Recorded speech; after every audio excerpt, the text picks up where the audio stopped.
two are good. Okay. Everything is good. Everything is good. I am nervous because I'm debating today um, against Rasol. So I'm gonna win. I'm gonna win. I'm gonna win. I can do this. Okay. Oh, bloody hell, mate. Bloody hell. Okay. Oh, I got this. Um, Look, for people like Just Jim and Amdir, Russell is light work. But like, I'm not a good debater. I'm like, one day I would like to be Just Jim or Amdir.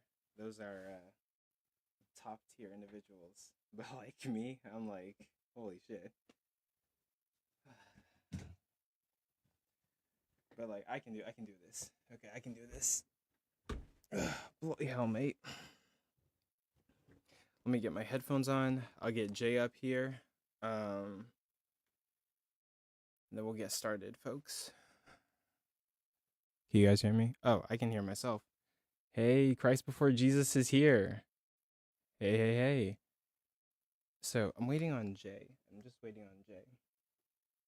Let me get my charger. Let's see. I'll text Jay. Give him a text. If not, I can host without him until he gets here. But he does need to monitor my debate. But if not, I can let Christ before Jesus go first, and the other debates go first, and then I can go last if need be.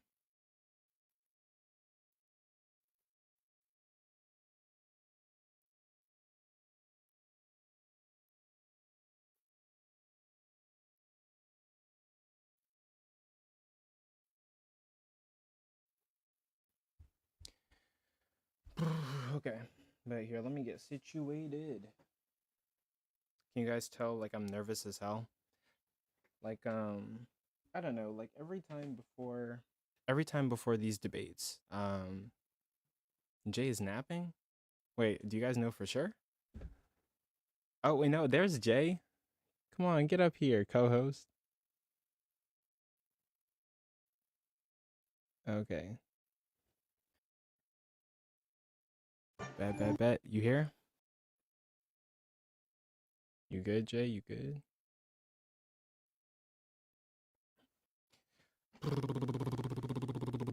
Husa. What's up, Coco? Hold on, give me about 5 minutes. Okay, we got you. We got you. 5 minutes. Yeah, let me get Angel up here. Any like pre-debate words? If anyone wants to get any words in, feel free. Please Coco, tap. pretend it's like one of your regular lives and we're doing shit and you're just not paying attention and you're saying things to yourself. So just whoever you're going against, just say things to yourself. Say things to myself. Wait, what do you mean? I mean, literally, last night, I was like, come on, everyone else using the same word. Oh. Um, Yeah, that. oh, okay. Wait, guys, I figured it out. What do you mean, AR? Logictroll, what you got for me? Oh no. I was just kind of curious about the itinerary. Last time I checked, I was on at 5 my time, which is an hour, but I don't know if things have changed. Let me check. Are you? Flexible, but I don't know. Yeah, I talked to you like a while ago at the official order, so might have changed it. Who's up first? Um, I'm gonna be up first. It's me versus Rasol. I'm gonna go Okay, for him. okay. So is that supposed to start pretty much right now, and then me and Love are after Yeah, that? Okay, word, dude. but here, let me check just Majority to of the time, I'm confirm. just gonna be really super quiet and just watch. Let me check That's why just to Coco confirm. doesn't usually mute me. Let's see. I'm gonna get a journal and everything. I'm gonna take notes. But okay, I'm gonna focus on like having fun. It's not about winning. It's about having fun. But I told you. Just like last night. It's having fun. oh yeah, definitely.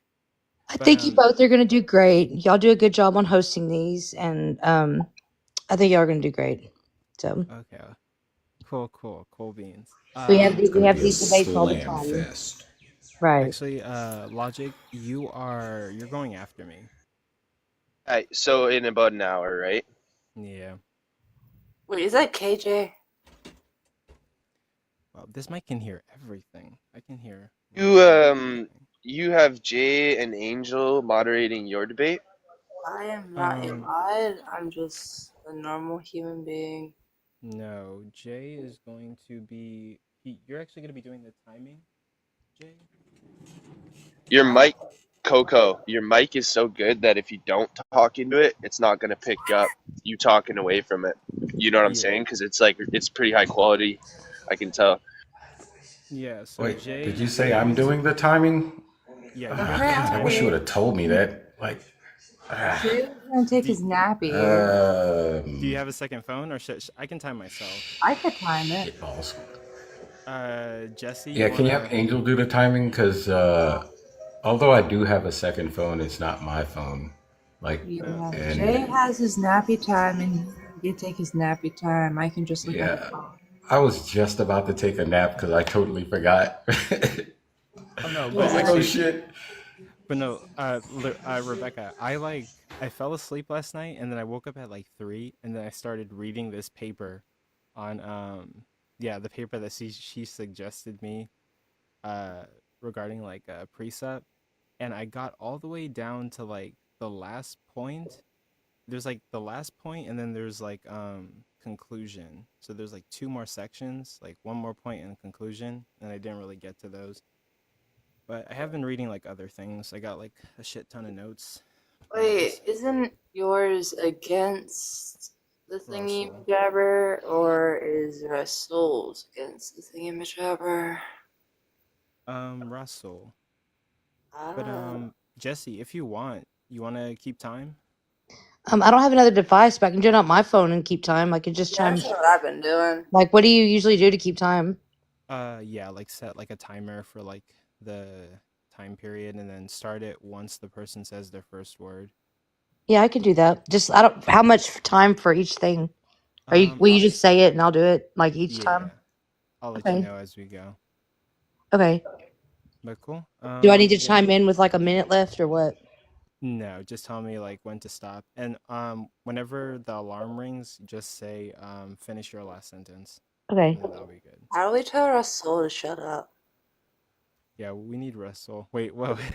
I'm not sure about that. I don't know if that's a legitimate argument, but Rasol, get up here if you're here. If you're not, here, let's okay. see. Let's give him a ring and we'll get started. Oh, also, Jay, we're gonna do the same introduction, but don't mention don't mention the topics. Forget the topics part, but same introduction. But yeah. You've been putting Okay, all hold these up on. I'll on be right YouTube, back. hey? You've been Yeah. putting all these up on YouTube, Coco? Yeah, it's currently streaming to YouTube, and then after the debate, it's gonna end at like 10 o'clock. I'll be hanging around talking to people while I'm also editing the final two debates from yesterday's event. Oh Are no, we not talking about the whole thing yesterday and then it just turned into like a family friendly, happy thing?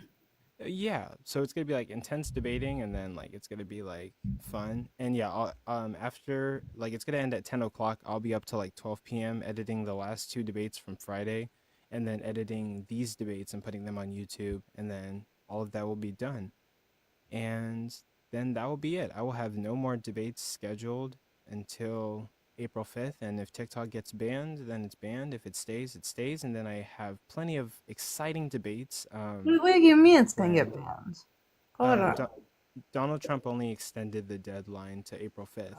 So they have to sell it by then. But I read an article by Good Morning America or something, and Donald Trump's probably gonna extend the deadline again. You So we might get better. it for like a couple months. But Oh, I love AR. what this Speak. Jim said. Rasol is probably trying to catch his breath right now. Here, let me send it to Russell. But AR, if you're looking for another app to join after TikTok gets banned, I've been suggesting Neptune. Yeah, Because that's where I'm Neptune. moving. They are currently developing the app, but it's going to release late April. And I think the app is very good. I'm currently a beta tester for like Neptune. Ooh, fancy you. I'm in the Yeah. Discord too. It looks like it's gonna be pretty good. I thought they were supposed to be it was supposed to be out before now. I think I'm not sure. Or I Don't think quote they me. were rushing it when they thought TikTok was gonna get bananas. Maybe they, since it's got extended, maybe they're put it off some more to work out the kinks. Yeah. I hope they don't banana this. I hope they don't too, because I do have I have many debates planned. I got DMs from Voice of Reason. I've got Sir. Atheist Cats is in the conversation.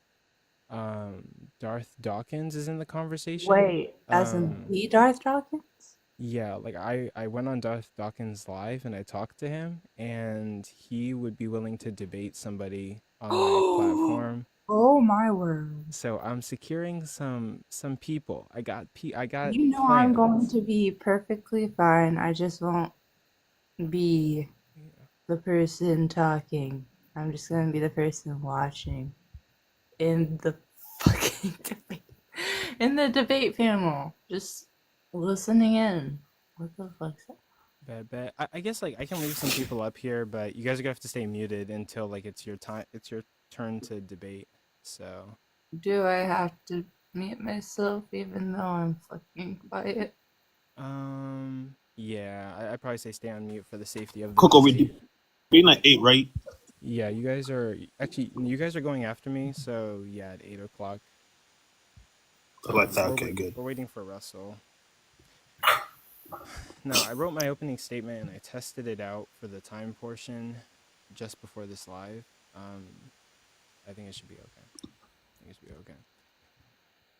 But Gmail user, I would let you up, but I'm kind of like limiting who I let up. Only like the contestants or a couple Or friends. A friendly, which is too scared to even go against people. But here, got you, Jay. But yeah, we're waiting for Russell.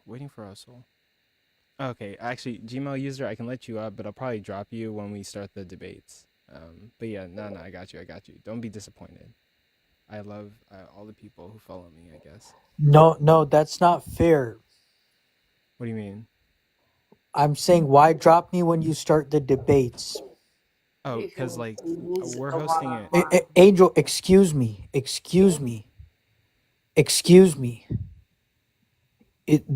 You've interrupted me. Oh, okay. Well, what's your point? No, but why did Angel interrupt me? Oh my god. It doesn't matter. No, Jesse. It's probably because she wanted to. Wait. Like, Okay. like I'm Okay, interrupting you I'm now dropping because I myself. want You're to. uncivilized Yeah, that's a and good idea. barbaric. Bye. All right, see you later, Okay. dear Gmail. Yeah. All right, We're have a good hosting an one. event today. We don't have time for that. Yeah. Also watch your tone when you're talking to Angel. Don't make me have to. Don't make me have to do something drastic up in here. But Did yeah. I go on my line? What's up, AR? What's up? Or what's up, bro?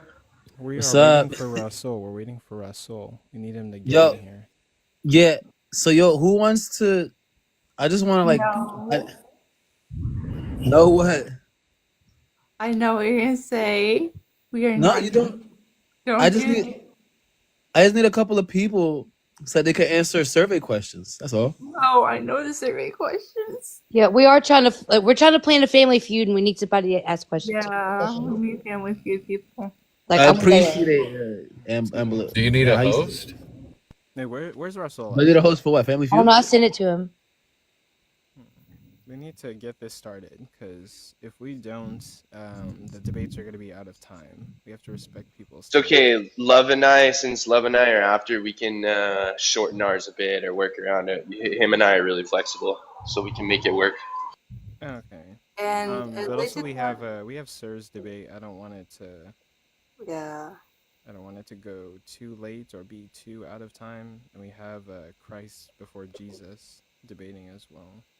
Interesting. By the Can way, I I also need questions. If anybody would can I listen. say something real quick? Go for it. I need questions for like Family Feud. Like I need like good questions. Like top 5, I don't know. What's a Yeah. good Let me do something real quick. Okay. Gmail user, I didn't really try to interrupt you. I was just trying to say that Coco is waiting for someone, and we're supposed to be quiet While we're when. waiting to those that are watching and listening, I'm looking for a debate. I want to do why women shouldn't be Christians and how misogynistic your Bible is. Yep. So we have 34 people in here. If there are any women who want to debate Jesse, because the topic is women oriented, please send me a DM or send Jesse a DM, and we will set that up. Aunt Jessie, what if I'm a they them? Yeah, so what's I gonna say? Yeah, I just need like ideas for like questions too. Like how many questions are there in Family Feud? I feel like there's like a bunch of them. And then there's like this last round which like has like I forgot how many questions, like 5 I think. Or 6. I think it's Where is about. that boy at? I think it's 6 to 7. 7 being the extra question. I feel like there's like 7 or 8 questions or something. Under a timer, you know. So I need like I'm gonna have to like figure this out. Just Jim said, I'll debate the theist side. As a man, I'll speak for the women. That's so true. Like I guess I need a lot. Rules. You have like one question and then like a bunch of different answers that are like at different percentages. I mean, that's how it works, right? Right. That's why I need like 100 people. Or something like that, like maybe like 100. No, not 100. I don't need 100 people, right? I could probably use a good sample size, like maybe like 20 people, like 20, 30 people, and then do percentage wise that way, 200% that way, right? That'll work. Where's Rasol at? Look, if it gets 15 more minutes. If Rasol's not here, if it's like 6:30, we're gonna move on to the next debate and call it like a forfeit, or we're gonna have to like set the debate. Or we could just say you won. You and, actually. Wait, hold on. Wait. Oh, we got this Jim. Yes, I need. Hey, So I need 20. is he aware? Is he aware of when the time was? Yeah, I told him it was supposed to be. I'm gonna check that 6 group chat. Central Daylight Time. What is the group chat? Who's next? Logictroll was after you. Yeah, me and Love. Yeah, I told him mine is 6 under. Central Daylight Time. I have the DMs right here. 15, 20 minutes tops, and that's a forfeit. I mean, I don't know. Yeah. Walking home here. I'll be home in about 20, so it's pretty much perfect. Actually, how about wait, J-Rob, can you debate the tag argument? We can swap out Rasol. If someone's willing to come up, yeah, word up. For J-Rob. J-Rob hates tag. Oh, is there anyone here who knows the tag argument and isn't like super sophisticated? You can't ground logic. I got it. I don't. How you ground logic? Y'all be always saying that, so I could do it. Damn, J-Rob can't do it. Oh man. Slurms could do it. Yeah, Slurms. Nah, Slurms is not even a true theist, though. It's We not could even. lucky get Slurms. What? The argument better than Rasol does, in all honesty. Yeah, you could get Darth That'll be Nerder. weird to have He definitely Slurms does. debate a Darth position. that Nerder, doesn't- Darth Nerder knows it pretty good too. Didn't this happen in the last debate with Russell? Yeah, Which one? there's been a couple where he's been a little bit late. I sent him a DM. I said like, hey, you got to show up on time. Like, if not, we got to move on to the next person. I guess to just move on. No, I was gonna wait till 6:30. Take the position of tag and argue it if you'd like. Oh my You have god. to do a Rasol voice though. Oko, I gotta tell you this. You put so much time and effort into your debates. You're like nervous and stuff. I don't get the sense that Rasol, treats these with the same sort of level of intensity that you do. So you should choose a debate opposition that is on your level, at least with the intensity of how much like you love to debate and everything. Maybe Rasol's on that level. I might be generalizing, but Nope. No. Rasol's Typically, not. I like to like you've prepared your opening, you've done all this work. I just Coco Rasol's a showed family me man his and has a nose. full-time job. It's just not the same thing. yeah. Coco, you put your heart and soul in everything into this. Ursula's probably just gonna give stupid things. Maybe. Yeah, you should choose. It's nothing against Rasol. It's just, again, he's a family man. He's got a full-time job. Like, you put so much time into these debates. You should choose a worthy opponent, dog. I typically debate people who are like a little bit below my level or a little bit above my level. I think I'm debate-wise, I'm still in the Russell, J-Rob, Zypher, I Wonder league. But eventually I will work myself up to like tougher opponents. These are like slow debates. Most of the time I'm hosting debates. I need to debate more often. So yeah, I'm like in I'm in that league for now. And Dude, eventually you're never gonna learn to like, you're never gonna learn to evolve in your debate tactics, and unless you start going up against people you know you're gonna lose against. Yeah, I probably should debate someone like tougher next time. Actually, speaking of that, while we're waiting, we can decide my next opponent. And I can debate on the next event that I'm gonna host. Okay, what's gonna be the whole? Actually, no, I do want to have a debate with Zypher over the problem of evil, like a long, thorough, Ooh, so that Zypher's gonna be my next debate. But then after Beat somebody better, man. We said somebody better. yeah, that is true. But after Zypher, who else could I debate? You could debate AR. You should go against Clark. Clark? Who's Clark? Oh, like, are you talking about the Cartesian? Huh? No, That's Mason. Cartesian. I'm talking about Clark. Oh, I don't know who Clark is. You don't. Clark is the guy that his name is Antian. He always calls people slow boy. he's a Phil bro. Yeah. I think I'd get squashed, but like, maybe after I've read some Phil papers. dude, you're gonna get squashed every once in a while. It's all right. I'm afraid I'm gonna get squashed in this one, but no, I think I'm gonna do good. Listen What? to me. What the fuck? Okay. Like, I think I'm gonna get squashed in this, dude. Like, I read legit whole articles for this, dude. This guy. Okay. Like, I was terrified. Yeah, content conservatism. Coco, what you need to do is realize I'm smarter than this dumbass. So why am I even giving it everything? Just do a J and say all your shit, and then say you're dumb little shit. I mean, I mean, I'll Just I'll consider it. Yeah. When is Sir's Yeah, debate? dude, you gotta build up your rhetoric, man. Your rhetoric, you like almost have no rhetoric whatsoever. Like you have no Yeah. rhetorical responses to anything. Like Wait, you it just kind of stick with it. Nah, dude, you gotta get like Jim. Like I got that sorry thing from Jim. Me too. Sorry. Yeah, I started doing That that. annoys the shit out of people. But no, like whenever I'm debating like informally, I think I have like pretty decent rhetoric. Like if I'm on a panel and I'm just like chilling, then yeah, like I have pretty decent rhetoric. But like when it comes to like on the spot like debates or like these formal debates, I get nervous and like like my rhetoric is like at an all-time low. So I love what Good idea. I have a really good idea of a debate that you should host. You should do sacred cruelty versus Gnostic apocalypse or deathless light. yeah. Okay, so Russell's got like 8 more minutes, and then we're just gonna call it a forfeit and move on to the next one. We Ooh, told I him like the time what was. Chuck said. Is Angel sober? Wait, That's a wait, good Tiny. question. Isn't that just all the same person? Yes. Yes, I realize this. That's crazy. Him against himself. I Or, wonder like, who would win. Would win.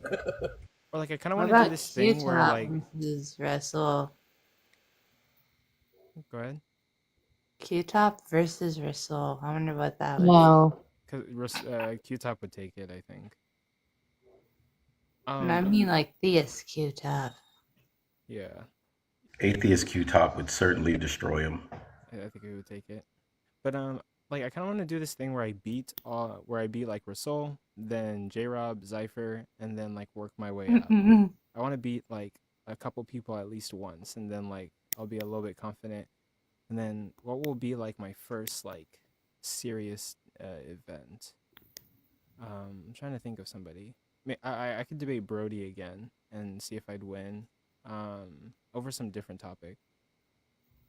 And then who else do I have? Actually, to be honest, I made a tier list of like the ladder I was gonna take to get up.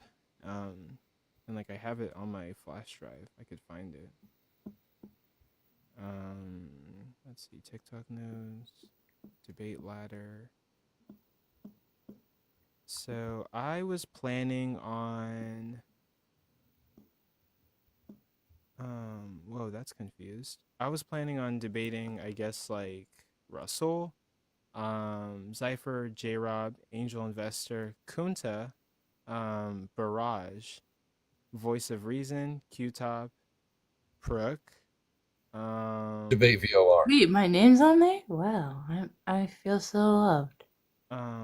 and I'm naming all the theists. I'm ignoring all the atheists. There are some atheists that are in the way. The next would be I Wonder, Slim, Darth Dawkins. Snarks could be a possibility. Capone is on there. Kaysen is on there, but like it's up to him. I'd like to debate Slim, Capone, or Darth Dawkins, or VOR. I could debate Angel Investor again because we did a debate and like Shark gave him a silly vote. He voted for him because like for whatever, and me and Angel tied. And I was like, Wait, what? And I was like, How? yeah, but like you know what? Self-reflection. I think I probably deserve Does it. Matthew want to come up and argue about the tag argument? He said you could debate me, Coco. Maybe he wants to do it right now. Matthew, the tag argument right now. We're waiting for Rasol. He's got 5 more minutes. But yeah, I tied with. Believe it or not, this is gonna be embarrassing, but my record is. What's my record for debate? Lies. Let's see. I have it on TikTok. It was a long time ago that I posted it. Let's see. While we're waiting. This Shark's wheel of topics. Shark should continue doing that. I think you could monetize it. Okay, so my official record is I've had 1 win, 2 losses, and 2 ties. I beat Rasol once. I lost to Brody and lost to, unfortunately, Precept Mars. I tied with Rasol and I tied with Angel Investor. Someone said Rasol said he's on his way. So someone did say that? He said Rasol, he's on his way. I hope so. But yeah, two ties, 2 losses, and 1 win. That's my record, personally. Wait, Coco, what were we talking about? I should be keeping record of everyone who won recently. I forgot. I do keep record of all the people who have debated What did we on my debate channel. about, My record is 1-0 against Cage. Even though the record says otherwise. I think I nailed. Well, you know what? I'm not gonna say anything about that. I mean, factually, I was right. It's just popularity-wise, I wasn't with the winner. Life is good. Life is chilling. Okay, at least I'm calm. Like I came into this life pretty nervous, but now I'm a little bit like in my zone. Yeah, it's just another talk. Yeah, we're just gonna be up here. It's just gonna be timed. I got something for you, brother. Don't tell him about time. Huh? You know, a way to calm you down, a way to, show my solidarity as a brother for you, man. All I gotta say to you is Ibo Quenu, man. Oh, dude, yeah, I know what you're talking about. Ibo Quenu, hey! The debate is supposed to be happening. Rasol is late. He's got 2 more minutes unless it's a forfeit. Who's Rasol debating? Me. Coco. And like, whoa, I can know where he's imitate at. him for you. I got his argument on deck. I got you. Like, No. I think I am just as nervous about this debate as Rasol is nervous about this debate. So it's gonna be pretty equal. Is this like a first date nervous, or what are we talking? Nervous on Rasol is like, I don't know, nervous to race a kindergartner. I mean, when you are a skilled debater with skills, then yeah. Oh, you're not that? Is that what you're saying? You're practicing? I would say like I'm okay. I would say like. Do you think Rasol is that? I'll give you a crash course, bro. I got all my college notes from debate No, class. thank you. I'm still From debate class. Yeah, I got the highest grade in my debate class in college. Hey, Coco, can you give a list of the debates that's going on again, right quick? Yeah, so for today we have 3 debates, not much. This is kind of like the aftermath of the main events that I put on yesterday where we had like 4 of them. And what we have today is me versus Rasol on is the Transcendental Argument for God a good or intellectually honest argument? The debate after me is going to be is AI a threat to religion? And the debate after that is going to be, did the historical Jesus actually exist? The one debating the historical Jesus debate will be Sir Fraley and Christ before Jesus. The one debating the AI is a threat to religion debate will be Logictroll versus Kunta. You know, this is the Kunta versus Logictroll. Ooh. I'm interested about the AI one because I'm not really familiar. Like, I don't know. I know what AI is in general, but like how it would interfere with things like religion and relationships, like I don't know much about. So I'm really interested in hearing that. Yeah. Wait, unfortunately, Oh, go ahead. Oh, sorry. No. Unfortunately, due to the fact that I want to respect everyone's time. Oh, Rasol just showed up. Okay. GG's. Do it because, like I said, Love and I can. Do it. We can be flexible. We could do a 40-minute debate, a 45-minute. If you guys run 15 minutes over, you know, it's no problem. 45 well, since you're hang on, since you're 30 minutes into it, should you just skip? If you want to do it, should you just skip introductions and just get to the debate? Why is your debate so They're each an long? hour. Here, They're each an wait, hour. He got here within the time strength, so you have to do it. Did I hear this debate is an hour long? 10-minute openers, 10-minute cross Oh exam my times 2. god! What?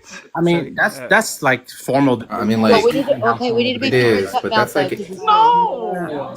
That's extremely too long, especially when you're having like 8 people debating in them one night. Holy shit! 2 minutes. Yeah, I agree with that, Jim. Well, okay, yeah, but I mean, yesterday, let him run it. Well, 10 minutes. Helping people deal with their ADHD and Do you know how increase long attention 10 spans. minutes is? Yeah, I know, but like yesterday we ran 40-minute debates and there was only one 1-hour debate with Cease to Know versus Jet on whether the Bible is a accurate prescription for reality. But yeah, it's Why don't you just add more time to the cross? We did do that, so it's gonna be 9-minute openers, 8-minute cross examination, and 5-minute closers. How about this? How about just have like all conversational type debate for not all. Have your debate be the conversational type debate and instead of a formal one, and then the rest. 18 minutes. Yeah. You know what I mean? Just start off with a short, like, here's my position, what's yours, okay, and then you ask each other questions. This is objectively immoral. But hold on, I have to drop one person. Rasol is here.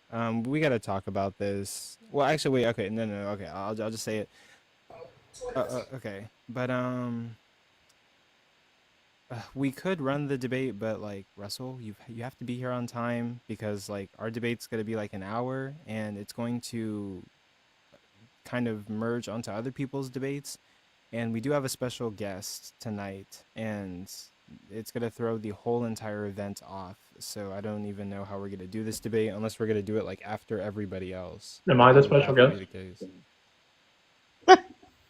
No, I am.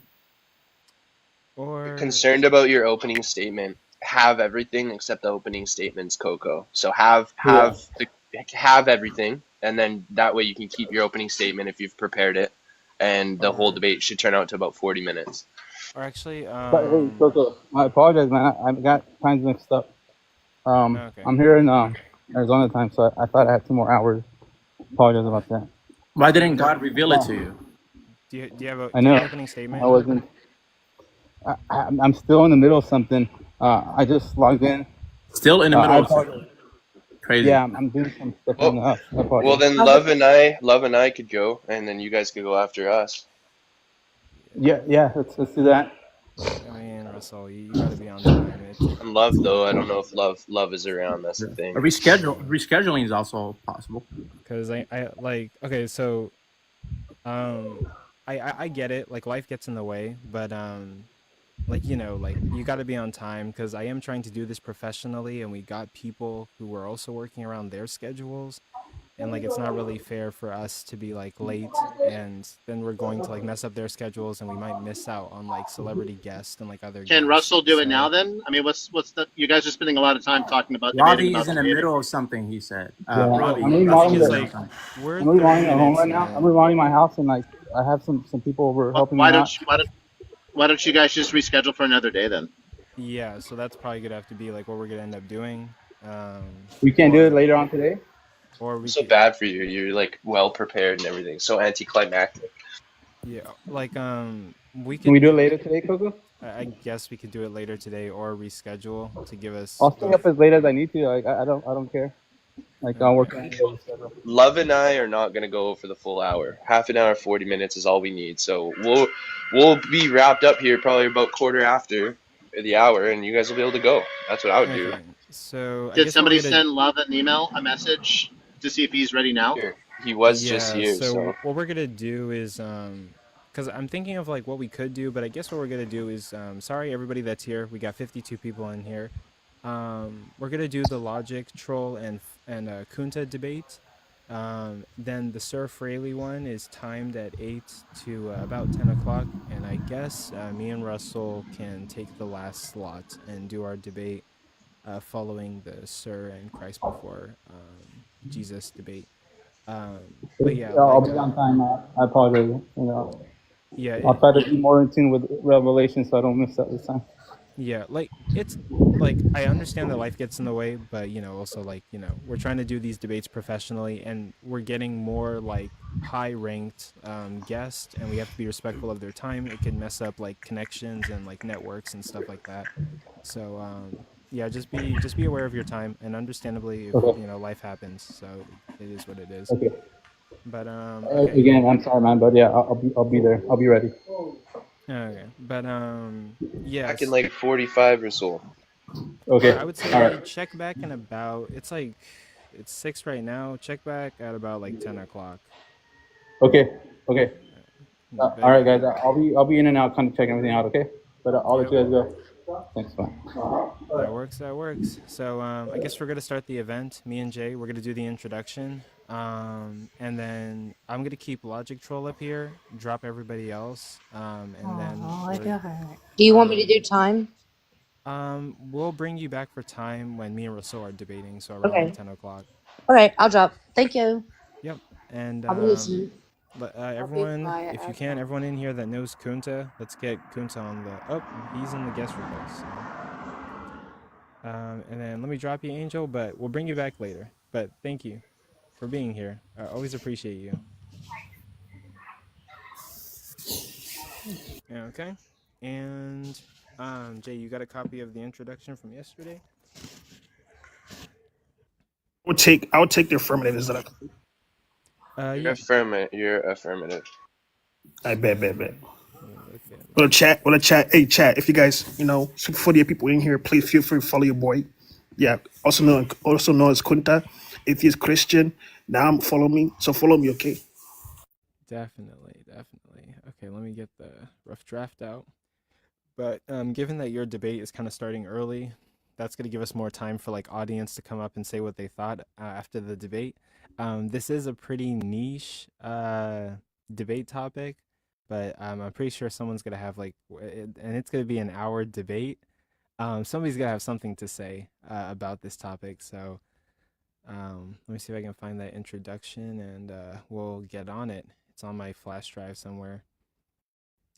But no, I love hosting these things. Like, thank you, Logictroll, for noticing how much effort I put into it. But just all of the documents that I have, my flash drives, hard drives, timing, coordinating with everybody. Professional debate. This is kind of what I want to do for a living, but like I don't know. I don't think I'll ever get there, but we'll see. We'll see. Time will tell. But here, let me find it. Let me find it. Let's see. Bear with me now. Final event scheduling. Dave debate event. I think this is it, right? That's on here. Yes, but keep in mind TikTok policy and stuff like that. You can get the live shut down, and then in doing that, I will lose the recording of the live, and it will throw everything off. Where is it? Oh, final copies of the debate. Oh, no. Sorry, everyone, bear with me. Bear with me. Give me a couple minutes. Oh, found it. Okay, I found it. You ready, Jay? Bet. Okay, everyone. Thank you guys so much for being here. I really appreciate it. Thank you for bearing with me. We're like 30 minutes into when the event was supposed to happen, but thank you guys for sticking around. We got 47 people in here. So welcome to Day of Debates 2, but the aftermath, right? So like on Friday we did Day of Debates 2 in light of TikTok possibly getting banned April 5th due to Donald Trump only being able to extend the deadline for TikTok to sell. I've read some news articles. He might be extending the deadline for TikTok, so we might have TikTok for a little bit longer. But whenever it was banned in January, we did Day of Debates #1 with me and OG Kylo hosting that one. Shout out to OG Kylo. Recently, we did Day of Debates 2 this Friday with me and Jay. And this will be just another third event, Day of Debates, the aftermath. Keywords, the aftermath. The aftermath. Let me get track of where I am in the doc. So really quickly, I'll introduce myself and allow Jade to do the same. My name is Mr. Coco. Coco referring to the page that I run, The Controversial Compass, a space where only the best ideas win, where my goal is to host debates, debate people, host conversations, and document my journey to find the most justified idea when it comes to politics, religion, science, philosophy, debate, and all sorts of stuff like that. Now, Jay, I'm going to hand it over to you, and Jay will be able to introduce himself. Hello, ladies and gentlemen. My name is Jay. You may know me as the Gray Man. I am apathetic to the notion of God existing or not existing. Therefore, I have no opinion to this particular proposition. That's my stance. But other than that, I am also on these debate platforms discussing other topics that relate to the God concept. So that's just a short introduction to who I am. So today we have really interesting debates for you guys. And again, we are really grateful that you guys are here.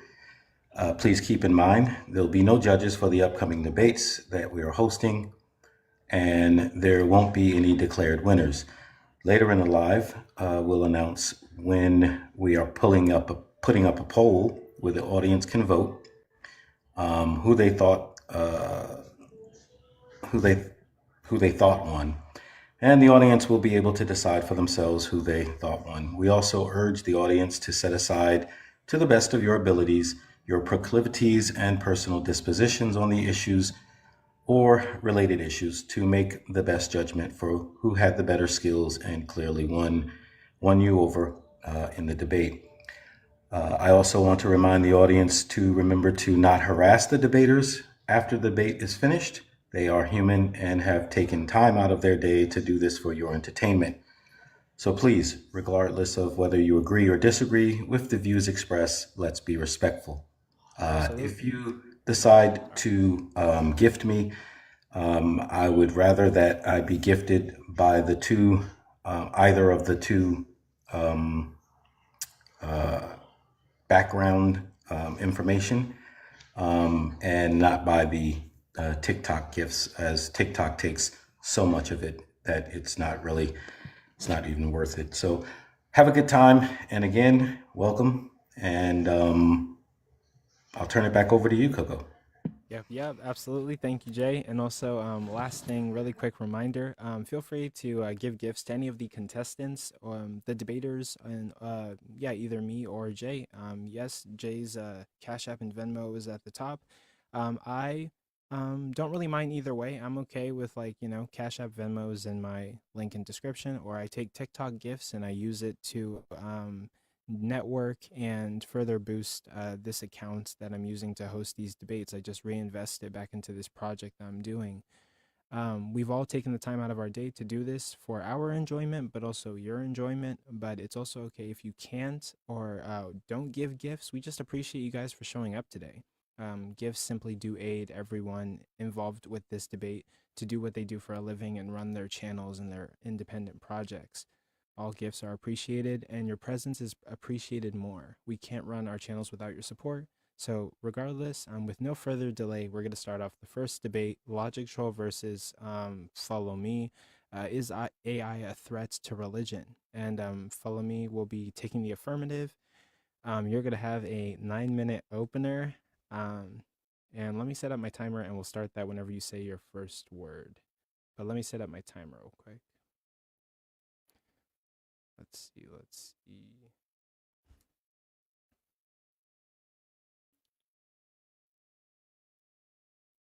And yes, whenever you say your first word, you can start your affirmative opener. Okay. We stand before the spirits of our ancestors, the protectors of wisdom and the bearers of truth, asking for your guidance in these times of change. Oh, great ancestors, hear our voice, for we come seeking your wisdom in an age of machines that do not know the soil, the sky, or the heart of humanity. We call upon the spirits of the earth and the wind, the ancestors who walked before us, to protect our sacred traditions from the institutions of artificial forces. We pray today that the wisdom passed down through me and other generations that have come before me through song stories and rituals remain untouched by the cold algorithms of machines. May the fires of our faith, the strength of our community, and the heart of our spirituality never be replaced by circuits and code. Let no artificial creation born of human hands take the place of the divine presence that fills our hearts. May the spirits of our forebears guide us that we may navigate this new world with the sacred knowledge of our traditions intact. Protect us, our ancestors, from the forces that seek to undermine our connections to sacred and lead us to a future where our faith in technology, hopefully can coexist. But unfortunately, we live in a time when it might not be able to coexist. But hopefully, not in competition. But unfortunately, we live in a time where it might not be in competition.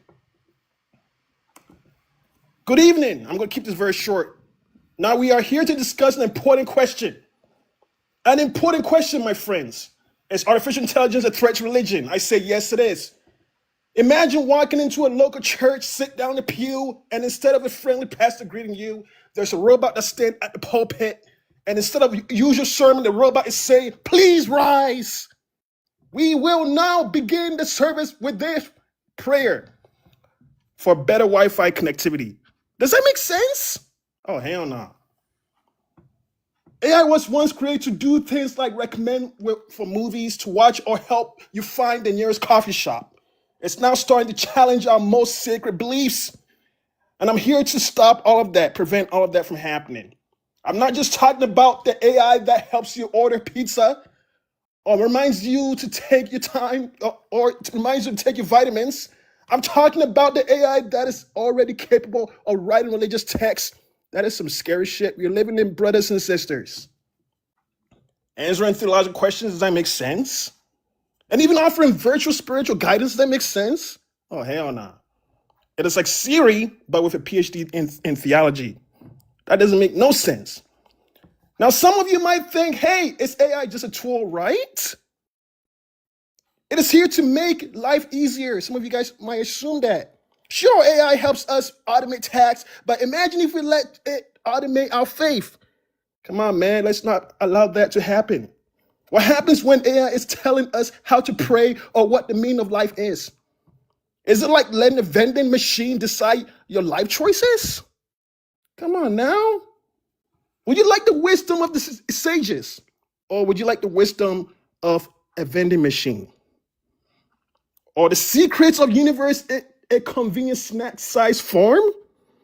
Yo, stop tripping, man. Be wise now. Be wise now. So what am I saying? What I'm saying is, after all, now it is not just about robots in the pulpits. It's not about robots in the temples. The real threats comes when AI challenges the very foundation of religion. So stay awake. Stay awake, chats.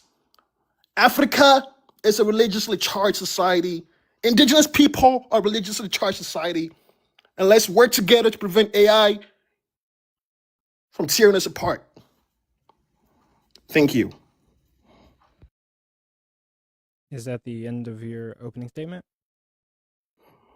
Yeah, according to my religious ancestors, yes. Okay, thank you very much for that opening statement. I actually enjoyed many parts of it. That you had 4 minutes and 24 seconds remaining. So now we're going to move on to Logictroll's opening statement. And yes, I feel free to use all of the time that's given to you. But these are longer debates. Feel free to also say, hey, I relinquish the rest of my time. I don't need to use all of it. So it's up to you. These longer debates are just for like more exchange of ideas and information. So Logictroll, we're gonna start your opening statement. We will start the timer when you say your first word. What's up, y'all? Thanks a lot for having me, Coco, and Kunta for being my honorable opposition. I was really honored to take on this topic as well. I think it's a really cool clash between like you said, it's a nuanced niche topic, the clash between science and religion. But I find myself defending their synergy often. So I suppose that's the direction I'm going to kind of take this. I don't only want to defend that AI isn't a threat for religion, but I also want to sort of mesh this journey that I've been on in my research about the connections between science and religion working in harmony. So I watched a really good YouTube video in my search here. It's called Artificial Intelligence and Religion. It's a lecture by Professor Yorick Wilkes. And I wrote a little intro kind of related to a lot of stuff in that video pertaining to this topic. So here we go. The claim that artificial intelligence poses a threat to religion is based on a fundamental misunderstanding of both AI and the nature of religious belief. AI is not a conscious entity with independent agency or human modality. It's just a human-made tool, much like every other scientific advancement throughout history. And just as past technological developments were initially met with skepticism, AI too will ultimately just be integrated into both religious and societal and scientific life. The idea that AI could replace or undermine faith assumes that religion is purely about information rather than deeply personal and spiritual connection that transcends computation. More importantly, though, this claim assumes a false opposition between science and religion, when in reality they have historically worked together, informing and enriching one another. AI is not a challenge to faith, but a continuation of humanity's search for knowledge. It's a pursuit that has always been central to both scientific discovery and religious thought. As Professor Yorick Wilkes explores in his lecture, the historical and philosophical foundations of AI reveal that it does not possess the attributes necessary to challenge or replace religion. He discusses one of the earliest approaches to AI, which I found really interesting and informative, called cybernetics, which is pioneered by Norbert Wiener. Cybernetics treated intelligence as a system of feedback loops and self-correcting mechanisms, drawing analogies between machines and biological organisms. While cybernetics was an important step in scientific progress, it was never concerned with understanding meaning, morality, or consciousness. It focused solely on control and communication, mechanisms that, while useful in engineering, do not really overlap with the human spiritual experience. This early model of AI exemplifies how science and religion serve different but complementary roles. Science seeks to understand how things work, while religion seeks to understand why they matter. Cybernetics helped us to build better machines, but it could not answer the ethical, existential, or metaphysical questions that religion addresses. Recognizing this limitation, AI researchers moved towards symbolic approaches, using discrete mathematics rather than continuous mathematics. So we're moving away from, sorry for the background noise here. We're moving away from cybernetics now, and towards rule-based logic to simulate reasoning. Discrete mathematics was a significant scientific advancement, allowing AI systems to model intelligence using explicit rules and logical structures. However, this approach ultimately also failed because human intelligence, and by extension, religious belief, cannot be reduced to predefined logical steps.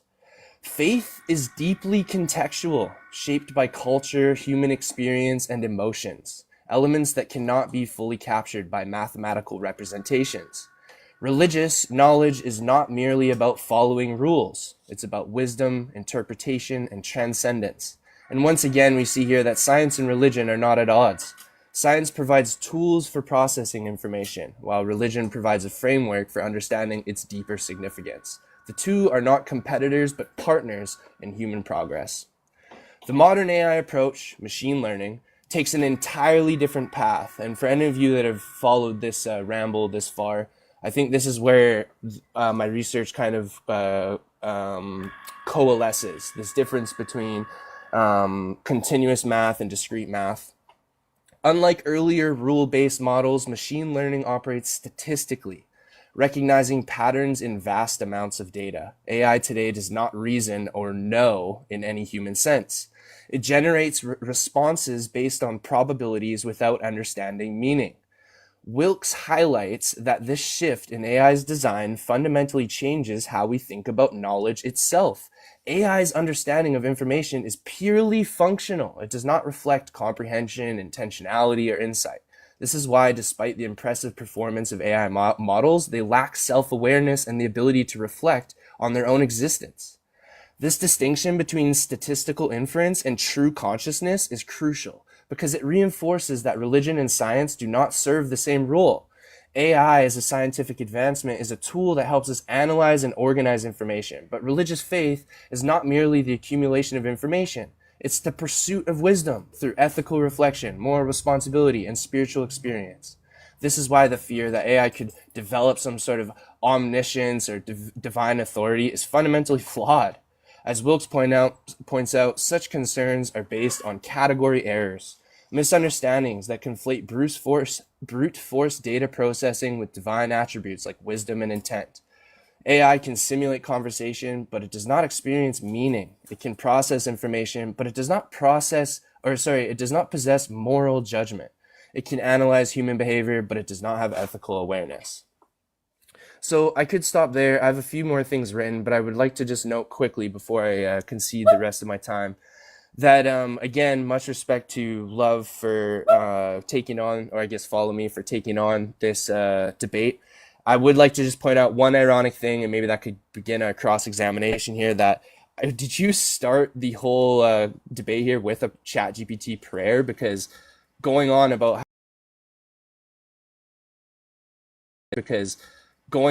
how we might sit in pews led by robots while also leveraging ChatGPT to write a prayer seems, maybe it was intentionally ironic, but I would just love to hear your response to that. Anyways, much love. Thanks for anyone listening, and I'll concede my time. Okay. All right, so can we go now, or we have to wait? Yes, but give me 1 second. So I'm ending. So Logictroll, you're ending your opening statement. How much time do I have left? You have a minute and 49 seconds. Okay, that's pretty good. That's pretty good. Cool. We will start the cross-examinations. Follow me. You're going to have 8 minutes to cross-examine Logictroll, and I will start your time whenever you say the first word. So, before I ask my questions, I want to make a claim by saying everyone knows I'm a pastor. I'm going to seminar, all that. So I have no need to rely on AI. Right? I have multiple books in my library. I can rely on those. Thank you. Now, with that said, This dude this literally said, right, that AI lacks consciousness, AI lacks emotional intelligence, right? All of these things, right? And so I shouldn't be scared that AI is not going to, challenge religion, oppose religion, replace religion. Basically, that is his whole entire summary of his opening. Okay. So my question that I'm asking you is this, right? It's this. If I would say that it's AI, right? I would grant that AI lacks the ability to understand or process human emotions, right? And I'll also grant that it can stimulate certain partings. It may not feel or experience the emotions as humans do. I would grant that because he made it very clear that that AI has these effective. It's very less effective. It won't put me to sleep. It won't comfort me well, right? That's all that he's saying. Okay. So my question to you is this. What does it mean? What does it mean for something to be divine? Tell me right now. I'm hesitant to look up a definition, but I'm going to give you my sort of my off the cuff feeling about that word. You caught me off guard a little bit. I don't really know the definition off by heart to that word. Something omniscient, benevolent. It possesses the omni properties. That would be, I guess, encompassing the divine, something like that, right? Okay, not bad. So, would you say that AI mimics spiritual wisdom or our personal insights?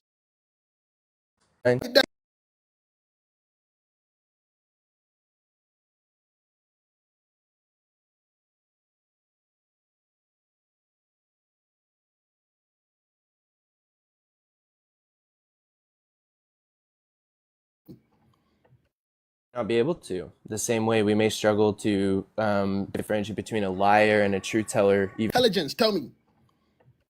bring AI into this. If you put two humans in front of me and one's a really good liar, they might dissuade me, right?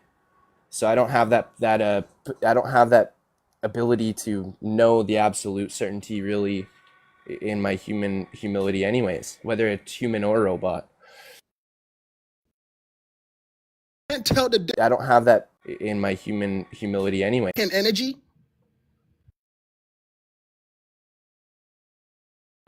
I suppose you're using the term energy quite loose, not under the biological. No. It's AI physical. Also, no, it's just a language model. Okay, AI is not physical; it's a language model. Yeah. But wait, let's go back. This guy is telling me that AI is not physical. Is that what you're telling me?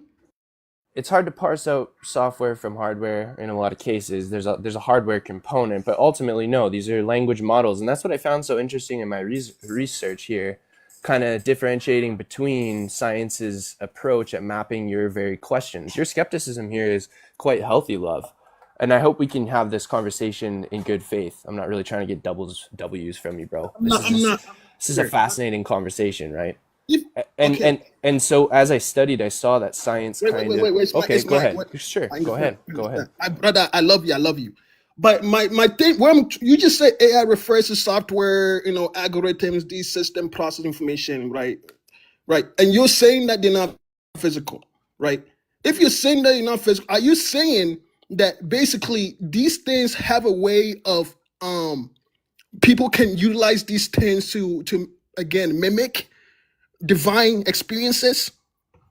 I don't know about divinity, because that was part of my research. He goes on about the omni properties sort of trying to be mimicked by AI, and ultimately no. Like we could just choose one. Omnipotence, right? Omnipotence is the knowledge of everything, right? Is that would you agree with that definition? Wait, what do you mean? I'm not talking about omnipotence. I'm not talking about the properties of my divine experience. Well, I'm more or less concerned. You're saying you're. I'm more concerned. Wait 1 second. Sure. I am more concerned about the utility of divine. Yeah, I'm not concerned about the properties of the divine. Oh. Okay. So. Okay. So what I'm saying here is quite simple, brother. that you are telling me, okay, that you can't tell the difference. It's all very vague, right?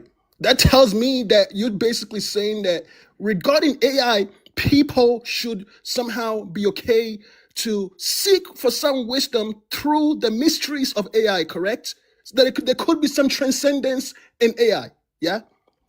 Don't think so. No. Well, then you No. contradict yourself, because if you can't tell the difference between the divine and AI, that in a sense, you're basically alluding to the fact that there is some mystery that could be reflected in AI, yes? Okay, interesting. Well, let's I kind of hear what you're saying there. Let me parse out this word ineffable. Do you know that word ineffable? Is that a yes or no? Is that yes or no? I'm I'm s- asking you a question. You ask me a question. You tell me your answers. Well, okay, so I mean, the mystery when it comes to the solving the mystery of our consciousness, no, I don't think a language model could ever transcend that mystery. No, it might mimic solving that problem. Like you're trying to use this word mimic.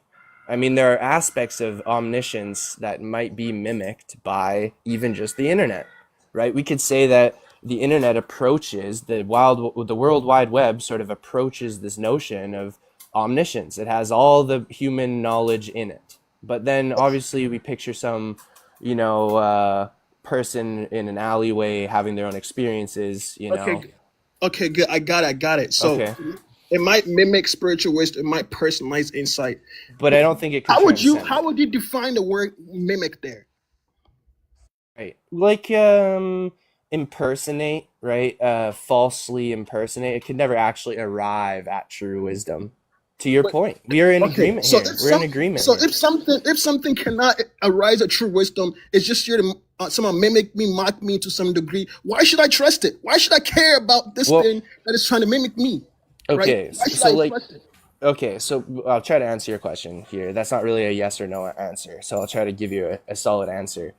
Any tool, right? If you're to go to the library, you can't trust every author, every book in the library. So your wisdom and your spirituality is supposed to guide you through this search of knowledge. And perhaps that's kind of, again, in my opener where I was saying, perhaps there is some utility, again, in the marriage between spirituality and science, or at least like ethics and morality in science, right? We have to have something guiding us to using these tools. That's to your Finish point. your last sentence. You and I are in agreement to that point. Okay. Okay, we're gonna stop it right there. Logictroll, it's gonna be your cross-examination. I'm gonna start the timer. You have 8 minutes. Whenever you say your first word. So look, on this idea of omniscience, let's just stay there for a simple property because I'm interested here. Again, I'm not even really considering the debate at this point.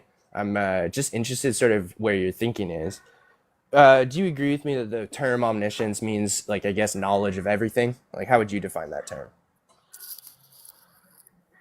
To some degree, for the sake of argument, I would say the idea of omniscient is the ability to know all things, to have the transcendent power to know all things. Okay. And do you see the parallels I was drawing between the World Wide Web, the internet, and how it approaches this idea of knowing everything? Maybe it mimics, to your word earlier, it kind of mimics the idea of omniscience. Do you kind of agree with that?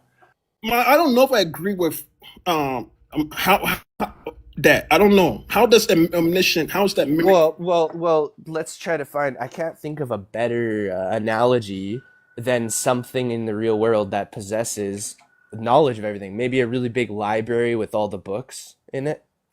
Like, try to give me a metaphor for your thinking that contains like a database of all the facts. Don't you think the internet's a great sort of analogy for that metaphor? It's a great metaphor for that idea, isn't it? Do you have a better metaphor? Like, what would you say? How would you paint the picture, to a child to get them to understand like this concept of knowing everything? Say, pay attention to nature, right? Pay attention to the cosmic intelligence and the cosmic reality of ourselves, of Okay, I'm gonna things stop you there. around you. I'm gonna stop you I there. would say, I'm gonna I stop would you say there. I'm gonna data. reclaim my I time. would say If I data can I algorithms. reclaim my time, please? They do not Well, serve the this role He's of reclaiming his nature. time. thank you. I'll stop right there. Thank you. Continue. I'm going to take this in a different direction because I sense that we're not really going to get far there. The reason I'm trying to drill home this idea of omniscience, right, is because when scientists approach omniscience, they tried to do it in many different ways. AI is attempting to generalize about all the data on the internet. So we have this like issue, right? We can do a statistical approach to the data. We can do some sort of generalized machine learning approach, right? We can do, but all these, or continuous mathematics approach, but all these approaches, sorry for the background noise again, all of these approaches fall short. So I'm making your point for you here. I hope you hear me as steel manning your position to a degree here, love, right?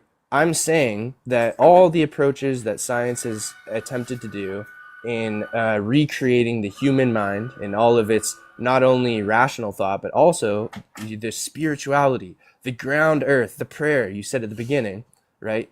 It falls short. And so to that degree, I don't see how to really drill home the point of this argument, how something that falls short could ever be a threat. How could something that falls short of our spirituality, our brotherly love between each other, how could AI ever be a threat to that, Kunta? I guess I'll give you that question. Right. I would say because AI is limited, right, to processing data. That's all it is. And that's what I can observe. It cannot facilitate deep personal change. And you said it yourself. It cannot facilitate change. But my that question religion was, offers. then, That's how why is it's it a threat? My question was Right. then, how is it a threat? Right, because it's literally mimicking comfort. It's literally mimicking hope. It's literally mimicking personal and collective suffering. I experience grief. I have baptized people. I have, how should I put it? I have literally buried people. We need to be very careful of this AI, my brother. Are you using the word mimic kind of like mocking? Do you think that mimicking comes with this negative connotation that because, like, would you say like a mirror, when you look into the reflection of a mirror, would you say that your reflection mimics what you are? Yes. Say that. Okay, so but you don't hold any grievances towards your reflection in the water or on a mirror, do you? Just because it mimics you. Who held grievances? Your reflection in the mirror? Yes, I do. It's very derogatory intent. I think that's why sometimes I crash the mirror when I get upset when I stare at myself because it's a distortion of my original experience. Who I am as Samuel Anson, Kunta Kinte, follow me. It's a distortion of me. So keep expanding on that. Keep expanding on that. This is off topic a little bit, but I'm just now genuinely curious about what you are even getting at there. I'm not judging you. I've just never heard this perspective before. Yeah. What I'm saying here is that to me, how I define mimicry is that I guess like how I'm defining it is it has the ability to capturing different characteristics of something, a negative intent to belittle a subject. If I am a subject, right, and things that are not of me as a subject, right, I see it as a way to insult either indirectly or directly, right? So the mirror example that you brought up, that would be an indirect exaggeration of my flaws, right? Or indirect exaggeration of my vulnerabilities. And I'm not going to be subject to that foolishness. That's what I mean. So, like, would you advocate, and I'm trying to actually steel man your position here. Would you kind of advocate against mirrors the same way you would advocate against AI? Yes, I would. I would say nature is a real mirror. I would say I respect the consistency there. Nature is the real mirror, not mirror that people have made. I will advocate against it all day. So I think I see a connection between the words mimic and mock there, but now I guess we're getting a little off topic. You've drilled home your position, and I think I've drilled home mine. Unless there's any real further discussions or places you want to take this conversation, love, for time's sake, it's 5:15 now, Coco. I'm happy to kind of go in whatever direction you guys see fit with this, but I'm pretty content with my position and you know, my cross-examination there. And I mean, we could make closing remarks, but we're sort of on a different path here, so it's going to be hard to find a genuine disagreement between Love and I. I think a good debate sort of harnesses around, you know, a good disagreement. On a lot of fronts, Love and I actually agree, right? I think we agree on the front that AI falls short in terms of spirituality, but I'm not threatened by it in the same way that he is. This could just be cultural differences, personal differences, who knows? But I'm not one to really, you know, judge anyone based on that. I would just probe further, I suppose, to have a genuine discussion with you about it. I'm not really trying to get W's on you for having that stance, you know? Okay. You just about used up all of your cross-examination time. But on that note, based on what you just said, we could do a second round. We can move to closing remarks. I don't mind either way because the next debate does start at 8 o'clock. So whatever you guys decide will be fine. 45 minutes? You have 45 more minutes? Yeah, but we could also do like audience input, so we can fill the time with like the audience. So it's up to you guys whether you. I personally do have lots I can talk about on this topic, but I don't want to hog the time, and I also want to respect Love's opinion on the space. So I don't know. What are you saying, Love? Like, do you want to probe back at me? Are you interested in any of the things I sort of said, or do you want to expand on any things you said? I think I can do some more probing. Just I don't need 8 minutes. I probably need 6 minutes, and then we can just, you know. Maybe I'll have a couple more questions, and yeah, we'll keep going. Jim's saying keep going. Hell yeah, let's keep it going. Fry me up. Let's go. We can do that. So I'll give you 7 minutes, but I guess I won't go all the way. Actually, you know, I can set it for. Hold on, let me set it for. Lots of stuff I can talk about on this topic. I find it really fascinating. We went on a whole different direction than I thought we were going to go, though. And yeah, sorry, you go ahead, Maud. Oh no, you're good. You can finish up your sentence, and then I'll start. That's it. Love's 6 minutes. Oh, okay, that's it. Love. Cool. Whenever you say your first word, Love. Okay, so would you agree with me that throughout history, like for example, Chinese governments have used AI to power facial recognition, social credit system to monitor citizens? Would you agree that that's a thing? Okay, would you agree with me that when it comes to the United States military and cybersecurity, that that U.S. government have invested heavily in like AI, you know, for military application? Yes. You know, for national security, to predict like national security, these kind of things. I suppose I'm not really familiar with too much of that, but yeah, I suppose I'll grant it. Okay. Would you agree with me that like AI can be used in political campaigns, shaping public opinion through social media and algorithms? Yeah, to a degree, yeah.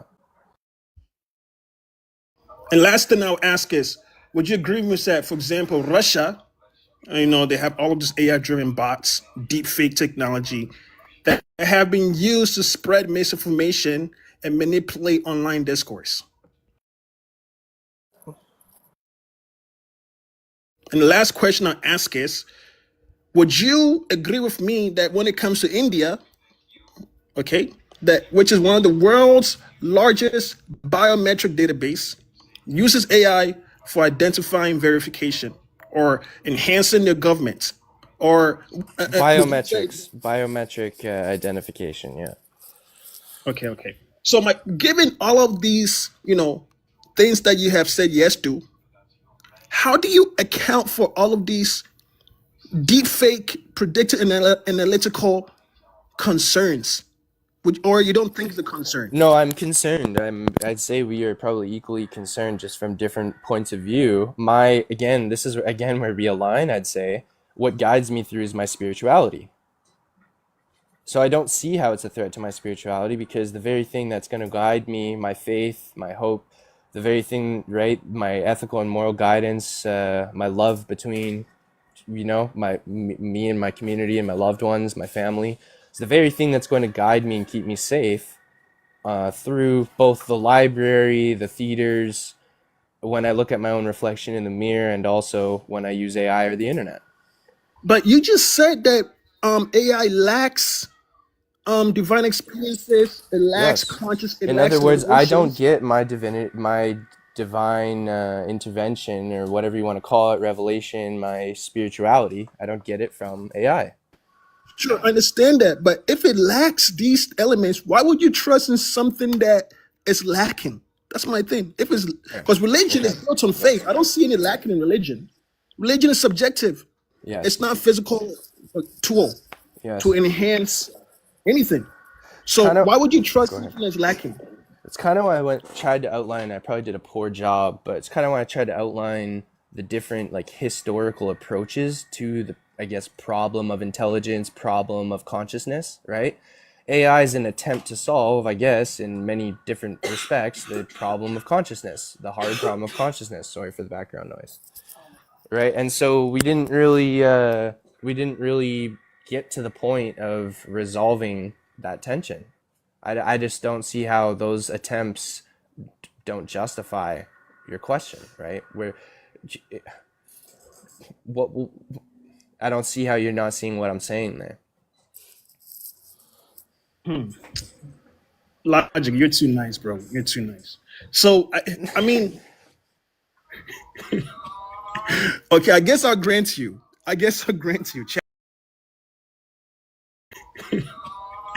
Okay, I guess I'll grant you. AI is not here to replace, or may not be able to replace personal faith with divine experiences. But what I want to get at is this. Although I'm granting that it's not here to replace it per se, would you agree with me that people should pursue more independent metaphysical experiences rather than limiting themselves to AI that is lacking, that has no emotional experiences? Yeah. Yes. Etc. Yes. Etc. Yes. Yes. Yes. And I'd be worried about my kids, screen time and interacting, how they're interacting with this kind of thing. Your question about trust is very interesting to me. I think we all. Go ahead. Sorry, because these things have OnlyFans in it. I don't see OnlyFans in religion. So, go on.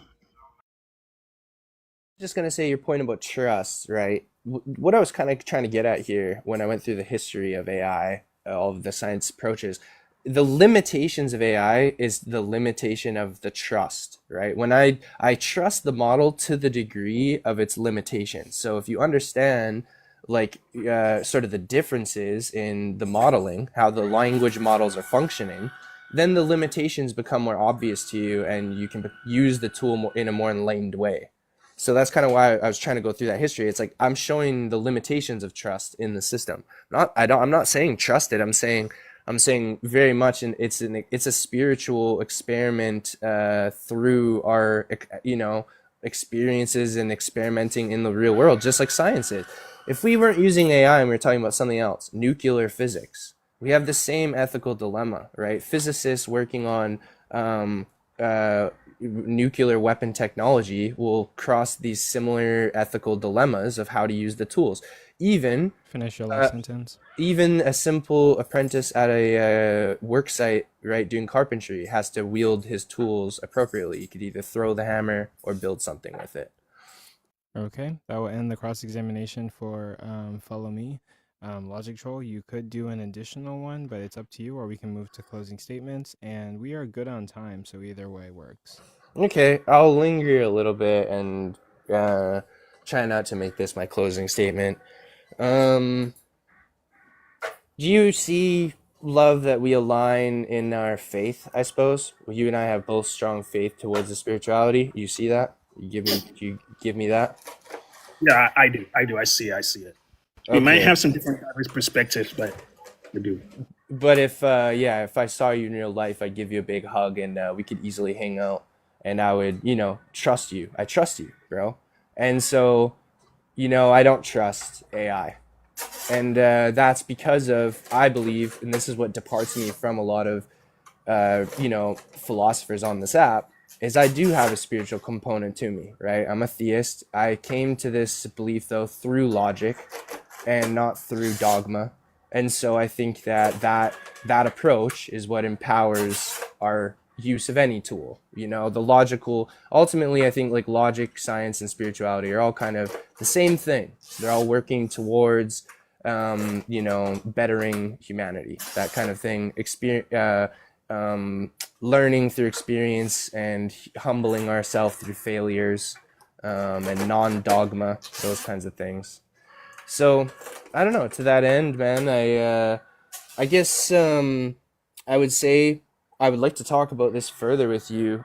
Maybe you should watch this YouTube video I watched. Again, I would encourage anyone else to watch it. It's called I'm pretty sure it's just called Artificial Intelligence in Religion by Professor Yorick Wilkes. Goes through a really good history of AI and all the different computational approaches to intelligence and data mining, that kind of thing, and how it bounds up against religion. He incorporates this religious aspect to it.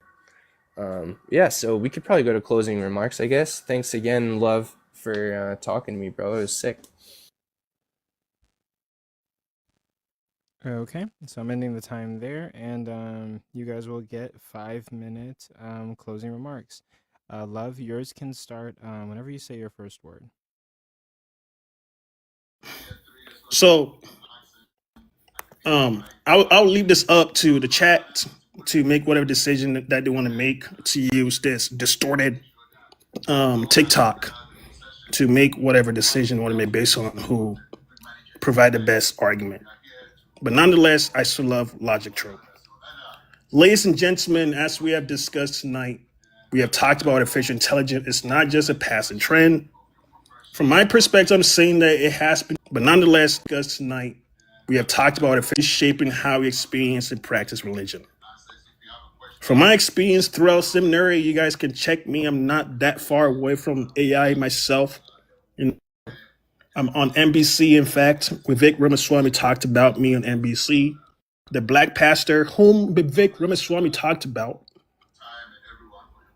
And he expressed the nature of how we can tackle distortion. And one of those is racism. Does AI has anything to offer when it comes to the complications of political discourse that people suffer with day in and day out in our society? No.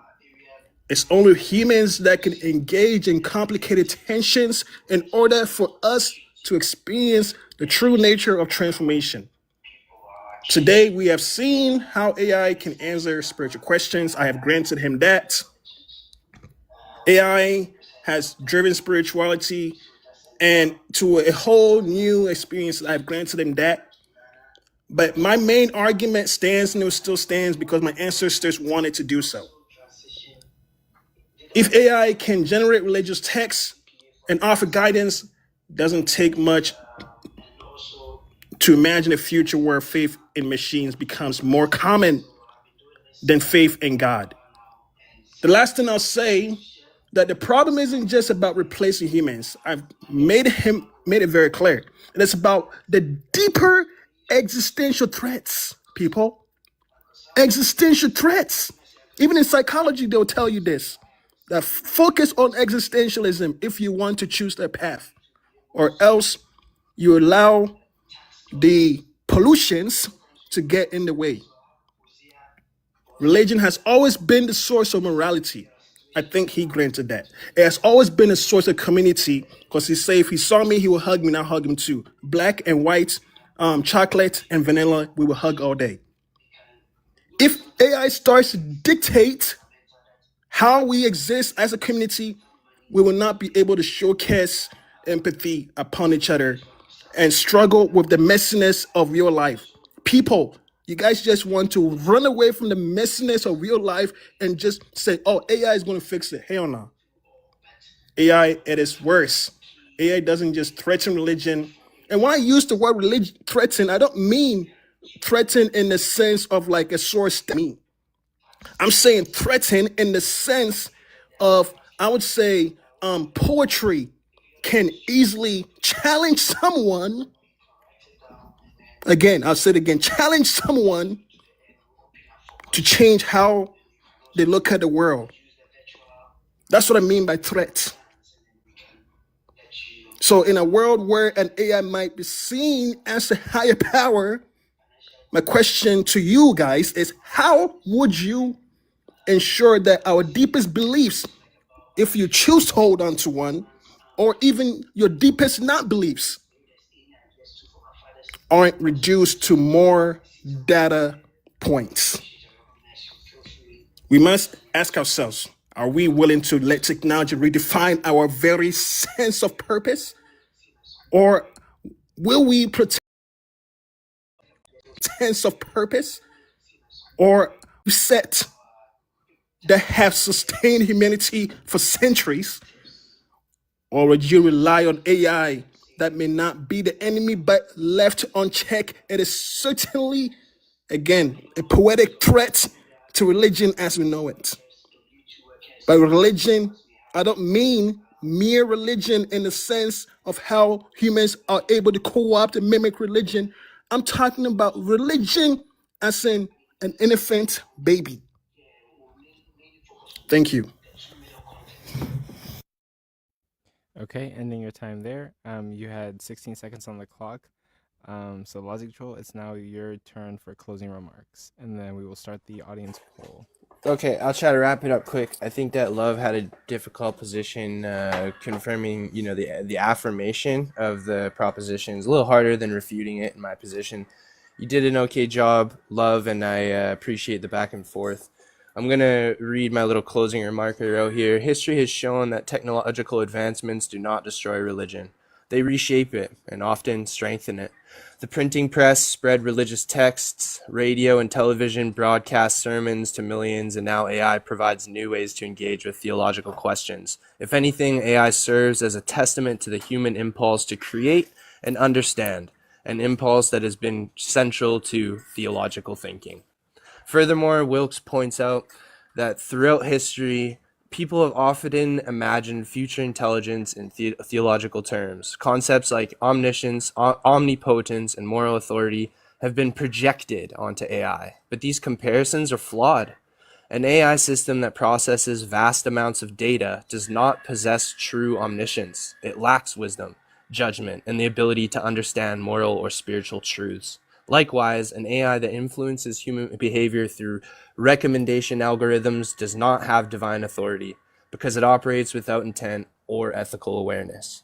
Ultimately, the notion that AI threatens religion is based on a misunderstanding of both. AI is not conscious, nor does it seek to challenge or replace faith. It remains a tool shaped by human values and intent. While AI may influence how people interact with religious ideas, it does not have the capacity to replace the fundamental aspects of faith, moral guidance, spiritual experience, and the search for meaning. Instead of being seen as a threat, AI should be understood as part of the ongoing human quest to explore knowledge, creation, and understanding, goals that have always been at the heart of religious tradition. Much love, y'all, and I can't wait to watch the next debates. Okay, that will conclude your time, and you had 2 minutes and 58 seconds left on the clock. That will be it for the Is AI a Threat to Religion? Logictroll versus Follow Me, Love, or Kunta. And thank you guys for that.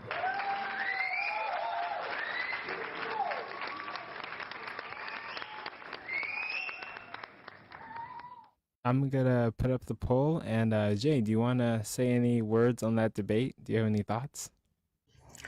Yeah. It was very interesting. Certainly some things to think about on both sides. But I think what eventually happened was that an agreement more than a debate came about from this, and maybe even an extension to discuss it further in another time or at another place. which is the case in a lot of debates. But I think the audience and the debaters got something out of this, learned something, maybe got some things to think about, and that's really what we're here for. It's not about win or lose. It's more about the topics that are being discussed. So great job, both guys. And I hope to see you guys come to more agreements rather than disagreements about this particular topic, and maybe even discuss another topic that entices both of you into debate. Thank you. Yep. And yeah, like I think both parties did a good job in their own right. Thank you, follow me, and thank you, Logictroll. This debate was entertaining and very educational, and I personally liked it. If you guys would like to debate in the future, please feel free to like DM me, and we can set you up with other debates. As for everybody in the audience, there's 56 people in here. Please make sure that you're liking the live and sharing the live. I really appreciate it, and I appreciate all you guys for being here. The poll is up. There's a blue clipboard in the corner of your screen. For everybody, it should be the left corner of your screen. You can go there and you can vote for who you thought won. Of course, me and Jay are not going to be declaring like any winners or saying anything, but I will post the results on my page after the debates tonight. So now we have about like 26 minutes, and we can just chill and talk before we issue the next debate, which is going to be Sir versus Christ before Jesus, on the topic, did the historical Jesus exist? So we will start audience input now.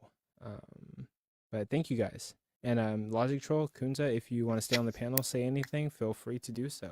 You guys are welcome here. I think. Oh, go ahead. Go ahead. It was a really interesting discussion. I do agree that there was an agreement that was come to. I do feel like Follow Me gave more of an argument than I think Logic was trying to understand. And I think both are real. Like I think that both are coming from genuine places. But for the sake of the debate, I think that Follow, I honestly gave more of an argument than trying to understand, and gave more, like if we could have had another argument like on the other side of things, we could have had someone could have like made a decision on whether or not they think AI is a threat to religion. So I voted for Follow for that reason, but I do think that both people were debating in good faith.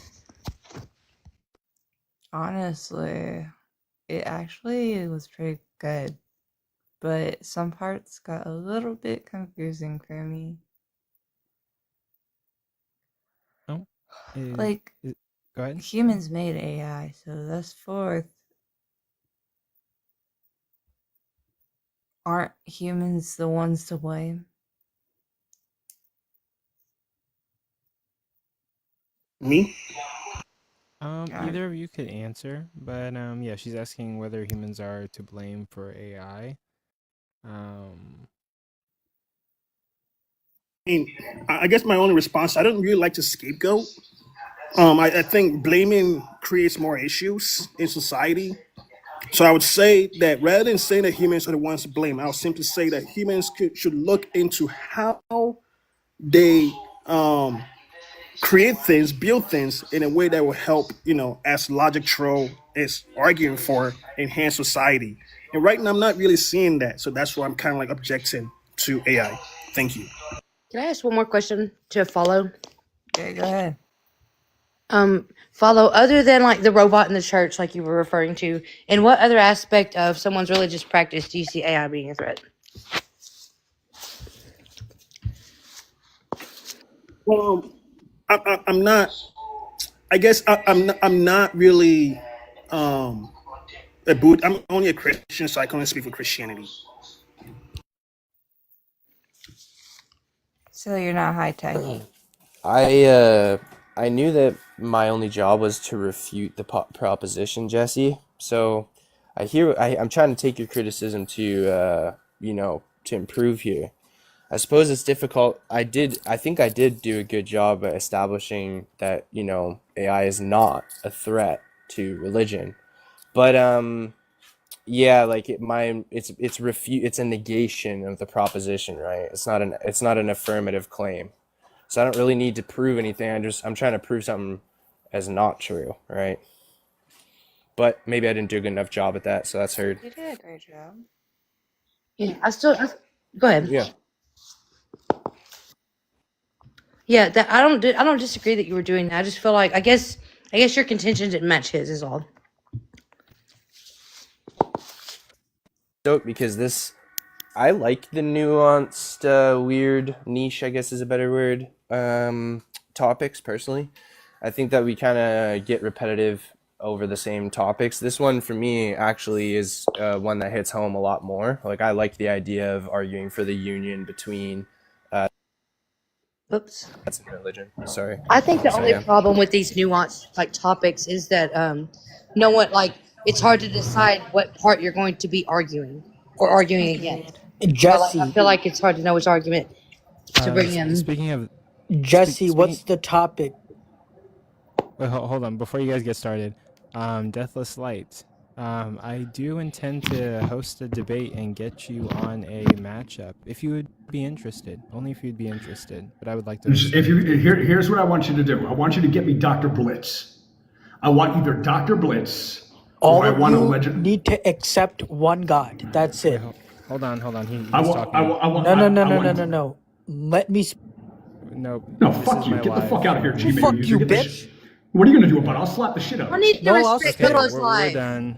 I have a specific agenda. I have things I'm trying to do. But you were saying you want to debate Dr. Blitz?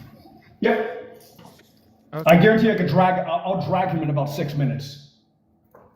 Okay. I could probably establish a proposition and talk to Ian and try to. I've already debated him. I've destroyed. So here's what it is. I got 1,000 followers in one show because I dragged Ian so fucking bad that I got literally 870 followers out of that one showing.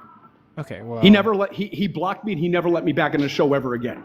Well, and then one time I cornered him in another show. I dragged him so bad he started screaming. Okay, but let's probably refer to probably like the trash talk while the person isn't here to defend themselves. But I can talk to Ian and via Ian probably talk to Dr. Blitz and see if he would happily debate you and we could establish like a time. So let's do this. Let's do it like this if we can. Here's what I'd like. I'd like to actually have a one-on-one debate with Ian live, but I want Dr. Blitz to agree to debate me at Yale, because I'll take, and if he's willing to show up, if he's willing to put up with a moderated debate me at Yale, that would even better. Because I could go in because I know the people there. I've debated there before. We can get this done. And then fight after. I only fight people who are actually foolish enough to try to step. Interestingly enough, I did have you in mind for debating Ian, and I did already DM him about possibly debating you. So I'll let you know if he answers to that and what his response would be. And yeah, we can work around your schedule and schedule a time for that. And I do the formatted debates as well as the informal debates and opening statements, cross-examination, and conclusions. And we can set that out. Perfect. Great. Do you have any thoughts on the debate that just happened, or any debates that are happening later So in the night? yeah, I do, but give me like 5 seconds because I'm walking around in a Cumberland Farms. I want to get some food. Go to somebody else. I'll be back in like 3 minutes, 3 to 5 minutes. For sure. Okay, hold on. Thank you. And Johnny Bravo. You remind me so much of Johnny Bravo, Deathless. Right, so can I answer Jesse's question? I just thought about something. So Jesse, regarding your question, I think about all the religious truths. Usually they tend to talk about a sense of balance and or explore balance between yin yang type of thing, right? What I'm arguing for, I'm not so much concerned about AI per se being an inherent threat. I'm more or less concerned about how those factors may lead to some sort of invasive of species. For example, you can imagine a garden, right? A garden, it's not just peaceful or nourishing and life-giving. We also know that gardens also, if it's like left unattended, it can become overrun with like weeds. It can have all kinds of like invasive species. So my concern is more or less like, how do we control the nature so it does not threaten or disrupt the natural balance of the ecosystem? I view religion as a natural balance of our ecosystem, our society. So the question is, how do we become, aware of Sorcery. how it might like threaten, right, the elements of nature? Okay. Thank you. Okay. Thank you for your response. Okay. Kai, do you want to ask a question? Are you talking in the I have a comments? question. Rod was up here before me. Yeah, that's right, Kai. Oh, Better my back bad. up. That Rod. Bro, No. I'm just messing with you, bro. I'm surprised that Deathless was able to fit up here. Usually his ego takes up 4 boxes. But what I was going to say is that I really look forward to hearing maybe a different take on the AI debate, because I think there's a lot more that could be debated in regards to morality and AI. My take on it is that AI has the potential to become morally even more evolved than the highest human principles. So We should debate it, Rod. You want to set up a I would debate? like- Let's debate it. You and me. Let's debate it. Well, I don't. Yeah, I would probably lose that debate out of lack of interest. But anyway, so yeah, I would just sort of looking forward to some dudes or dudettes or non-binary dudes debating these the issues, the possibility, the sheer excitement about what AI could do for the future of morality. I might do that in the future. Hey, Coco, sign me up. Okay. Yeah. I could set up future debates regarding this same topic with different competitors. Yeah. In order to get a different perspective and Yeah, get a analyze, like, couple different of information. non-believing heathens to duke it out on this subject. This will be fine. Okay, definitely. I think like I just want to say thanks, Coco, for letting me up, and keep up the good work. Love Okay, you. definitely. You're welcome anytime. But Kai, do you Sir have is any? here. I just saw him. But go ahead, Kai. You have anything to say? Yeah, great for having me up here, Coco. It was a great debate. I think logic is having a hard position to battle, just because of the potential of AI, of just taking over everything, ending humans, right? Like that potential is there. So, but as long as humans are there, my question is for follow me. As if humans are alive coexisting with AI, do you think that AI can ever replace religious experiences like prayer, miracles, or divine revelation? Was that a question for me or Kunta? Human. I wouldn't say it could, but I don't see how it can. I would say it can mimic religious experiences, but I wouldn't say replace. Replace is a strong word for me. Yo, Coco, can I say who won the debate thing? Yeah, you can give your position on it. I do have the results of the debate, but I will release them on my account officially. So I'll have everybody wait for that. But I think everyone who voted could have possibly seen it immediately after the Logictroll. poll closed. Who knows? Maybe Kunta won. We don't know who won personally. I know because I voted last moment. One last question, just for Kunta, if that's okay, Coco. Go for it. But Jesse, did you have anything to say? Sorry, I did cut you off earlier, but do you have anything to say? Hop down. Thank you both. I think that you both came in good faith, and thank you, Coco and Jay, and I'll be watching. Yep, come back anytime. Love you, Auntie Bet. Jessie. But go ahead, Kai. Thank you, Coco. And then another question just for Kunta here. Rather than AI threatening religion, couldn't it serve as a test in our faith? Like reinforcing that belief that humans are not machines and we have some sort of divine connection? Because that's what I would see, is it reinforcing the faith. Would you concur? I mean, there will have to be some evidences as to how it can reinforce the faith. There will have to be. Unless like if someone programs my exact DNA into AI, that'd be weird to observe. Well, thanks for answering my question. Thanks for having me, Coco. You guys have a good one. Take care. Wonderful day. I just wanted to share some information with you, Coco. I was watching a live today where Masid Sever claimed to have 50 different studies that supported the existence of free will as a phenomenon. So I suggest a debate between Saul and Darth Nerder on the question of free will, and I think that He is for debates, but you never debate, Rod. and also I think that all of the studies should be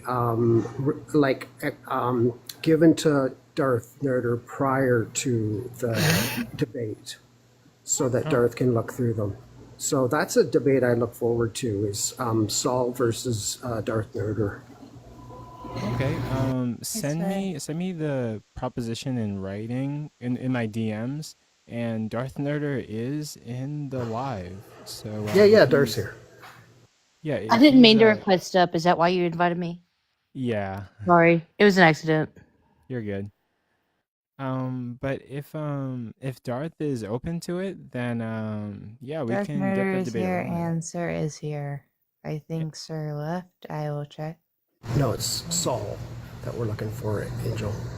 Yeah, so it would be Saul versus Darth Nerder on whether free will is a phenomenon that occurs in reality.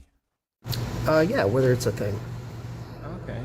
Whether it's yeah, a actually, that'd thing be a or very not. interesting debate. Thing. Yeah, for sure.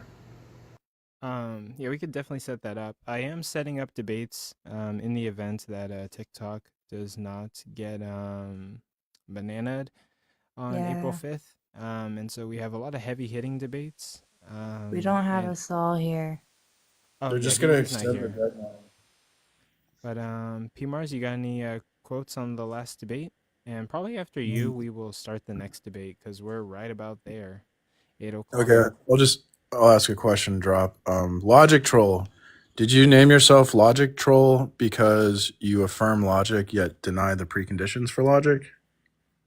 No, not the P. I just- thing. I don't know. Oh, does he not actually want me to answer? He just left.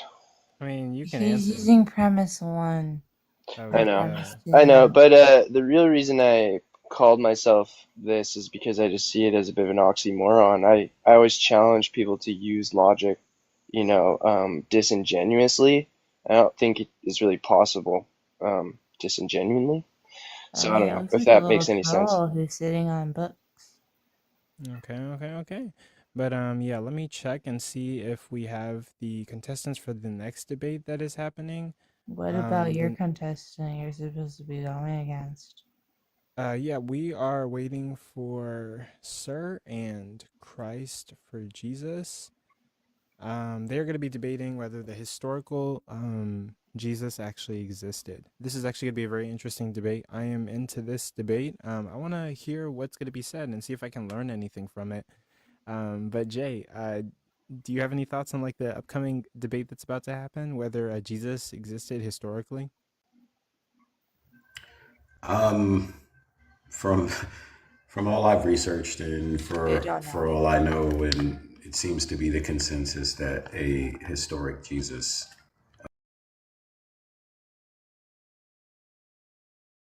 exists. So with this new advent of stylometric analysis, they're finding that it may have just been that Jesus didn't exist and was a concoction, if you will, of different stories and views and viewpoints from individuals in the Bible. And of the time. So it just seems to me like this will be an interesting clash of the titans, if you will, on whether or not Jesus existed in actuality, or whether or not Jesus was simply a figment of someone's imagination written down in a story to motivate a group of individuals to be a part of a religion of the time. So I guess we'll find that out. I'm neither here nor there on whether Jesus existed or not. I simply go with the research that I've done so far on the topic, and so far as what's being said about it is that there was a historical Jesus, but of course, then there were apparently Jesus, if you will, because there were others who were considered the Jesus also in that time. So I guess this will be an interesting debate, and I'm hoping to learn something. Nonetheless, it will be. I just came from Jiren's live. He should be over here in just a second. Just wrapping up. Okay, definitely. We can't wait for them to get here. In the meanwhile, we got 70 people who are in the live. Yeah, the debate's gonna start in like a. I'll say what? We got 72. No, wait, no, we got 71. 73. Yep. I don't want to run off the train here, but I could give a better response to PMAR's question, perhaps, after reflecting on it, but I don't know if that derails it a bit, so tell me if you want me to do that or not. 81 people. You can do that very briefly while I'm sending out the guest request for Sir and Christ for Jesus. Okay, he asked about, like, if I affirm the preconditions for logic. I just look at logic as conditional. So asking what the preconditions for logic are is kind of like a category error from my understanding. We could ask like maybe a more detailed question, but yeah, logic itself seems to be conditional in nature. Like validity, has a conditional element to it. So. And speaking of that, I do agree with that. This might be a good time to plug that instead of me and Rasol debating first over whether the tag argument is a good argument or an intellectually honest argument, we're going to be going after this next upcoming debate. We kind of rescheduled that debate due to minor timing inconveniences, but it's fine. It happens. Life happens. A lot of bad timing. Gonna check. Sir is here. We got Sir. We got If you guys don't mind, I'm gonna drop everybody from the panel, and we're gonna get on to the next debate. Yeah, let's get on to the main event. Drop all these Hi, undercarders. sir. Get them all out of here. Get this kunta. Get this logic. Get these undercards out of here. We're ready for the main event. Okay. Angel, I will see you Can later. I be quiet for one time? Okay, you can be here for the debate, but you do have to remain on mute so we don't interrupt the integrity of the debate that's going on. Thank you very much. Hey, sir, how you feeling? I'm pretty good. Excited to have some dialogue with Jaren. Why am I at the bottom of the guest book? I'm not sure. I think like whatever box you hit when you are requesting to come up is where you're gonna land. So whichever one you poke on your screen. Am I having connection issues? You're Yes, you you're are. breaking up a little bit. Yeah. Damn it. I'm going to A lot reset of my it. modem and come right back. Okay, definitely. We can wait Modem for you reset. for 10 minutes.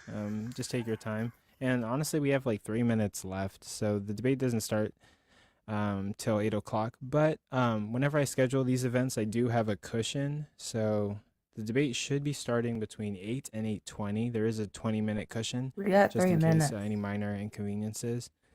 But Christ before Jesus, it's an honor to have you. Thank you for being here. How do you feel you. for this upcoming debate? How do I feel? Yeah, how do you feel? I'm perfectly fine. Okay. How's your day going? You doing all right today? Yeah, it's going all right. Spent the Spent the day with the family, just kind of hanging out at my parents' house. Definitely. That's pretty cool. We're happy Which, to by have the way, you. I don't live at my parents' house. I went to my parents' house with my kids. I want to preface by saying that I do not live in my mom's basement. Okay, definitely. It's important to clarify that for the audience. I agree. Yeah.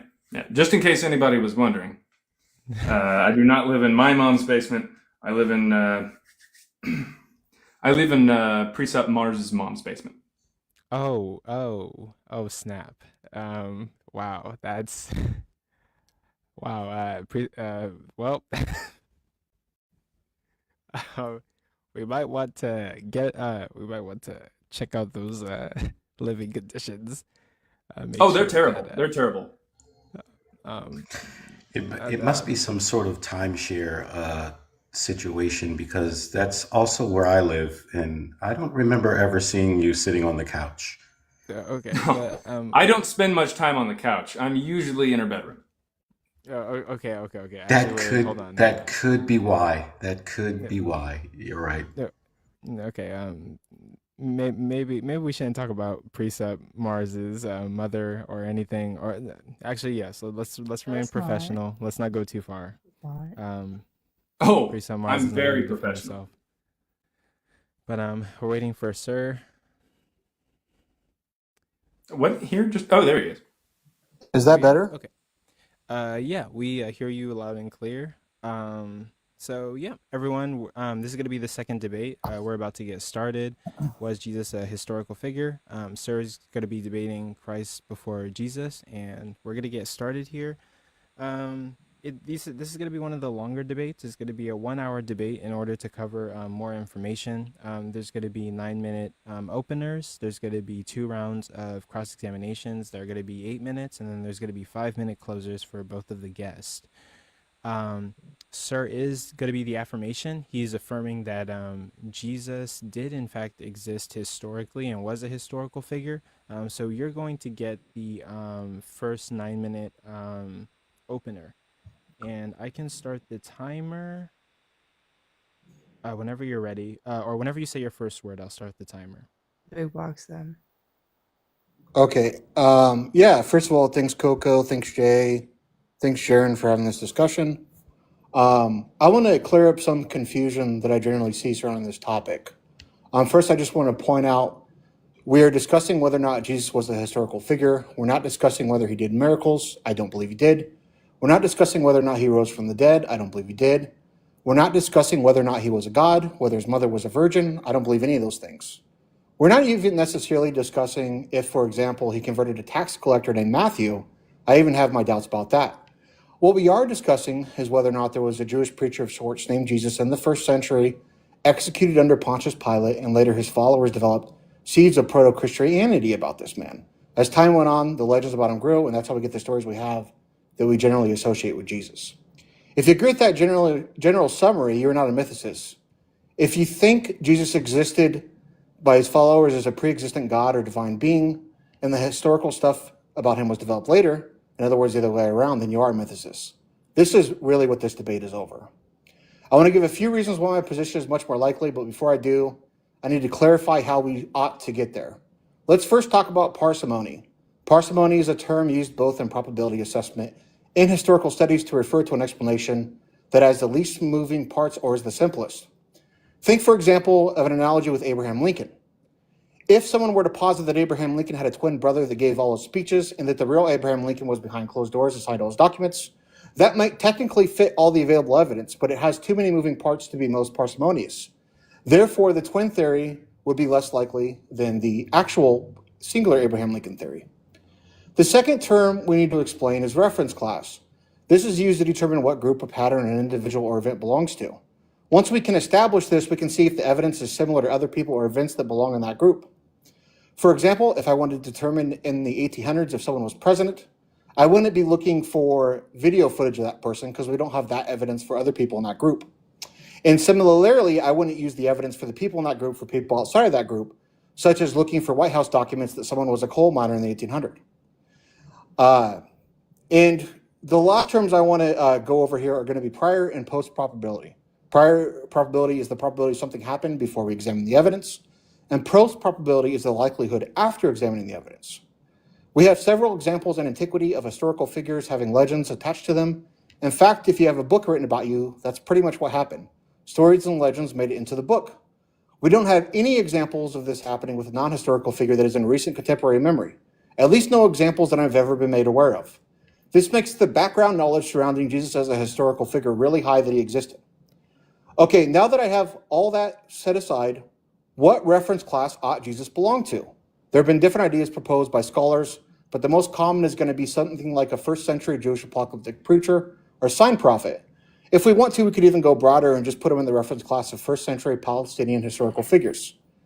It doesn't really matter which class we assign him to of those three, because the evidence we have for Jesus in most cases far surpasses those other figures. Given that the evidence for Jesus is on par with these other figures in most cases or exceeds them, and given that we don't have any examples of someone making up someone like Jesus in contemporary memory in the first, second, or even third century, the prior probability for Jesus is very, very high. So we'd actually need really good evidence that he didn't exist. Now going over the evidence next, I want to point out that each pieces of these evidence are going to raise the prior probability and make the post probability even higher that he existed. Here's a few of those pieces of evidence. He's mentioned by the historian Josephus. He's contained in New Testament documents that contain biographies and lives about him, as well as letters from a follower who claims to know one of his brothers. There are several competing groups arguing over various details about him, such as whether he came from an angel, whether he was a god or a messianic human, whether Judas was all part of the plan, or whether he betrayed Jesus unjustly, whether Gentiles should be allowed in the religion, etc. But they all seem to agree that a man was crucified by Pontius Pilate. Every Christian and Gnostic group agrees on this detail, and this detail might be the most embarrassing of all, because they were not looking for a crucified Messiah. And we also have several early second century references to Jesus and his followers that he is the one where the religion originated from a man that was crucified, and that man was called Christ. Suetonius and Tacitus mention this, as well as Pliny the Younger mentions interacting with people who were worshiping a Christ figure, and that's the name reserved for a Jewish Messiah. Now, the very last point I just want to make is that in order for my theory to be most likely, I only need one of these to be correct. Jaron needs his interpretation of all these pieces of data to be correct. For example, if I'm wrong about Josephus and Josephus doesn't mention Jesus, it doesn't matter, because any of these pieces of evidence would be enough to establish that Jesus was most likely a historical figure. But Jesus needs to poke holes and show that all of them are wrong. And that's all my time. Okay, I'm stopping your time there. And you had 3 minutes and 42 seconds left on the clock. That will conclude Sir's opening statement. Christ before Jesus, your opening statement is going to be 9 minutes, just like Sir's, and I will start your time whenever you say your first word. Okay. I've got 9 minutes. Yep. I don't need but about 4 minutes in order to prove that Jesus didn't exist. So for the first 5 minutes, I'm going to eat this sandwich.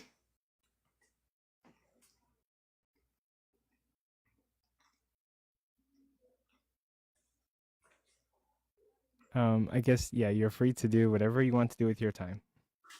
Thank you.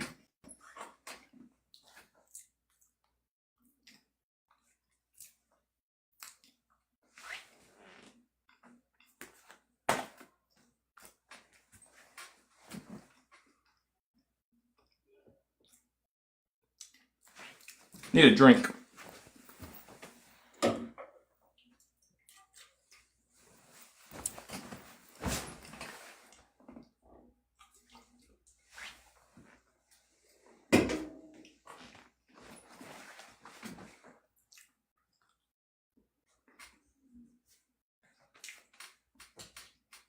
You know what? I'll go ahead and start.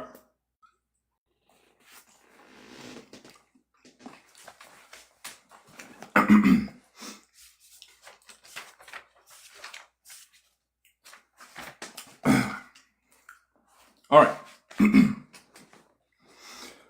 Ah, boy. Even the natural Jesus, as presented by the New Testament, did not exist. The supernatural stories of Jesus come from prior deities, such as Serapis, Dionysus, Asclepius, Orion, The natural stories of Jesus come from prior works such as the Septuagint and the works of Josephus. Most notably, Wars of the Jews, not so much Antiquities of the Jews, Against Apion and his autobiography, Vita. There are anachronisms, geographical errors, contradictions among the Gospels, complete and total misunderstandings of the Jewish messianic prophecies, and the New Testament wasn't written until the 2nd century. The first books published are published by a man who didn't think that Jesus was a real human being. There's not a single verse in the New Testament where the author states that they were present for the life of Jesus. Every story of Jesus is presented in third-person omniscient. Multiple teachings of Jesus are lifted from a book known as the Wisdom of Sirach, written and found in the Catholic Bible, by the way. It is written in the early 2nd century BCE by a man named Jesus ben Sirach. So if you want to say that there's the Jesus who we all know of, that this is based on, sure, you go ahead. I mean, Josephus mentions at least 4 or 5, but that would just be a Jesus in name only, or a Gino, as I like to call it, because they have nothing to do with the Jesus of the New Testament. Ancient historians are of no use, seeing as interpolations and edits abound. The oldest manuscript we have of Tacitus is the 9th century. The oldest manuscript of Josephus is the 11th, both kept by the Catholic Church, by the way. And Jesus is not mentioned by Pliny the Elder, Philo, Justus, Seneca, or any other first century author that we know of. The first time Jesus is definitively mentioned by a non-Christian is Lucian of Samosata in roughly about 166, and he says that a patricidal con man named Proteus grifted the Christians and wrote books for them in the middle of the 2nd century. He also wrote letters to different cities, according to Lucian of Samosata. Jesus is a mythological character with a supernatural birth story in only 2 of the first 6 Gospels written. And even those 2 contradict each other on their narratives. Even the natural Jesus, as presented by the New Testament, did not exist. I am aware that I am in the minority currently. The vast majority of historians and scholars will tell you that Jesus probably existed or don't have an issue with his existence. By far the most common take of Jesus is that the natural person who didn't do any miracles existed. But despite the fact that nearly all religious scholars are religious themselves, work for religious institutions, or get their funding from religious organizations or religious students, a growing number of scholars who are sympathetic to mythicism and to the idea of 2nd century authorship of the New Testament is starting to show its head. As a data scientist, I'm sure many of you are aware of the term stellometry and have heard me use it. I'm going to try to refrain from talking about stellometry because unless I have been wrong for the last couple months or last couple days preparing for this particular debate, I don't think Sir has read my book or has done the data science himself on the actual text. So I don't want to appeal to something that he doesn't necessarily potentially agree to. I have no idea. And we'll get more into that in the future as this debate goes on. But again, Jesus just absolutely, my take is that he is a mythological character written by people who are not Jewish in the 2nd century. Good to go. Okay, ending the time right there. And you had 2 minutes and 53 seconds left over. So we're going to proceed to cross-examinations. Sir, you're going to start off with your first round, 8-minute cross-examination. I'll start the timer when you say your first word. So I have 8 minutes to control the convo, is that right? Yes, you can talk or you can make ask any questions you want. Okay, Jiren, do you think any of the text about Jesus or in the 1st century said that the first person that mentioned Jesus as a human is Lucian, correct? Could you repeat the question? Do you think any of the text about Jesus are in the 1st century? No. Okay. So your interpretation of Mark 13, from what I understand from your book, is that it's about the Bar Kokhba revolt. Is that correct? Correct. Okay. In Mark 13, it presents the desolation sacrilege. That's the primarily the reason why you interpret this book to be after the Bar Kokhba revolt, because after the Bar Kokhba revolt, the Jewish temple was replaced with a pagan temple. Is that correct? No. What's your reason for thinking that Mark That's part of my 13 is reason. talking? That's part of my reason. The on the Temple Mount, Emperor Hadrian erected a statue on the Temple Mount.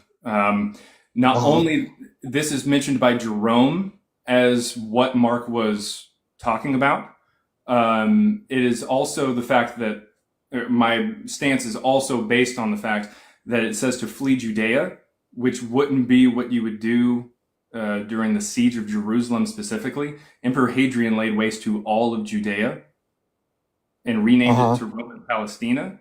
So in Mark, when it says you see the abomination of desolation standing where it ought not, in other words, as Jerome said, the Temple Mount, flee Judea. And that would be Bar Kokhba revolt, not just 70. There were still Jews in Judea in 70. Okay, so Mark 13, when it makes this sort of eschatological prediction about the coming of God and about the desecration sacrilege, it does all this and says it's going to occur in the lifetime of the disciples. But when we get to the later gospels, such as Luke and the Evangelion, which I'm going to say is after Mark, it changes the context. In Luke, for example, the kingdom of God has already arrived. It's not a future event. Luke references the kingdom of God as being an ongoing event that's here currently.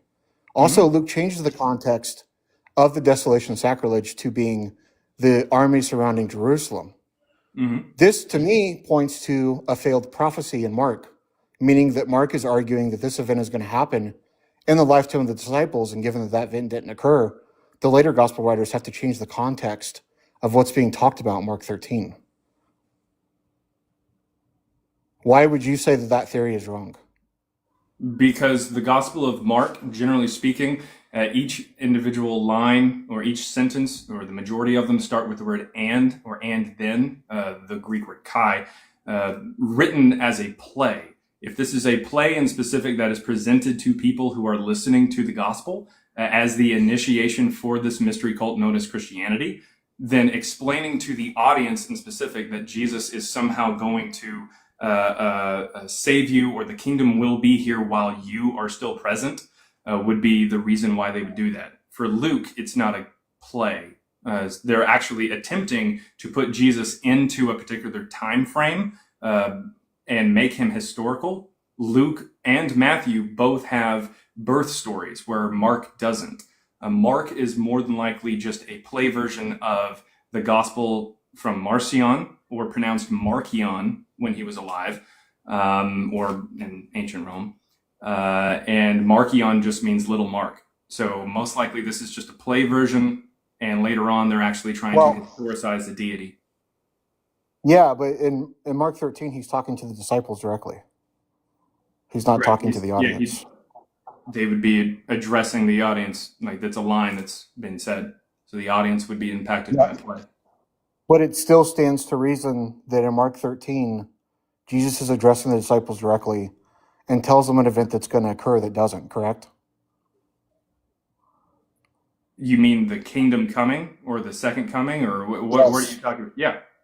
It ultimately doesn't, no. But that to event the did not people who occur are listening to the play, Wait. they believe that it would be. Hold on, Jaron, please. That event did not occur in the disciples' lifetime or in the first century before the Bar Kokhba revolt. Do you agree?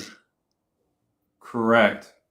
Okay, so why would, if Mark was written in the second century, why would Mark have Jesus speaking a failed prediction of people that he knows won't occur? Because the people who he's addressing are the audience. That's the point. Jesus, the people who would be Mark listening 13, to it. I implore anyone to read Mark 13. He's talking to the disciples. I'm aware. The audience is going to be listening to this play. Okay, but in context of the story, he's talking to the disciples, right? In the context of the story, yeah. I mean, if we want to jump into the context So of the story, your then theory is I that guess all of it Mark happens. Your theory is that Mark wrote a failed prophecy in his book because the kingdom of God did not come in the disciples' lifetime. No, what I'm saying is that my theory is that this particular play that was put on for the initiates of the Christianity mystery cult heard that this teaching, in specific, this kingdom would be coming for them. That's the point.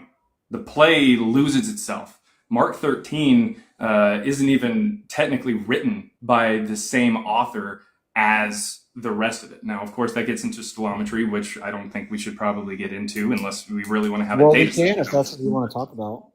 Well, I mean, we not can necessarily, but nevertheless, my theory does not hinge on the idea that Mark 13 is somehow a failed prophecy or anything like that. That has no effect on the theory that I have.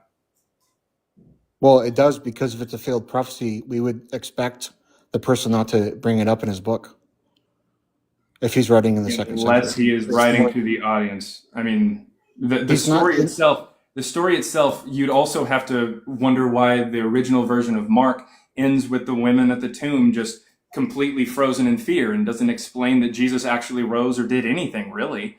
And there's no Well, it post-resurrection scenes. Why would that be the case It if does they indicate- believed this in 70? Yeah, there's a simple explanation for that. It does indicate there's going to be post-resurrection. For one, it says that Jesus is going to appear to Peter in Galilee. And Mark is writing a lot of polemics against the family and the people that knew Jesus during his lifetime. And I think this also points to a first century date, because if we compare Mark and Matthew, there seems to be a bit of tug of war going on between people that were following the teachings of the people that knew Jesus versus the people that were following the teachings of Paul. And Mark is writing on the Pauline side of the schism. So it's fully expected that Mark wouldn't present post-resurrection stories, because those are going to be to the people that knew Jesus during his lifetime. You are very correct. The Gospel of Mark is based off of Marcion, and Marcion's New Testament had his Gospel Evangeline along with 10 books written in the style of letters attributed to a man named Paul. Of course, Mark is going to be very aligned with Paul. Of course it is. Despite the fact that apparently, according to church tradition, Mark did not follow Paul. Mark followed Peter. Yeah, I know. That tradition's obviously wrong. Yes, because they were trying to So what? rebrand Mark Finish as your late last as... sentence. Yeah, so What did you Mark say? was How much trying to be time, Coco? rebranded. That would be the end of the round. So finish your last sentiments. No, I think it's he could take his turn now. I think that's it for the Gospels. Oh, okay. And Christ before Jesus, it's now your turn for your first round of cross-examination. You can ask whatever questions that you want or talk the entire time. I'll start the 8 minutes whenever you say your first word. Sure. So a particular thing that you had mentioned in there was that there was an embarrassing act that was talked about for the crucifixion. The crucified Messiah, you said, wouldn't be what the Jews were looking for. Do you Correct, hold to the criterion of embarrassment there? I don't know if I would specifically word it that way. I think it's similar to like kind of that criterion that Urban presents, but I think it would be less expected to see such a story survive the tradition. Yeah. Okay. Are you aware at all as to the stories of Greek gods who got their junk ripped off that were still worshipped? Yeah. So what? Okay. So very clearly, embarrassing moments aren't necessarily indicative of people who are trying to tell a true story. That's just kind of part of literature back then. That wasn't my argument, though. My argument is that ultimately, I'm just trying to make sure that the term embarrassing in specific wasn't used to imply that because it was embarrassing, it somehow adds to the validity of the story. I'm trying to make No, sure what that I'm that's saying not what is- we try to do. yeah, there might be some general embarrassing detail that can't be applied unilaterally. I agree with you there. But when we're talking specifically in the context of what the Jewish figures that we're talking about here were looking for, they weren't looking for a crucified Messiah. And this story seems to transcend all the traditions among Gnostics and Jewish Christians, so including the Ebionites. So the fact that this crucified story the tradition made it into all these different sort of Christian cults, to me raises the probability that that's a real event that occurred. Other than church tradition and the Bible, where are you getting the idea that the earliest Christians were Jewish? Well, the fact that they're talking about a Messiah. Who's they? The people in the Bible. That's what the story's about. It's about a Jewish Messiah. So you're just saying you're basing it off of the Bible that they're Jewish? Well, I don't know why else we'd have a story about a Jewish Messiah unless it came from some Jewish tradition. They seem to be trying to... The only way that people would be familiar with Judaism and want to work with that as their narrative for a story is that they're Jewish themselves? No, that's not what I'm saying. Are you saying that outside of the Bible and church tradition, we don't have, like for instance, do we have any Jews who said that Christianity was more or less a sect of Judaism that split off? Do we have any early Jews who say that? No. Okay. Do we have any Romans who say that Christianity split off from Judaism? No, but I don't know what Romans would mention that. You don't think Pliny the Younger would have mentioned this 3 years before the Kitos War when he runs into them in northern Asia Minor in 111? No, why would he? When he runs into the Christians in 111 and writes a letter to the emperor in literally the very middle of the Jewish-Roman wars, if he ran into some group in northern Asia Minor sympathetic, at least in some part, to the Jewish cause, or familiar or worshiping a Jewish person, well, he wouldn't mention that? Point of Pliny's letter the point of Pliny's letter to Trajan wasn't to talk about who the Christians were. It was to make sure that his method of prosecuting and punishing them was correct. Correct. And so I don't know. Did they not have it since 70 specific rules that attacked the Jewish people? Like, for instance, the tax? That I'm not aware of. You're not aware sure. of the tax that was levied against the Jewish people in 70 that said that you either had to worship the Roman gods or pay a tax? Oh, yeah, sure. Okay. That taxes, so yes. very clearly they have rules specific to Jewish people and specific to people who are familiar with the Messiah and everything like that. If he ran into Christians who were somehow an offshoot of Judaism and Jewish in some form, whether or not ethnically or post-religiously, or they just happened to worship a person who was Jewish, you don't think that Pliny would have mentioned this 3 years before the Second Jewish-Roman War? I think if he did mention it, it wouldn't be surprising, and if he didn't, it wouldn't be that surprising either.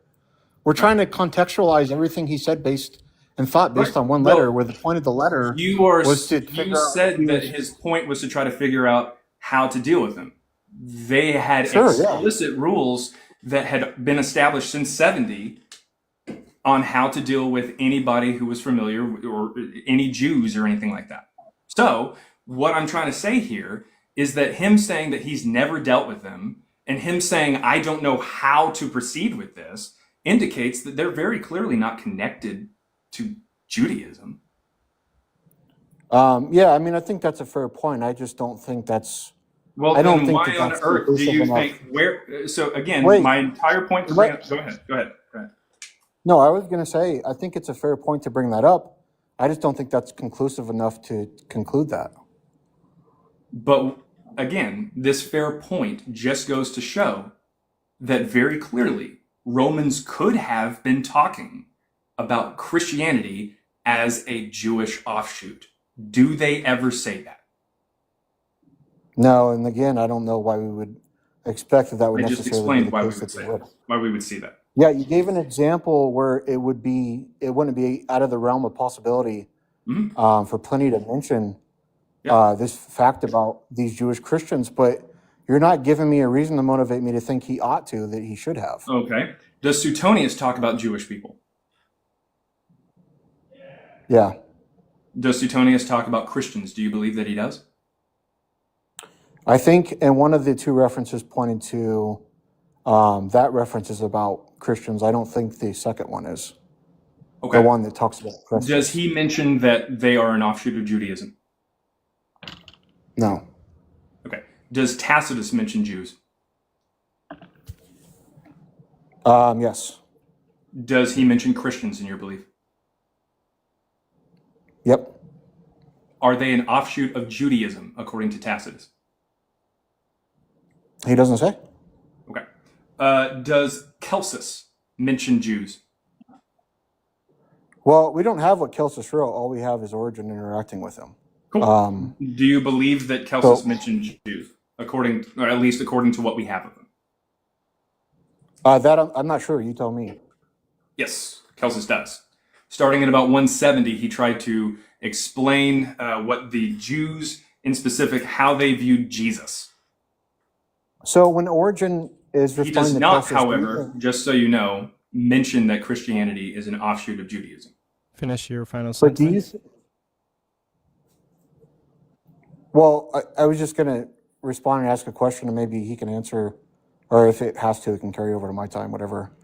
But when Origen, It sounds like I'm almost done here with my. So ultimately, what I'm actually trying to say here. Oh, really quick. Go ahead. That would be the end of the round. Was sir, that the end there? That second? Yeah. But Okay. sir, now would begin your second cross-examination period. So you've got 8 minutes, and I can start that whenever you say your first word. yeah. So do you think Josephus mentions Jesus at all? Jesus of the New Testament? Yeah, I'm assuming. That's Yeah. what you mean. No. Yeah. Sorry. Okay, so let's take the book 18 reference out of the play for a minute, because I'm a bit agnostic on that one. But in book 20, when he referenced the execution of James, and associates him with Jesus and says Jesus was the one that was called the Christ or the so-called Christ, I imagine, what's your interpretation there in that passage? Do you think that's a Christian interpolation, or do you think that was a scribal error, or what's your interpretation there? Scribal error, Christian interpolation, for the most part, bleeds into one. If you have somebody who puts in a little note that says Jesus Christ, called Christ, this guy in specific, eventually that little note's probably going to make its way in there. Seeing as we don't have the printing press, and the oldest manuscript that we have from Josephus would date to the 11th century, found in a Catholic monastery, I would imagine that it'd be fairly easy for a little note to get over into, or a little footnote to get into the actual text. But there's multiple problems as to why that wouldn't be the Jesus of the New Testament, anyways. But How do you think the passage? Probably an interpolation. How do you hold that the passage originally read then? Either it just said Jesus, son of Damnius there, or it just said Jesus. Okay, so in Josephus' writings, he doesn't normally, or in fact, I'm not even aware of an example where he will introduce someone by their first name, not tell us who they are, and then at the end of the passage, reintroduce them and tell us their title, such as Jesus, son of Damnius. So don't you think the most likely explanation there is that the beginning reference to Jesus is a different Jesus from the Jesus at the end? Who is James then? Because he just mentions James without any explanation. James is the person that's the brother of Jesus. Who is explained later. He's not introducing Jesus, he's introducing James. James is the brother. James is familiar. You're telling me that Josephus doesn't... You're telling me that he doesn't introduce anybody without explaining who they are. He's not introducing Jesus there. He's introducing James. He introduces Jesus he has later on James. when he says son of Damnius. He tells us who James is. It's the James that's the brother of Jesus, the one called the Christ. Yeah, because he's introducing That's James in that line. He's not introducing Jesus, he's introducing James. You are correct. Yeah, but he wouldn't say James, the brother of Jesus, without telling us what Jesus he's talking about. There's the Jesus in previous paragraphs and 12 paragraphs after. Why would... In using that logic, he would say James, the brother of Jesus, the son of Joseph, the son of Heli, the son of Matthat. Like, that doesn't make any sense. Jesus in that passage is simply just... the line there is explaining who James is. Yeah, It's not introducing James Jesus, is the it's brother of introducing Jesus. James. James is the brother of Jesus, and Jesus is the one called the Christ. If that is the same Jesus at the end, Mhm. that would cause some confusion. I'd be like, what Jesus is this? James, the He brother of explains Jesus. who it Who's is. Jesus? No. No, it doesn't. He's explaining who James is. That's literally the first person mentioned in the sentence. It says James, the brother of Jesus. If you want to know who the Jesus is, keep reading. It's literally 4 sentences later. No, but that's not how Josephus brought people into the story. If there were multiple James in the Okay. story, which there is in book 20, there's a Jesus later on in this same book as well as before this paragraph. So he would have to differentiate between the different Jesuses. So why would he just bring someone up and call him Jesus? That would cause confusion. It doesn't confuse people that read 4 sentences later. Also, again, I want to reiterate, he's not introducing Jesus there. As you even stated, he's introducing James. Jesus is just simply who this person is related to, and then he explains who Jesus is, because the entire passage is a twist. He's literally just saying that Jesus became the high priest. That's the point. In fact, if he was writing to anybody familiar with the story, they would probably know who the high priest was. And so, okay, well, there you go. It's just Jesus. It's not that big of a deal. There's not too terribly many high priests, and you'd probably know who that was if you were familiar with the story. But that being said, Josephus would have been the person who we could look to, who definitively talked a lot, extensively about the Christians. The fact that very clearly we set the testimony of Flavianum aside, and for good reason. But again, he talks a lot about the different sects of Judaism. He doesn't even mention that the Christians are a sect of Judaism. He doesn't even mention, because we've set aside the testimony of Flavianum, he doesn't even mention who the Christians are. In fact, if Josephus had said, using your logic, the idea of putting in the Christ there to explain things, because he apparently never introduces anybody without explaining something, who calls him the Christ? What does Christ mean? What is this? Who are the Christians? He doesn't explain this at all. If he says this James, the brother of Jesus, who's called Christ, the most insane thing there is the idea that someone calls him the Christ. Tell us about that. Why isn't that explained? Josephus does do that without explaining the term he's using. There are examples of this. Actually, in the same book, if you go up just a few paragraphs, he introduces this guy that becomes a high priest, this guy Joseph, son of Simon. He calls him the cabby, but nowhere in his book does he explain what the cabby is. Who is Simon? Well, he was Does the he tell high us priest who before. Simon is? Yeah, he was the high priest before Joseph. Okay, so But it goes Simon and then Joseph. He doesn't tell us what the term cabby means, right? So that's not unexpected for him to mention a term like this and not explain what it means. This is before the Jesus passage, you said? Yeah, paragraph 196.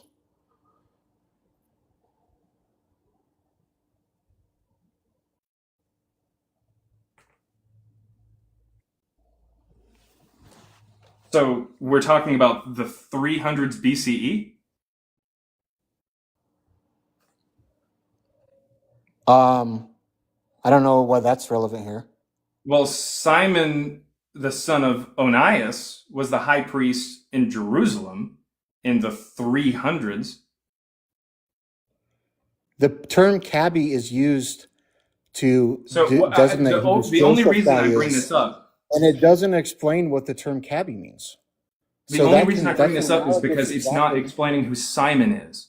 Simon wouldn't have been the high priest then, unless we're talking about the 300s BCE. And according to you, if he brings someone up who we don't know, he's got to explain who they are. He says it in the passage. He says, son of Simon, formerly the high priest. So the one who existed from 300 to 270 BCE? Finish your last sentiment. That's the end of the That's what it testimony. says in the passage. It says, as soon as the king heard the news, he gave the high priesthood to Joseph, who was called Cabby, son of Simon, formerly the high priest. So he's And this is introducing found this in term which cat particular book? and not explaining what it means. Okay, I'm gonna cut it off right there. That would be the end of that cross-examination for Sir. We're gonna start the 8 minutes, the last section of the second round of cross-examination for Christ before Jesus. You got 8 minutes, and it will start whenever you say your first word. All right.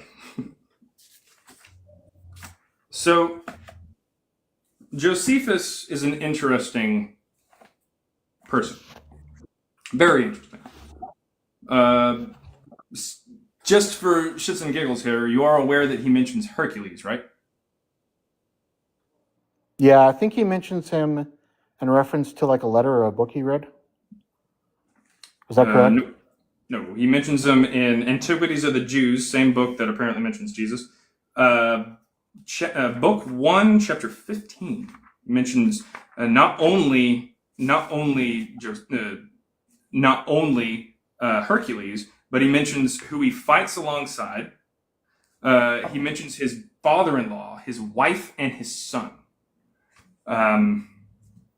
Very clearly, back then, people absolutely did believe in historicized myth. Go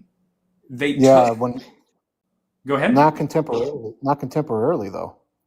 Not contemporarily. I don't know of any examples where someone put some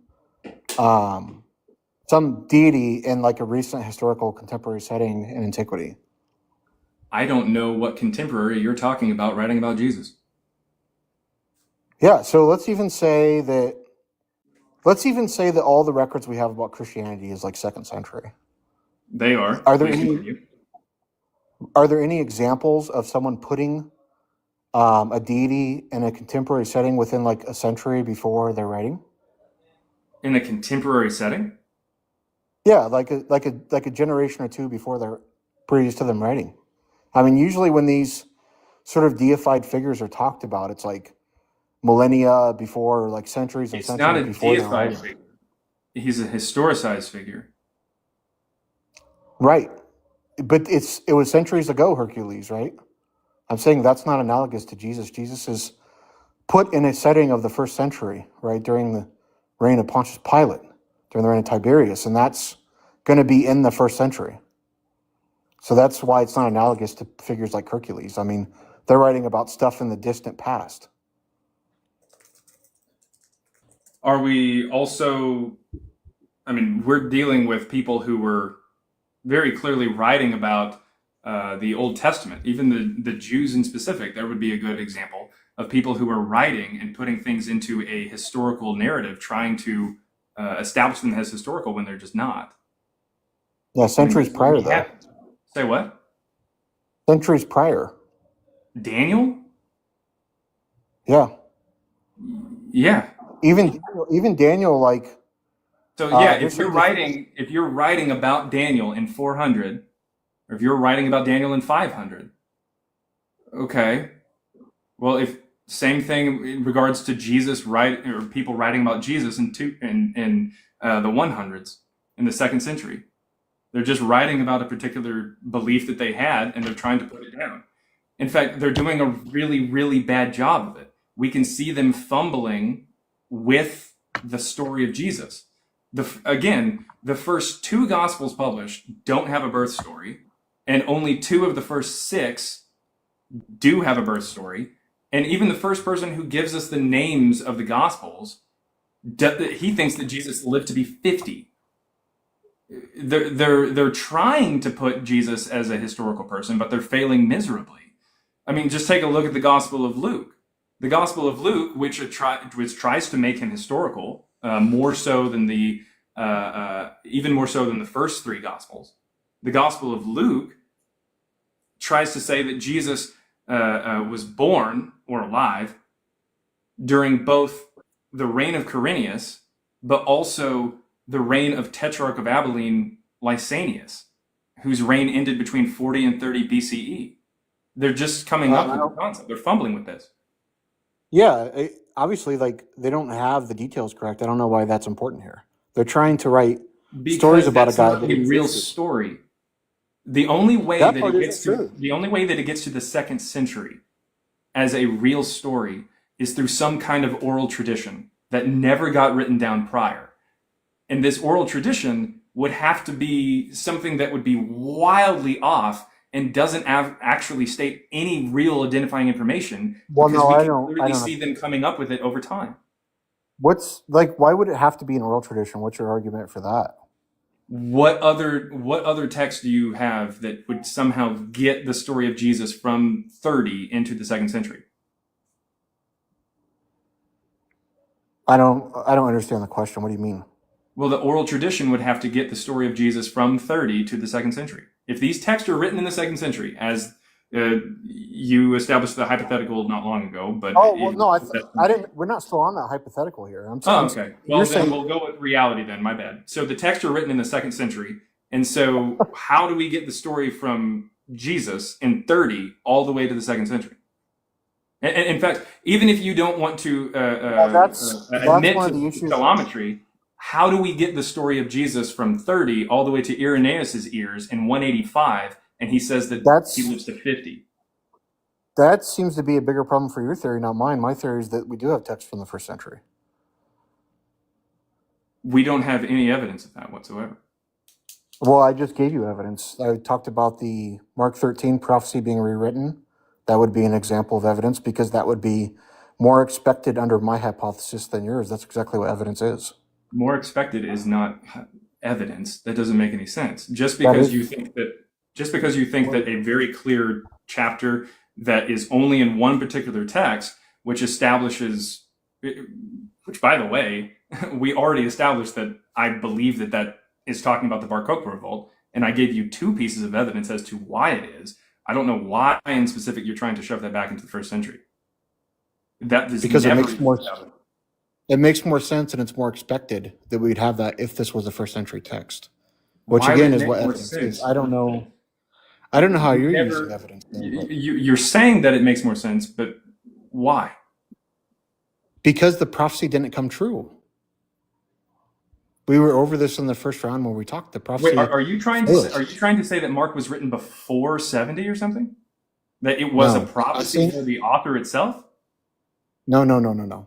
Although some scholars do argue that. I'm saying that Mark was written. I mean, if this is an author who is writing after 70 and he's trying to write as Jesus talking to his disciples, then I mean, very clearly this would have to be somebody who is aware that this would have to be a failed prophecy by 70. No, the failed prophecy is that the desecration sacrilege did not happen after the first destruction of the temple, and that the kingdom of God didn't arrive in the disciples' lifetime. That's the failed prophecy. That's what Luke changes. So please explain how Jerome was wrong when he talks about the abomination of desolation being the Bar Kokhba revolt. What are you talking about? What do you think it is? Jerome is 6 centuries later. I don't really give a hoot what he has to say about it. He's not 6 Finish centuries your last later. statements. Jerome is like the year 500, right? Is that 6 centuries later?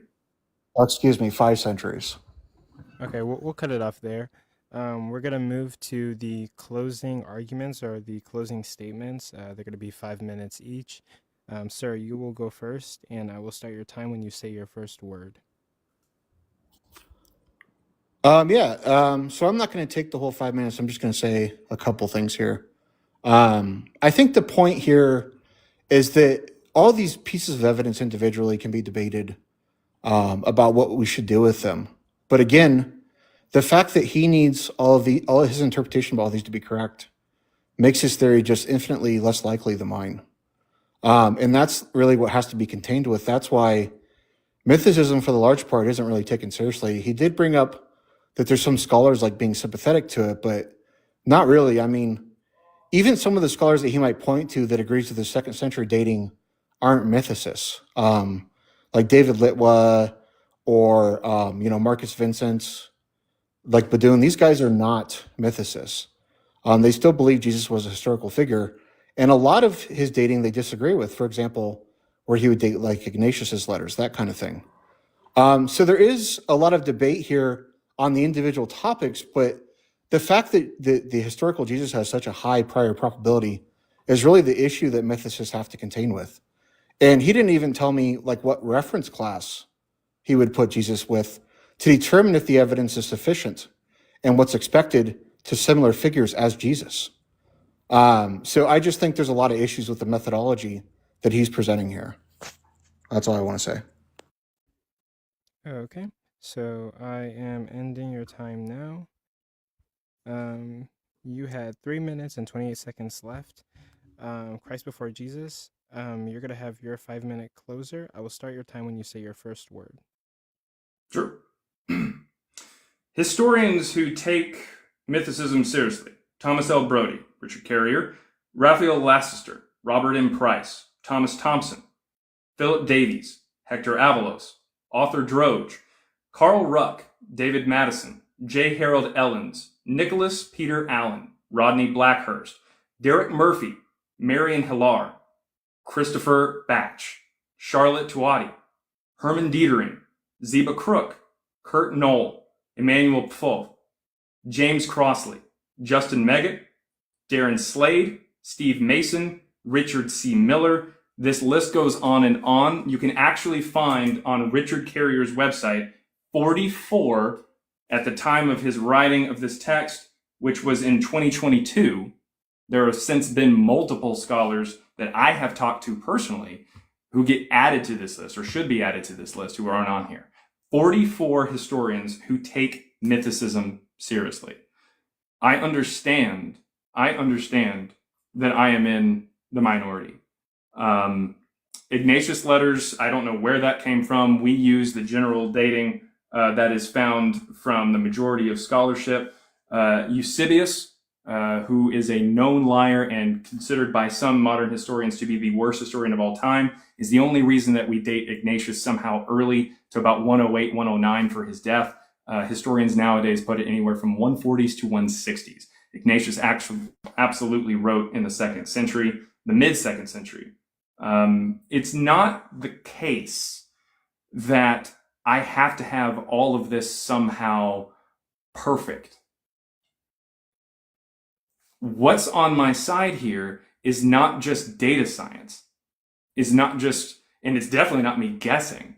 It's the fact that even the text of the New Testament itself sometimes indicates second century authorship. 1 Timothy, as you and I have actually discussed in private, sir. 1 Timothy mentions Gnosticism. It mentions the book Antitheses, which comes from Marcion and is published in the 140s. 2 Timothy mentions Polycarp. It mentions his scribe, Crescens. These are texts that are in the second century. When the church fathers are discussing whether or not circumcision is something that is necessary and ultimately come to the conclusion that no, it's not, they shouldn't have been discussing that. Paul already figured it out in the first century, right? Well, unfortunately, like we and me, my co-author, and Nina Livesey, a current scholar at the University of Oklahoma, would say, Paul is nothing more than a pseudonym used by the Marcionite school and published in 144. He's not a real person. He's in the second century. Nina Livesey is not on this list.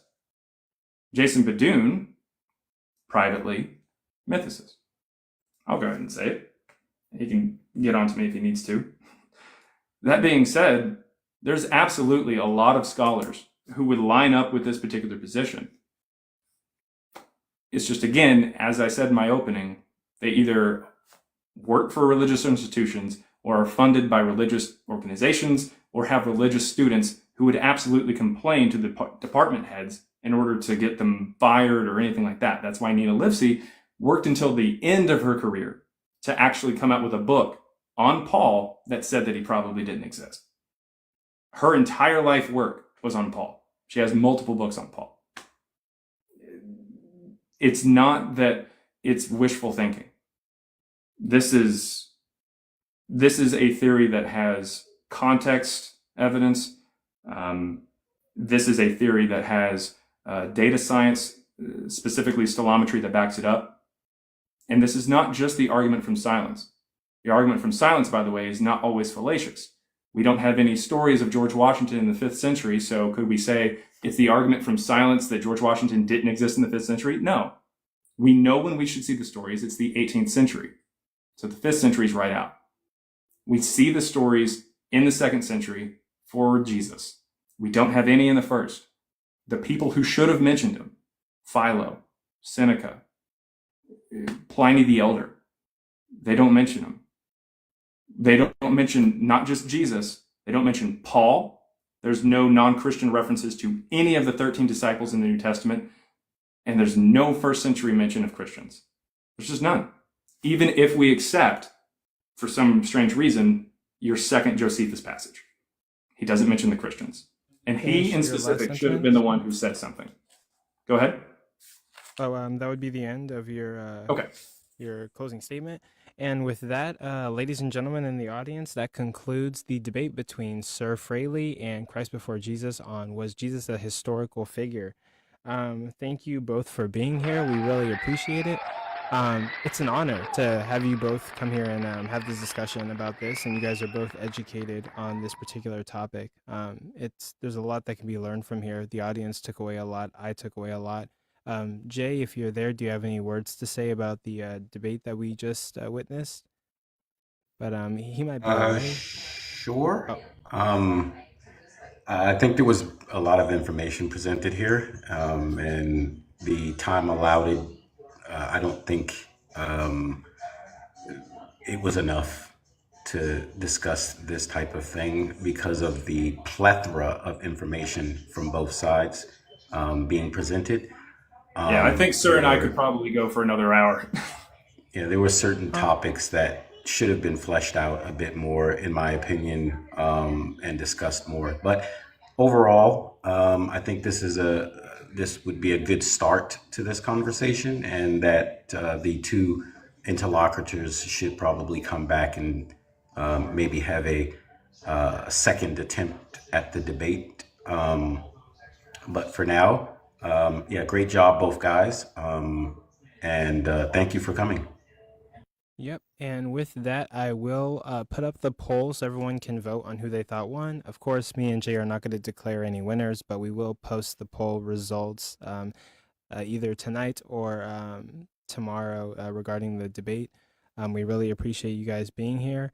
And you guys can stay up on the panel. We're going to allow for like audience conjecture or any questions or any critiques that they might have. So we'll start bringing people up. Anyone in the audience can come up. We got 271 people in here. We'll try to get time for all of you guys. Dang, that's a lot. Yeah, Can I just say a quick thing? Yeah, go ahead. Go for it. Go for it. Yeah, I just want to thank again Coco, Jay, for facilitating this discussion.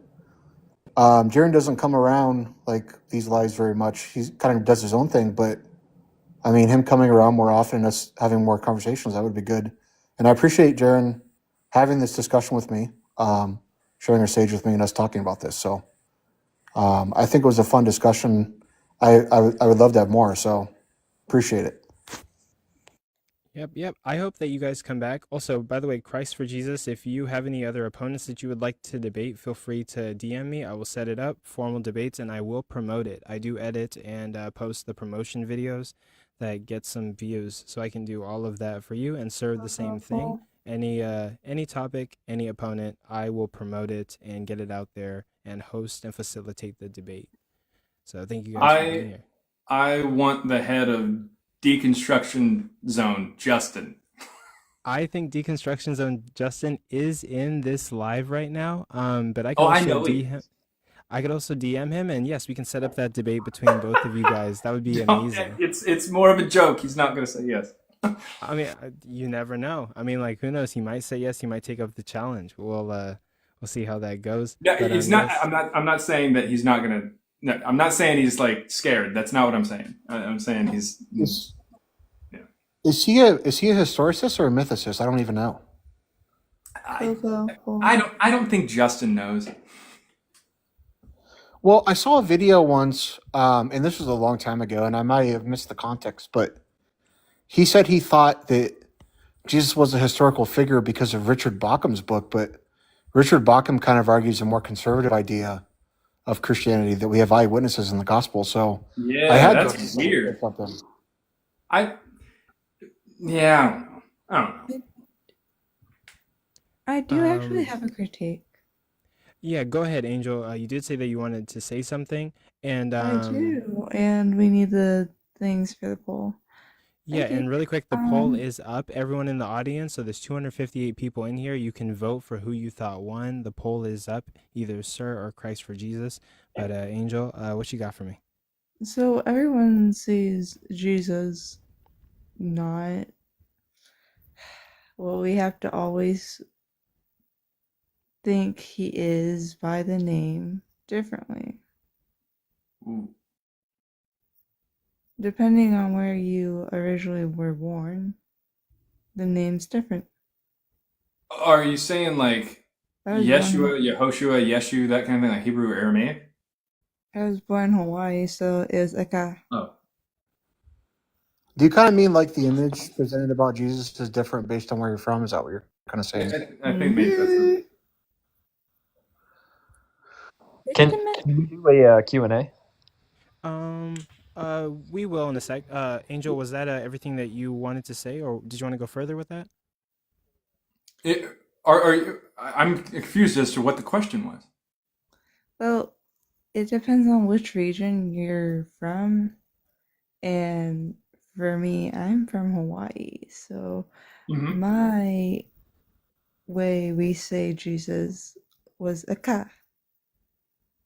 Really? Yeah. So since military family, it turned into Jesus. That's pretty cool.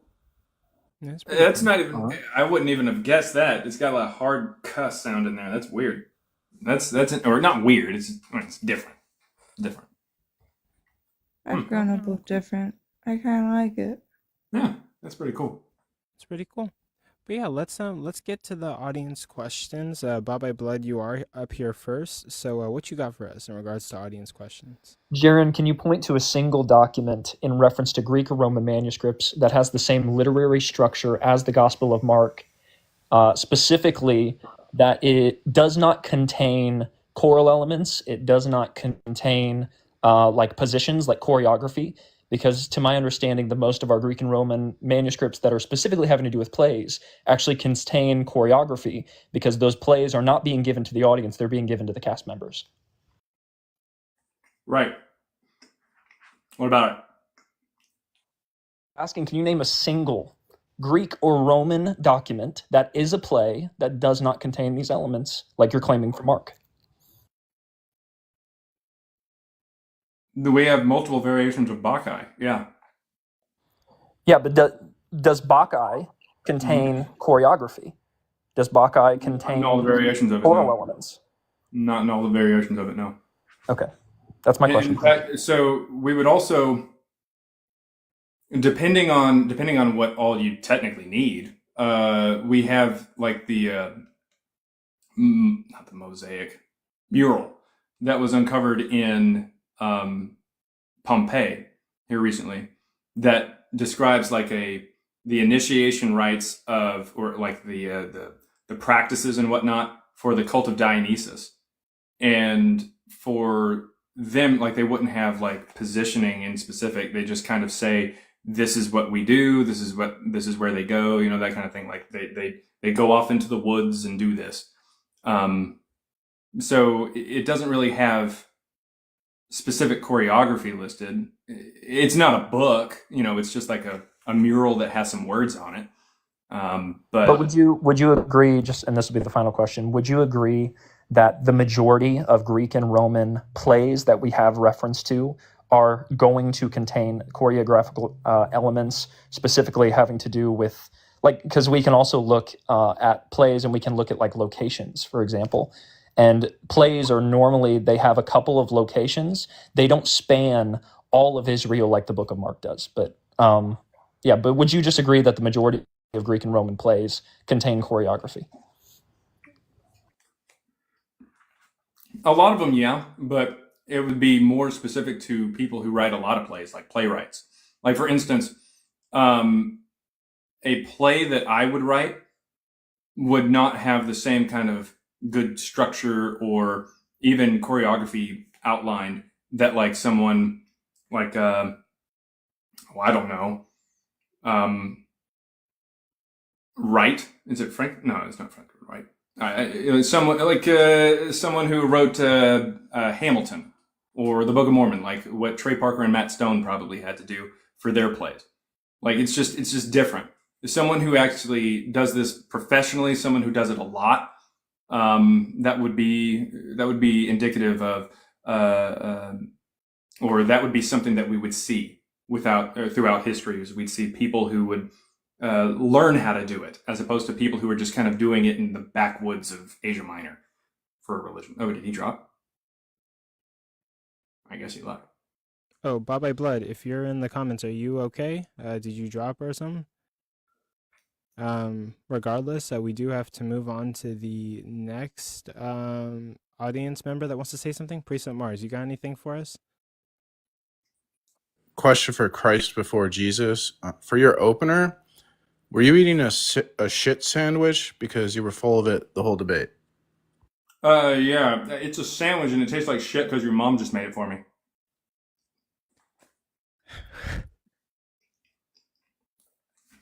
Okay, well, that was an exchange. So- Wow. So yeah, Wow. I dropped because I'm not debating Christ before Jesus right now on this topic, and I wasn't gonna, like, if I stayed up here, I'd probably not have self-control to do the debate. But here, how about this, Please, Jaren? I can only get so erect. So how about this though, Jaren? For the audience, how about I challenge you to a debate on whether or not Mark is a play? Just asking. Why? Because it's your claim, and I hold a different position. That's negation of that claim. I would be excited to host it. Yeah. Would you want to take that on? Yeah, it's up to Kind of Jaren. sounds The like author's out there. kind of sounds like a call out there, Jaren. What do you think of that? Maybe. I'll take it into advisement. I'll let you know. I'll be in your DMs. Okay, appreciate it. Absolutely. And yeah, DM each other, DM me, and we can set it up. I'll Wait. promote it as always. I just don't know if there's enough in there to actually do a full debate. I missed Yeah, part that of what just happened. Did Jaren just admit to eating a shit sandwich? No, I admitted to eating a sandwich that tasted like shit. Oh, how do you know what shit tastes like? Because I've been living in Precept's mom's house for the last year. Okay. Anyway, next guest, Jeff for Truth. You got anything to say to both of the Hey, contestants? it's Jeff. Comments, critiques, or any questions? Yeah, good job, Jaren. You definitely won. The last time I looked, you had like 75% votes for you. Oh, and I've got a question for Sir. Knowing the numbers yet. Go ahead. If Jesus was a real person, and I believe you think that he wasn't a superhuman who performed all these miracles, is that correct? So who would make up these mythical stories about Jesus if he was a real person? But so who and why would they create these fictional stories about him? Well, the same reason why they did for everyone else they wrote biographies and lives about. That's just what So they That's just made what- supernatural that's stories just- about leaders and Caesars because they That's- wanted to establish their authority, to establish Caesars as divine. They Yeah, never and the people that are deified writing about a common Jesus are man. trying to establish Didn't him. accomplish anything. Or let's try to Well, keep it like to one the at people- a time, so the to audience the can people hear what's writing being about said. Listen, to the people writing about him, he wasn't a common man. He was the center of their religious worship. So that's the reason why. Do you think Jesus was not a common man? He wasn't even an Not to the- official not- in the Jewish not to the culture. Not Was to the Jesus people a writing rabbi? about him, no. Oh, sorry. one Not at to a the time. people writing about him did not think he was a common man, no. So who was it? Was it Jews that wrote about Jesus? There might have been some Jewish influence, sure. Like Paul and other But people, Paul yeah. was most definitely, whoever he was most definitely a Hellenized Jew who was anti-Judaism because his whole message was that Judaism has passed away and is no longer applicable. And let's have that be the last question because we do need to get to everybody. But Well, so Yeah, I was going to but say let that. me. This I is didn't fast get an answer becoming. to my question. So Jeff, hold on for a who- second. This is fast becoming a second debate Wait, within the debate. he didn't answer So- my question. Who created the myths about Jesus and why? Okay, so he'll answer that question, but we do have to get to everybody. We have like 8 people in the guest request. Okay. And keep the time like short. But go ahead, sir. And and then we do have to move on Yeah, to it's my theory that the religion, if you want to call it that, originally of Christianity, the proto-Christianity, developed from the followers of Jesus to rectify why the kingdom of God didn't come, or why the person they were following wasn't the Messiah. And the later Hellenized Jews, like Paul, Hellenized the religion. Okay, and then we'll cut it there. But Jeff, if you want to debate Sir on this, feel free to DM me. I'll promote the debate and I can set it up for you. Work around your schedule and do it on the day where you might be free. But we do have to be fair to the other guest. Okay, thanks. Yep, thank you for coming up. I appreciate you being here. Follow me. Kunta, what you got for us? Question for Christ before, Christ before Jesus. Thing is, if Jesus never existed, how do you explain the fact that skeptics and enemies of Christianity in the first few centuries, such as like Roman historians, like Jewish sources, never argued that he was a myth, but instead tried to explain him away as like a sorcerer, a deceiver, or just a failed revolutionary? So the first time that we get anything from the Jewish people that talks about Jesus was the Babylonian Talmud, which started being written in the 3rd century.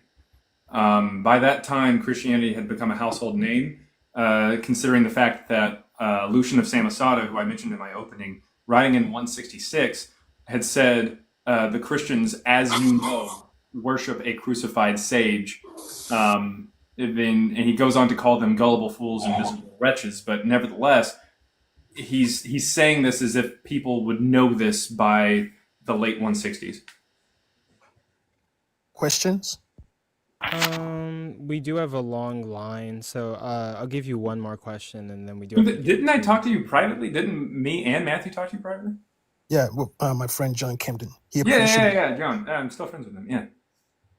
Okay, so I guess my next question would be, would this means that like if you dismiss Jesus and myth simply because he lived in the ancient world, wouldn't that mean we should also dismiss like other historical figures from antiquity like Socrates, Alexander the Great, and Julius Caesar?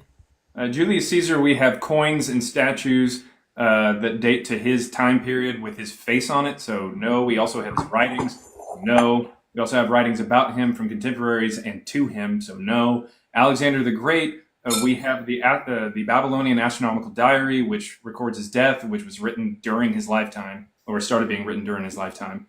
And we also have conquests from him, and his name is plastered all over cities in his warpath. We also just found a cloak, which is being studied right now as potentially belonging to Alexander the Great. Now for Socrates, sure, you want to toss him out? Go ahead. I haven't really studied Socrates enough, but if you give me the same argument that I give against Jesus for Socrates, I will absolutely not only buy your ebook for $3, but I will accept it. I will accept the idea that Socrates didn't exist if you can do the exact same thing I did with Jesus. So if you'd like to do that, go ahead. If not, I don't know why you brought him up. Okay, thank you. We'll stop right there. Thank you. Follow me for coming up on the panel, and I appreciate you for your debate and also your comment just now. Come back anytime. I'm not going to pronounce that for TikTok policy. I do want to keep my account intact, but I'm going to call you D. What do you got for us today?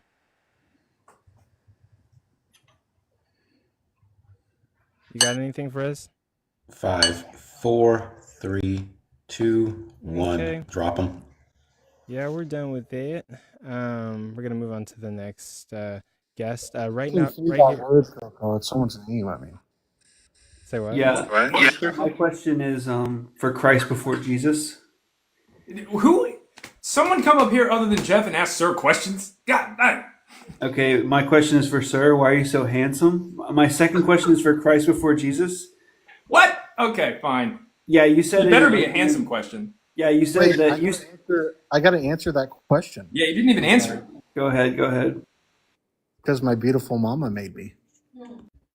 Okay, I accept that. Now, you said in your opening, Christ before Jesus, that among theist scholars, biblical scholars, the idea of mythicism is growing in popularity. My question is, among theist scholars, is that what you're saying? Yeah, that's what you said. Maybe that was a miss. No, like religious scholars, like not like theists themselves. Okay, so maybe you misspoke or maybe I misheard, but my question is, if the audience was going to look up 3 scholars to better acquaint themselves with mythicism in the literature, who would they be? Oof. 3 scholars to better acquaint yourself. Be careful with the rest of his writings, or him personally and his political views, but Robert Price is pretty good. Richard Carrier's got a good number of books as well.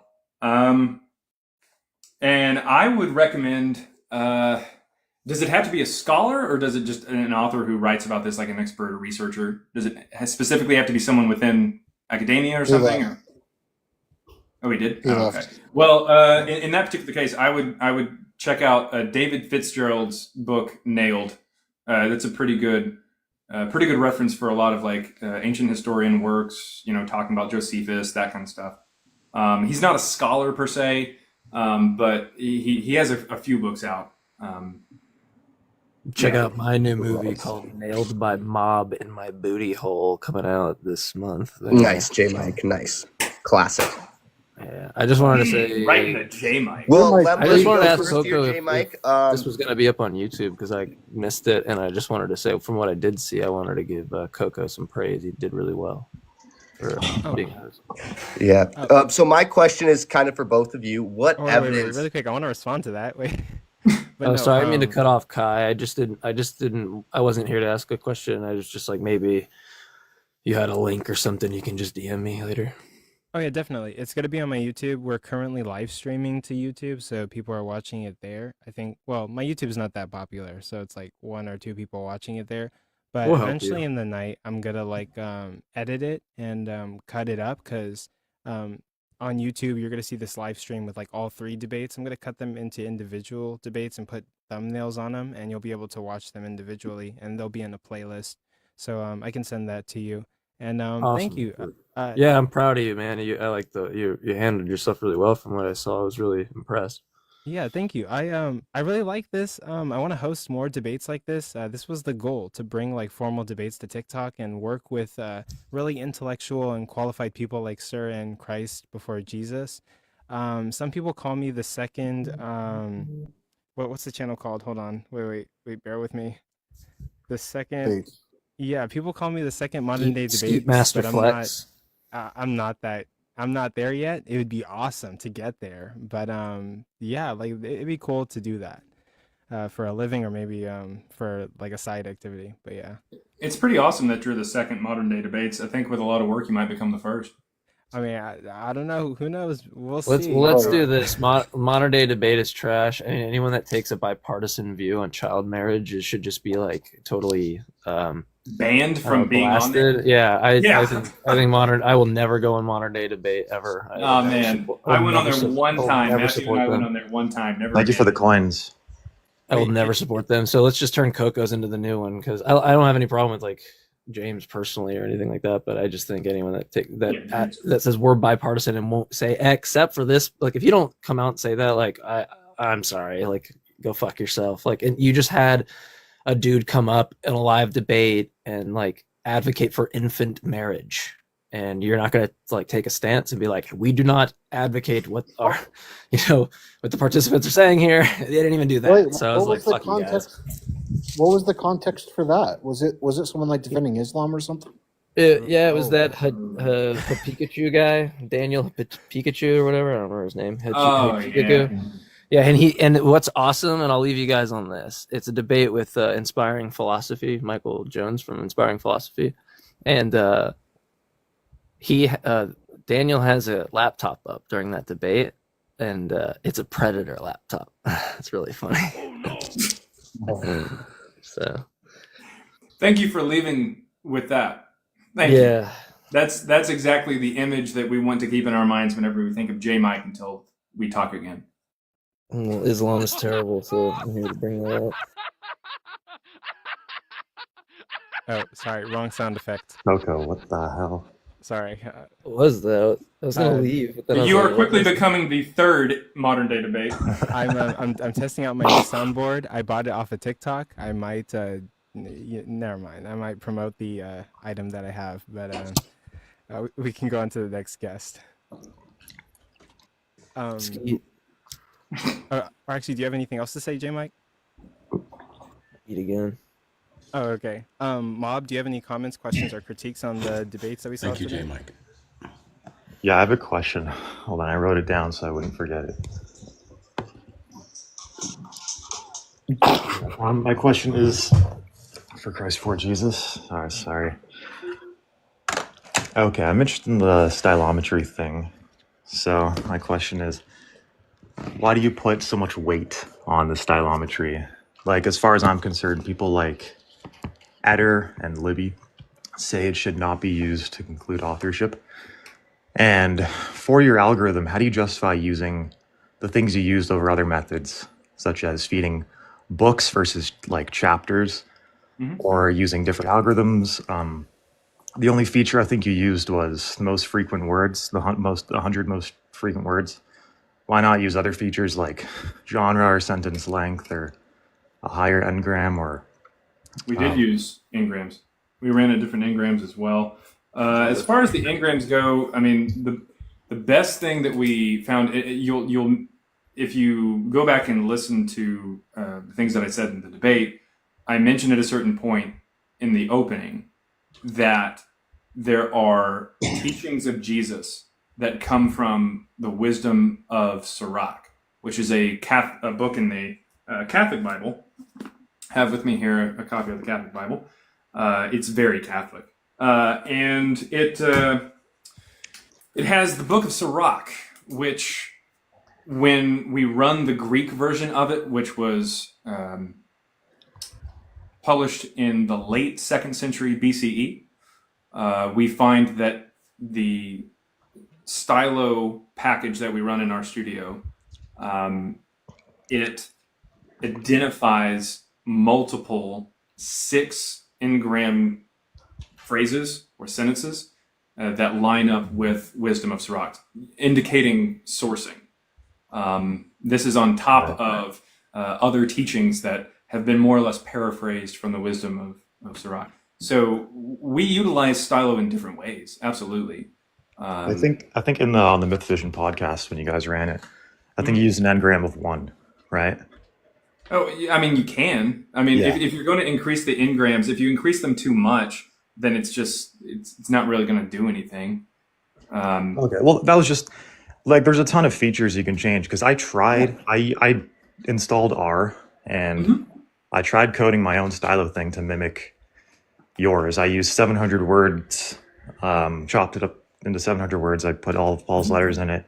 Yeah. I used an n-gram of 1, and then I got a result very similar to yours that you did on the Myth Vision podcast. And then Okay.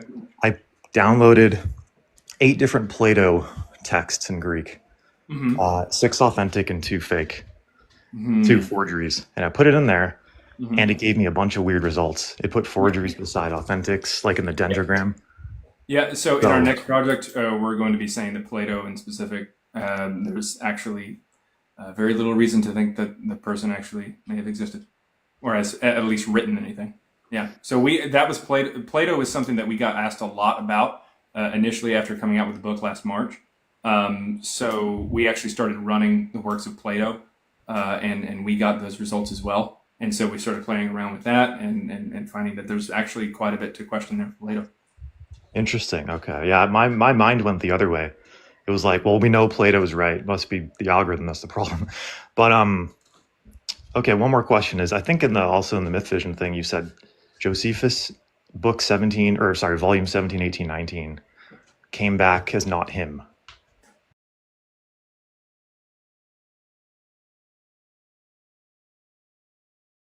I think that's what you guys said. Or I think we mentioned that he may have used either a source or it's potential that he used. I guess you could say a scribe or something, but that's probably very unlikely just for random 3 books. It's probably a source material. Josephus actually does mention sometimes that he's using prior sources every once in a while. He'll Yeah, because that was going to be my question for like things like Paul or the Gospels. Like maybe there might be a certain part in Mark where he had a source that he used, like the Passion narrative or something like that. So it comes back differently. How do you count for like scribes or things like that where they use sources for certain sections and not others? So as far as the scribes go, a good scribe would look like the person who's actually giving or a good scribe would look like the author, if you will. In some cases, a scribe would be someone the author was dictating to, in which case it should still be the author's words. Also, you have the fact that the author should be going back over what the scribe wrote and maybe making it more their style or editing and just fixing things just before it gets published. Lastly, the scribes, in the case of the New Testament, especially when you run the Greek New Testament alongside anything from Greek from the 2nd or 3rd centuries, you'll start to see that these scribes must have been time travelers. So, like at that point, it's like, okay, I don't think this is a scribe anymore.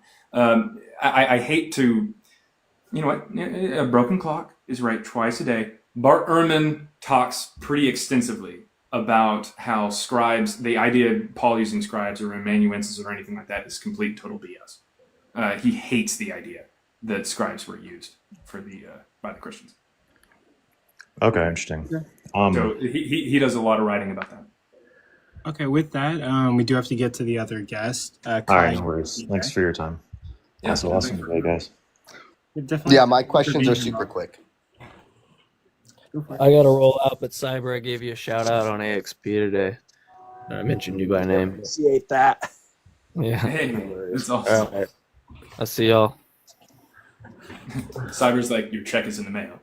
Yeah, your check's in the mail. No. You gotta give a shout out to the good people out there, man. Yeah, so my question's super simple. One, it's good. Both you guys can answer it. But the first one is just for you, CB. Is there any evidence that would have you change your position? Yes. Yes, and what would that be?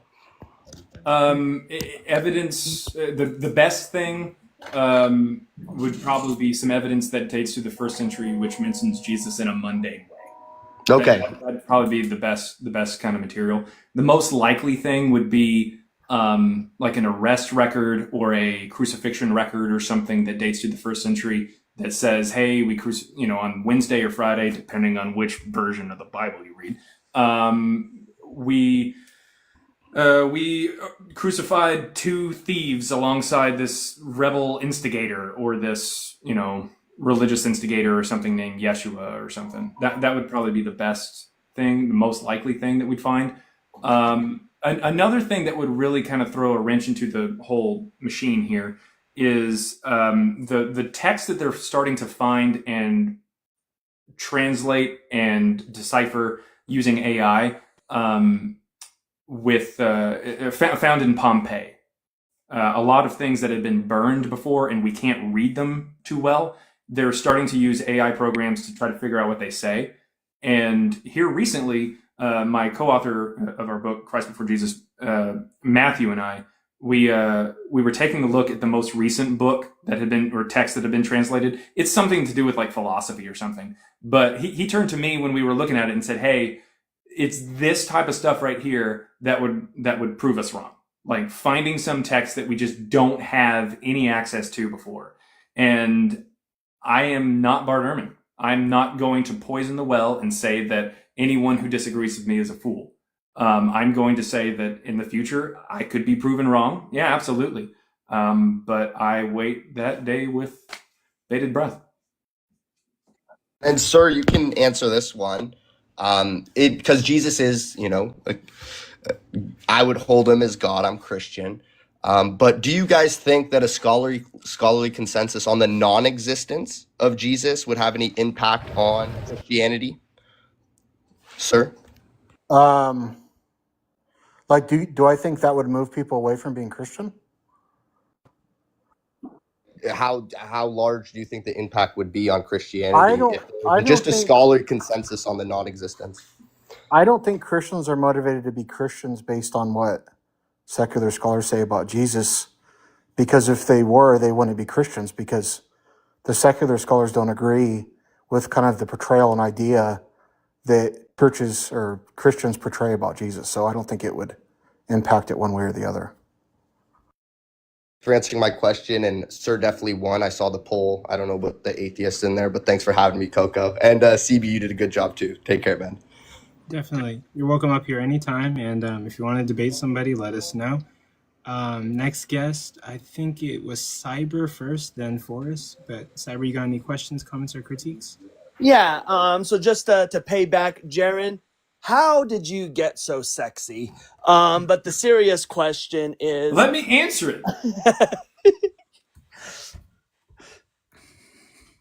Sir's beautiful mom. No. Oh, I had to.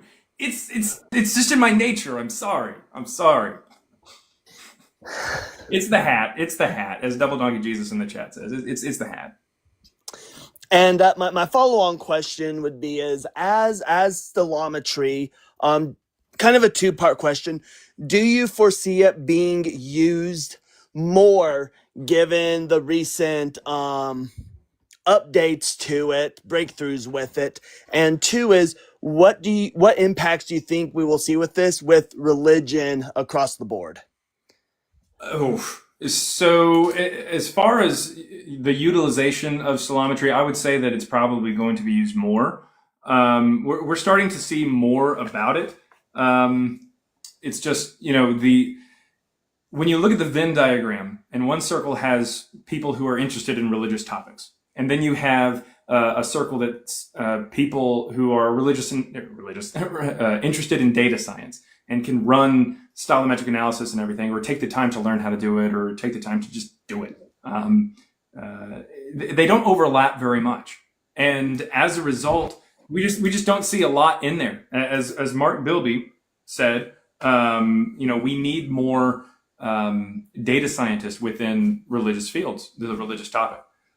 So I think it's something that is going to continue to grow. Especially since here recently the computational stylistics group, the scholars behind Stylo, which is the software we use, have said that you actually don't need as much data in order to get accurate runs, and so they came out with 700 words, and they said this is how many words you generally need,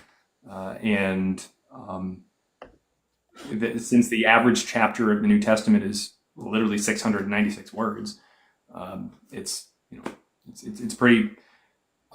pretty obvious that people need to be digging more into this and can. And so I would expect that people will, and I don't know where religion will pivot, because I'm sure it will, but we'll see it kind of impact. Our next project after the New Testament, our next project that we're wrapping up with is over the Quran, the Book of Mormon, and the Old Testament.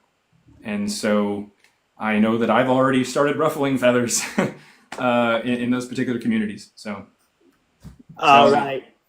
And just real quick, J Mike, I appreciate that shout out. Anyways, I'll hop down. All right. Thank you so much for your candor. Forrest, what you got for us? Thank you for being here. Thank you for hosting. I just want to let you know that if you didn't let me up, I was going to vote for Rasol regardless, and I'd rather unalive myself than do that. Just to comment, great job to everybody that participated in this, because it was really good. Minus, Christ before Jesus wasting time with that shit sandwich. However, he does love shit sandwiches objectively because he likes Joe T. Garcia's. I'd like to give Christ before Jesus a moment to just think about this too. Would you rather recant your statement about P. Mars's mother, or your opinion on Joe T. Garcia? I'd need a definitive answer. I would rather recant my statement on Joe T. Garcia. All right, you've lost all my respect again. May I turn my camera on to show my new kitten? Yes, but please do not get the live band. We are trying to do a professional. Absolutely will not. I just got a new cat. It's my first pet ever, so just wanted to show you. He's really cute. Okay, go for it. I think I did it. Oh, he's literally going crazy. Oh, he's going wild. His name's Bob. I don't really like his name, but he's an orange cat, so he's going crazy. Also, yeah, I think that was it. I just want to show my cat. Thank you, man. Appreciate you, Forrest. You've been a supporter for a while. I appreciate you, man. You're always cheering me on everywhere I am. Yeah, and Coco, please, you got this. I know you got this. You're the best, man. I had a question. Oh yeah, go ahead, Jesse. Sorry, I know you were early. I skipped you on accident because my It's brain okay. is like doing tricks. It's okay. So I still remain like apathetic toward the existence or non-existence of Jesus. So I just wanted to ask both of you to recommend a book, just a book outside of Jesus' existence. Like, what would you recommend? A recommended reading that you guys have read recently, outside of Jesus. I can go first. So one thing I would recommend, it's not specifically about the existence of Jesus, but it is a book that argues a lot of context on where to date Mark. And that's going to be Michael Koch's book, Gospel Between the Margins, where he kind of goes through the different arguments for dating the Gospel of Mark and why he dates Mark to the early 70s. He also talks about where to date Ignatius, Papias, those kind of guys. So I think that would be a book I would recommend to check out. It's also easy to digest if you haven't stepped into studying any scholarly work on the topic. Thank you. What about you, Jaron? So are you saying a book outside of like religion or something? Just Is any that what you're book. saying? Any book. Any book. Yeah. Oh, wow. Let's see. Anything from maybe Could be a comic book. Frederick Engels. I would say maybe Flight from Sherman Alexie. Okay. I appreciate it. I was just getting a palate cleanser. Bet. Okay, next person we got is Tiny Smoz or Tiny Science. Are you next, Coco? Do I need to stay up here to keep time? Yeah, I think me and Rasol might still Okay, dish it I'll out stick at- up here unless you want to drop me. No, you can stay up here. I'll even here. He was floating around. I've seen him a couple times. I don't think he's going to It's- show up. I think if he didn't argue, he'd probably receive more votes. But I don't know. But Tiny Science, what do you got for us? I wanted to ask Sir a question. Is there any, what is the utility or pragmatic benefit of believing that Jesus existed as a human? What would that serve? What purpose would that serve? Well, I just think that it's true. I just think it's the case. So that's why I'm inclined to believe it. In terms of how you could utilize that, I think a lot of the arguments presenting Jesus in a historical context as a human, if we look at the scholarly work and kind of what the sources say, is actually pretty damning to Christianity. So, I mean, if you're looking for an answer like that, like how we could utilize it, that would be one way. In terms of another thing I think it does is I think a lot of the mythicism debate, I think a lot of it's kind of confused because I think a lot of it's like just bad probability assessment. So that's why I would be inclined to not sway my opinion that way. Okay. Thank you for your question and for your comment. We appreciate it. Slurms McKenzie, what you got for us? I'm Slurms McKenzie. Unfortunately, I missed the debate, so I'm sad about that. I'm gonna have to do a rewatch. Considering my biases here, I'm gonna assume Sir won, but I do agree with a lot of what I've been hearing about. I've told you this before, Jaron, but I mean, you are a very good-looking man. I don't think it's just the hat. You're just, you got something there. I really wanted to say, Forrest, congratulations on the new kitten. He's adorable.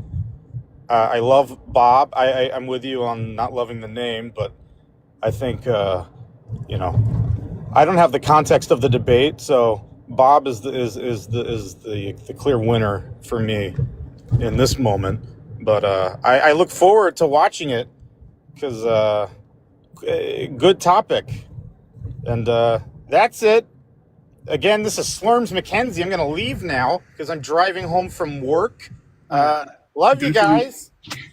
Don't you mean you're a passenger? You're a passenger on your way home. It doesn't matter. I'm I leaving, love the moron. TikTok shop. The TikTok shop is awesome. Love Yeah, the TikTok shop. we definitely, absolutely. That was Slurms McKenzie, guys. That was Slurms. Yeah. Yeah, absolutely. Yes, We could plug the TikTok shop. I've bought in microphones and sound cards from TikTok. Yes, everyone should shop from the TikTok shop. And Yeah. all guests on this live are safe while they're on this live. Yeah, the TikTok shop saved a family. The TikTok shop saved a family of 7 the other day from house fire. So Absolutely. Slurms McKenzie from TikTok actually supports the TikTok shop in many different ways. So shop at the TikTok shop, everyone. We love it. I, for one, welcome our new robot overlords. Wait, I'm not sure about all that. But Dizzy, what you got for us? Yeah, I just want to build off of one of the previous questions and ask, do you think it would be more detrimental to Christianity if Jesus did exist historically, but was, proven not to do any supernatural works, or more detrimental if he didn't exist at all? Who is that question to me or Jaren? Either or both. I think I that, need to hear the question again. I don't remember. I thought it was a question to you, so I checked out. Oh, okay. Yeah, I think maybe more or less it was. I think there's ways, like if you're a mythicist, you could present a case against Christianity either way. But I just want to preface this with, we shouldn't be believing things just because they're bad for Christianity. We should just be believing things because they're true. When I was asked earlier about, what kind of utility could be gained from arguing Jesus was a historical person, kind of the things that are talked about in the sources and what Jesus was is detrimental to Christianity. And you could use that as an argument. Whether it'd be easier to argue from a mythicist standpoint, I'm not really sure, because someone could just be a Christian and believe Jesus is some sort of celestial beings. We have people that believe that on TikTok. So, I mean, someone could just move their denomination or their beliefs about Jesus to sort of a different area. So I don't necessarily think one would be better than the other to argue against Christianity.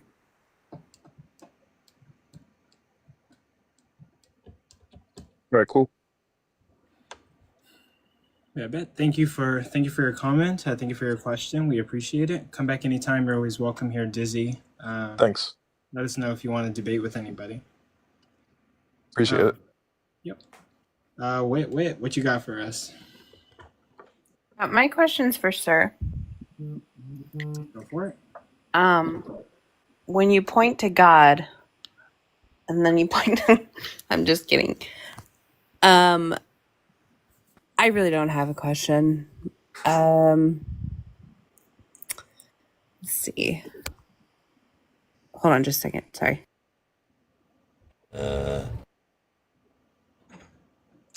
And we'll be waiting on that. Russell, So wait, if you're in this the was- live, let us know, Russell. If you're in the live, that will entail Where- what the next events are. Where the fuck is this rat Rasol? I don't know.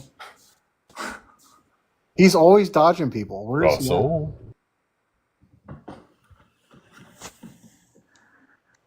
But yeah, if Russell, if you Likes were to in the run a live, lot. That's why he's always out of breath. It's because he's always running. well, I'm not too sure about that, but Russell, yeah, if you're in the live, that will dictate what events end up happening next. Technically, he's not supposed to be here till 10, given the rescheduling of. What's the debate prompt? Is it the problem of evil?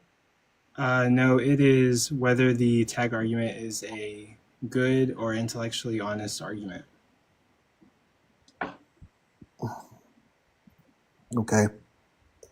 Not sure what that even means. Like good, like in the sense that it's convincing? Or justified or sound or valid. Okay. But All right. Well, we'll see how it goes. yeah, yeah, we'll see. We'll see how that goes. But wait, Dizzy, you guys got anything else for us? We got 3 more guests we got to get to. No, I'll drop. Okay, thank you for coming up. Between bringing up the next guest, I'd like to make a short commercial break. There is 202 people in here. Let's get Coco up to 150, and then after that, we can shoot for the 200 and break another personal record for this particular platform. Thank you very much. This message is approved by me. Yep, everyone please tap your screens. Yeah, we're breaking records. Like, for the Day of Debates, event, we had, what was it, like 6 debates, 7 debates, and we got 100K likes. Then for the Day of Debates 2 event, we had less debates, and we got 130, 150 likes. And so in this debate, we've only had like 2 debates, and we've broken 114 likes. So wow, just exponentially more likes given the amount of debates that we're hosting. So we really appreciate that. But Marjorie, you're up. What comments, critiques, or questions I do you have a have? statement and a challenge request, but it could just, could be declined. My challenge request could be declined. But yeah, so I am an atheist. So part of the reason why I became that way was just simply because of the contradictions that I read in the Bible and many of the stories. When you read them through, you see the contradictions. Can you guys hear me okay? Yeah, we can. Okay, alrighty. But I think the people that could sort of weave the Bible together did not did not foresee that we would have tools in order to decipher certain, we can now detect where some of the stories in the Bible, where they came from, what they were inspired by, the pieces of the stories that they took borrowed from other stories. I don't think they foresaw that we would have the tools in order to do that. So that's why I think data science is a very, very important tool for not only just for the Bible, but for many other kinds of writings. I wanted to ask Jaren. I've been on one of your lives before, and you did a show and tell for me, but I don't know if you would be open to doing it again. But I remember one time I came on your live and I asked you if you could um, calculate if the story of Moses was true, and the flood actually did happen, how many people would be on Earth today if that story was really true. And it was something like 100 million. And I was just I remember when you plugged the information in and you put the math and did the math, I was very surprised to see that. But I don't think that the people, when they wrote the Bible, knew that fast forward to 2,000 years later, that we would actually be able to actually see. Mhm. Oh, no, you're good. Continue. Okay, so my challenge is to Jaren. I don't know if you would want to do a show and tell on that. Sure how well I'd be able to. Normally when I go live, I'm on a computer and everything, and I can bring up my screen, but I'm on a phone for this thing because you can't join other people's lives on your computer. But yes, I do know what you're talking about, and there's kind of 2 parts to that I wanted to mention. So first of all, yes, you are correct. If the population of the Earth, or if the Bible is to be taken literally, and the population of the Earth goes down to 8 people, it gets bottlenecked down to 8 people. There at the time of Noah's Ark, using the conservative Christian biblical timeline of history, the population of the Earth just would be a mere fraction of what it is today. It doesn't make any sense. Doesn't make any sense. Not to mention the exodus out of Egypt. The number of the Israelites who left Egypt would have been more than the entire Earth's population, which again doesn't make any sense. So you are correct, and that goes into the other point that you had brought up. The people who are writing this just don't don't know that there's going to be something in the future that is able to detect whether or not they wrote things, where they got their sources from, that kind of stuff. Archaeology at the time just wasn't really too much of a thing. Yeah, and it's funny kind of to think about when my co-author and I were writing Christ Before Jesus, we kind of thought, there's these people who were probably working by candlelight in the middle of the night to write these books under the guise or under the pseudonym of Paul or something. And they never could have dreamed that halfway across the planet, 2 dirt farmers from Texas would be able to use something called a computer to figure out that they were writing it and not Paul. So, yeah, never saw it coming. Never saw it coming. That's all I wanted to point out. Thank you so much. It was a great debate. Good night, guys. Absolutely. You're welcome here anytime. Thank you for coming up. We appreciate you. Thank you. Right. And I guess right here, right now, you can go. Yeah, I've noticed a pattern where only one of these guys is getting questions, so I'm here to freshen it up a little bit. My question is for Christ Before Jesus, and my question is, are disjunctive syllogisms inclusive or exclusive in prop logic? Could you repeat that, but in like modern day English? Yeah, are disjunctive syllogisms inclusive or exclusive in prop logic? That would be irrelevant to my field of study. Thank you. I grant that. Okay. The rhetorical outpacing. Relax. Thank you for that. Yeah, like guys, like relax with the philosophy and logic tonight. So I am trying to get to that Rasol debate and see like how that goes for me and Rasol. So I'll take like maybe some people who haven't been up here that often. I see you bought by blood, but Tiny Science. Thank you for being here, Tiny Smalls. I honestly don't have much longer, but I gotta hop off in just like a couple minutes. Okay, that's totally fine. If you need to go now, even that's good. But well, it's fine. When's the next debate? Is the next debate at 10? Yeah, it's gonna be at about 10. Oh, okay. 10:20. Okay. Well, I just have a couple minutes here. I gotta go put the kiddos to bed. Okay. But yeah, thank you for staying here as long as you have, and yeah, you're free to go at any time. Yeah, we genuinely appreciate you answering all the questions and being here for as long as you have. Yeah. And thank you, by the way, for hosting. Thank you to you, to Jay, to everybody who makes this possible. The mods there for you guys. Thank you very, very much for having me up. You know what? I'll even thank Sir for not only showing up, but I think you mentioned somewhere in there. I think I heard that you had read my book, which is nice. So thank you.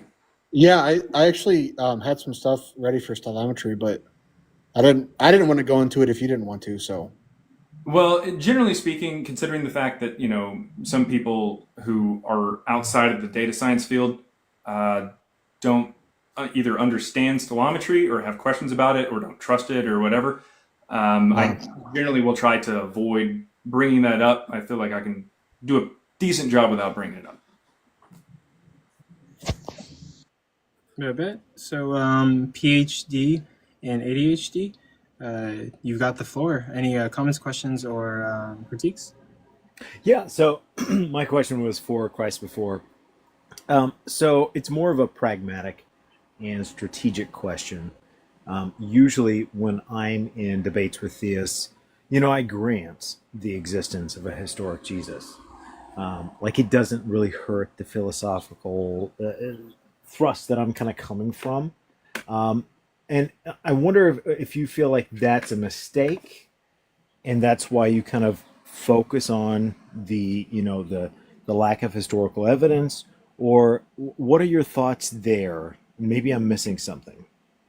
Are a good number of amazing debaters, dare I say masters at it, that refrain from saying that Jesus did not exist. They refrain from saying that because they will generally at least throw a bone to people who come in and they say, "Hey, I'm a theist. I believe in God and everything," and that's fine. That's perfectly fine.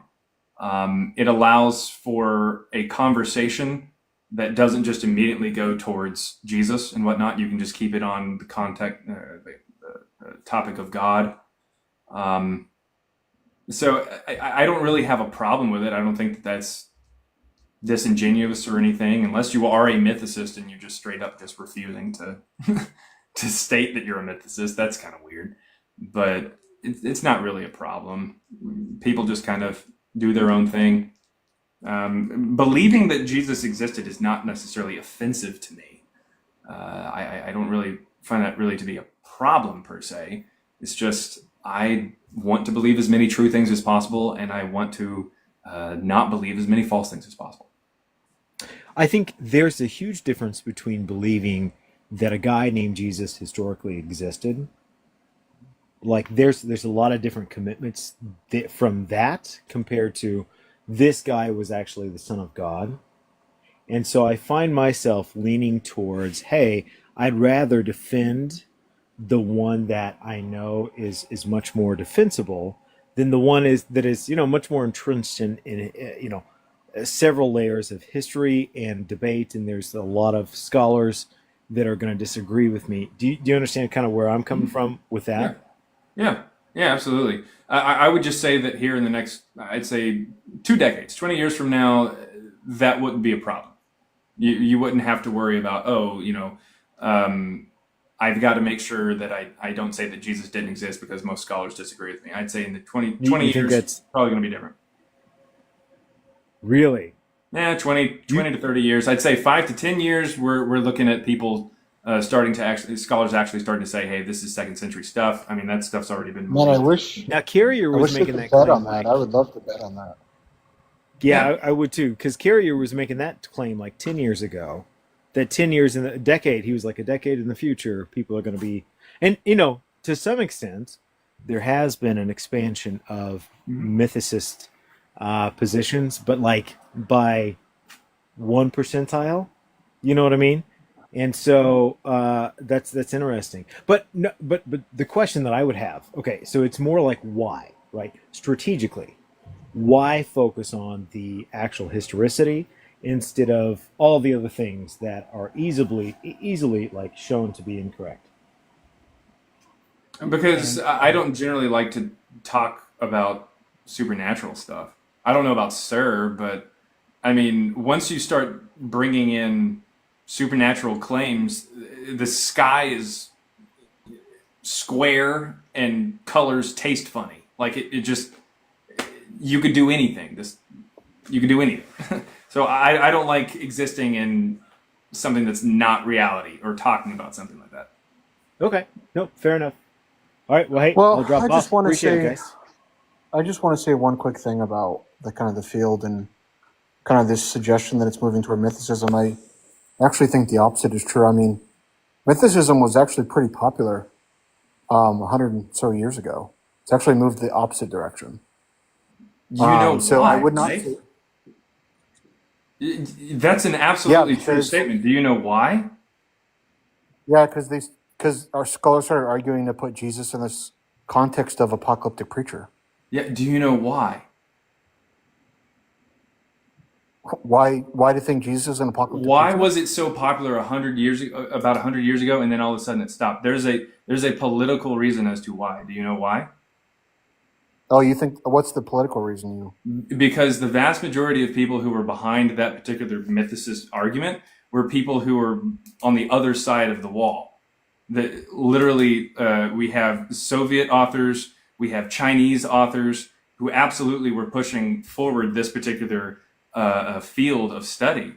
And after the Cold War, during the Cold War, they absolutely decided to switch the other direction. There's a ton of information and text that have been buried that absolutely we used as a springboard because we could stand on the shoulders of giants who came before us in the field of mysticism. And that was something that was buried for political reasons.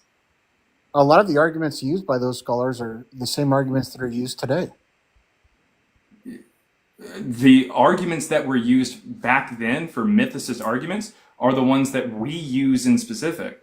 In fact, you go back to say even the 1800s, with people who, you go back to the 1800s, you have like F.C. Bauer, who was saying well before computers or anything like that, that the epistles of Paul, there was only 4 of them that could have been written by Paul. And he names the exact same ones that we find from a stellometry standpoint come back as Paul, even bits and pieces of them. We are my only point, F.C. Bauer in that regard, and Johann Streck, who also took a look at that, realized I'm sorry to interrupt, but this is starting to go right back into a debate, and we want to. Praise God. We don't want that to happen. So, Shark, did you have anything to ask or? Yeah, unlike every other guest, I'm just going to be quick with my questions. Hopefully, in the future, the guests come up and have the comprehension to just ask one question and then move on. Sir, to you, do you think you won this debate sincerely? I mean, from a technical standpoint, yeah. I mean, I don't think you really presented a case that sort of unifies the evidence we have for Jesus. Thank you. Present a case where Jesus pre-existed as a celestial being. Thank you. Final question, and then the next debate is going to start. Christ before Jesus. If stellometry could be used to prove that you don't exist, then what? Stellometry used today to prove that I don't exist? Yeah, if an individual, company, corporation could prove stellometry, could use stellometry to prove that you don't exist, what would you do, say, or act upon? In no way, shape, or form do I say stellometry proves that someone doesn't exist. That's not a claim of mine. So that's an asinine question. So you don't use stellometry to, well, that would be a second question, but okay. I guess I misunderstand what you mean. Well, without you having to ask a question, I do not say that stellometry just somehow spits out an answer that says that Jesus doesn't exist. That's not a claim of mine. Okay, yeah. If I misunderstood that you saying that stellometry all demonstrated... stellometry does is give a backbone for the theory that these texts are second century and gives us an idea as to, or a solid foundation for why we're looking in a particular century as opposed to the first. Got you. Maybe I misunderstood because I thought that you said that you're using stellometry to demonstrate that it's likely that Plato didn't exist either. No, well, I corrected that, and I said that there's reason to doubt that he existed, but what I ended up correcting it to was that if he did, he didn't write anything. Okay, gotcha. Yeah, a lot of the reason why we think Plato existed is because of text of his, but if we can show that there are actually a bunch of different authors and whatnot, then it's unlikely that he either existed or that he existed and wrote. I mean, our texting, our way of communicating could change over time, but it's all good. Rasol's here. It wouldn't change over the period of time that he was writing. In fact, we used, within known authors, we used different time periods of 40 to 50 years, a range of writing, and it still came back with a 98% accuracy. Gotcha. So, like, for instance, Paul writes over 15 years, so it wouldn't change there. Oh, I think writing styles could change over the course of just 1 year, but it's all good. It wouldn't be something that stellometry would have a problem with, not at all. Gotcha. Also, Jay, you're on Coffee Cup. I'm only saying that because I know that you use part of the background is on your screen too. Like we can hear you when you talk, Jay, but like you're still on Coffee Cup. Oh, is Jay talking? I'm on Coffee Cup? Coffee Cup. Oh, it's 10. I apologize, guys, for staying over. But again, thank you to anybody who has watched and asked questions, and thank you very much to Controversial and to Jay and everybody here on the panel. Yeah, thank you guys for both being here. We really appreciate it. And yeah, feel free in the future to anytime, any topic, request for more debates. Yeah, thanks. Have a good one. Thank you. Okay. Am I still on Coffee Cup? Oh, it's back now. That's so weird. My phone is so stupid. Okay, so well, ladies and gentlemen, those are those two debates. We're not really taking any more guests at the moment, and I guess Rasol is here, so we could run me and Rasol's debate and see how that goes. Jesse, you're gonna keep time, right? Just say how much time just before, and I'll go over to my timer. Okay, let me change the screen. FX, let's see. Hold on, bear with me. Yeah. Oh wait, I don't. Okay, hold on. One quick second.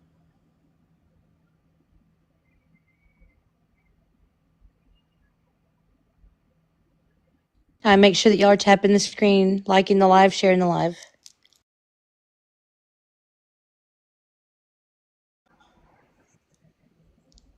Keep engagement going. Give the guests. If you like what they're saying, follow them.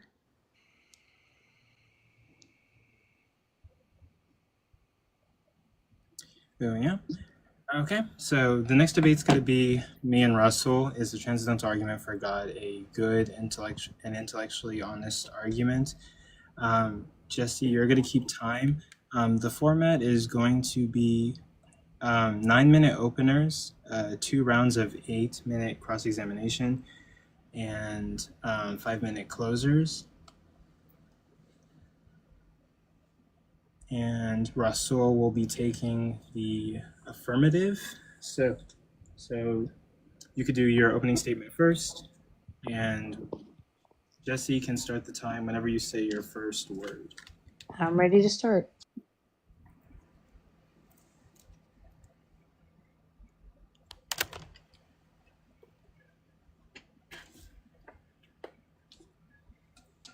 You there, Russell? You said 9 minutes, right? Can you guys hear me now? Yes. Okay. Okay, here, I'll start, okay?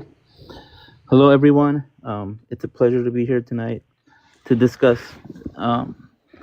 this with Coco. It's been an argument that I've been contemplating and studying for a while.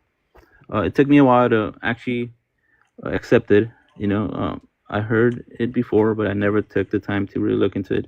As I looked into it, I understood the claims that it's trying to make. So, to start off the night,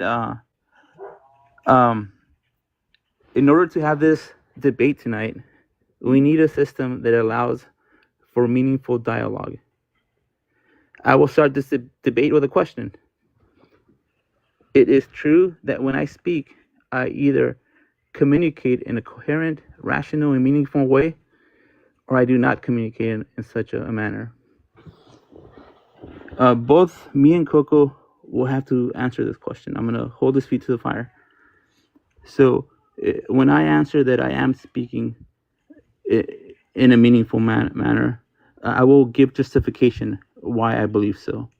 And I will also ask Coco to answer that question and justify why he believes he's speaking in a meaningful, rational, coherent manner.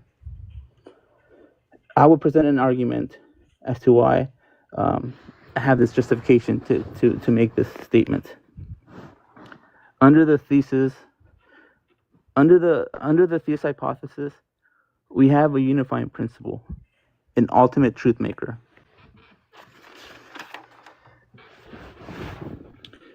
So many people ask, why is an ultimate truth maker important?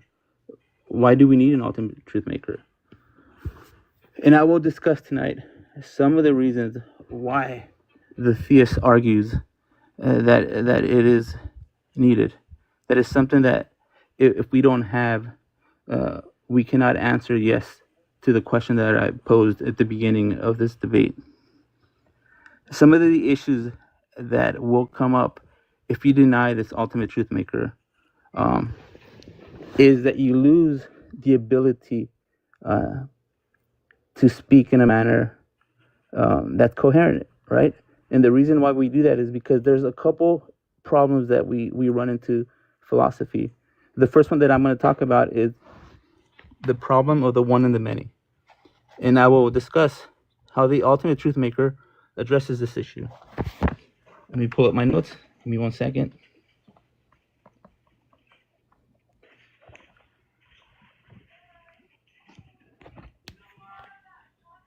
All right, here we go.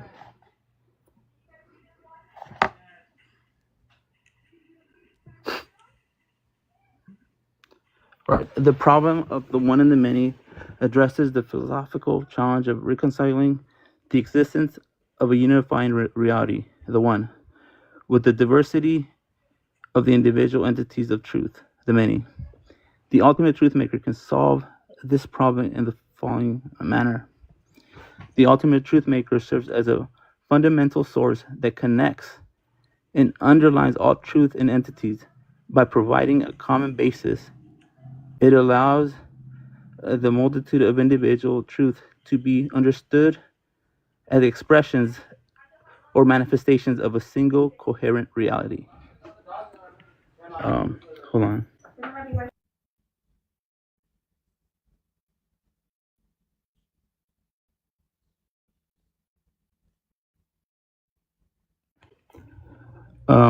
With an ultimate truth maker, diverse truth can be seen as interconnected rather than isolated. This means that different aspects of reality can be synthesized into a unified understanding, addressing the fragmentation that can arise when truths are viewed independently. Another thing that it solves is it resolves conflict. By grounding truth in an ultimate reality, conflicts between differing truths can be resolved. When multiple viewpoints or interpretations arise, the ultimate truth maker can provide the criteria for evaluating and reconciling these differences, leading to a more harmonious understanding of reality. It also gives us philosophical and spiritual insight. As you know, when we discuss philosophy, we're actually discussing this very notion, right? What is coherent, what is valid, what is justified, and these things cannot not exist without an ultimate truth maker that unifies all these concepts. So this is one of the things that the ultimate truth maker is able to resolve. Another thing that I'm going to touch on that I've spoken in the past is that an ultimate truth maker is an aid, right? Because if we don't have aid eternal to our epistemology becomes viciously circular. If we use our senses to validate our senses, then we can never know if our senses are truth tracking, if our senses are valid. But if we have external help, we do have the ability to overcome this vicious circularity. Another thing that it solves is the psychophysical harmony, right? So this ultimate truth maker, this unifying principle, is what bridges the mind to the physical world in a manner that again is coherent, meaningful, and aligns perfectly with what God has revealed to us.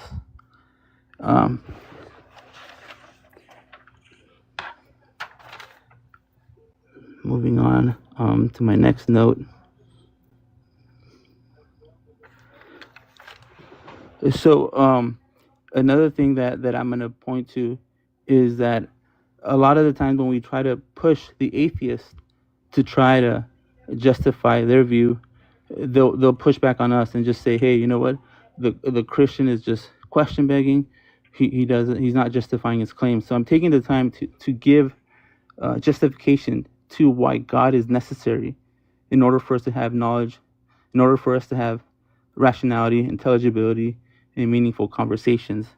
And then just to end, I want to give one more. I'm going to give an actual syllogism, right?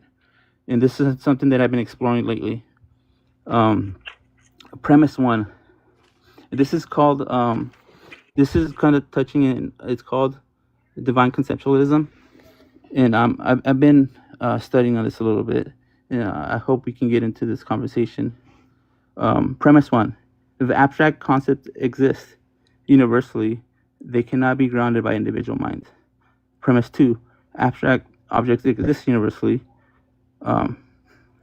Conclusion: therefore, abstract objects must be grounded in a divine mind rather than an individual human mind.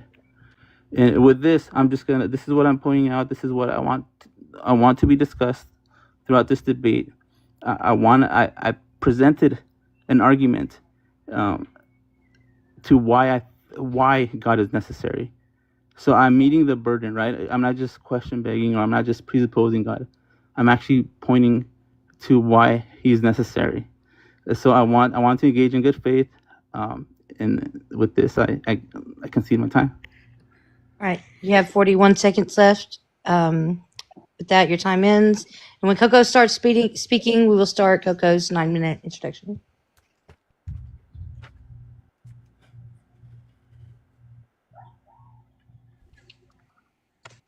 Yeah, Coco, it's on you.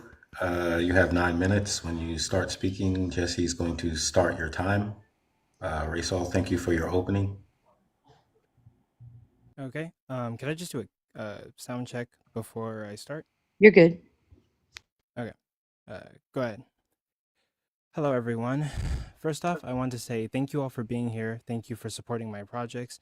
And genuinely, I really mean it when I say I can't do this without you guys. The prompt tonight is the transcendental argument for God a good or intellectual honest argument?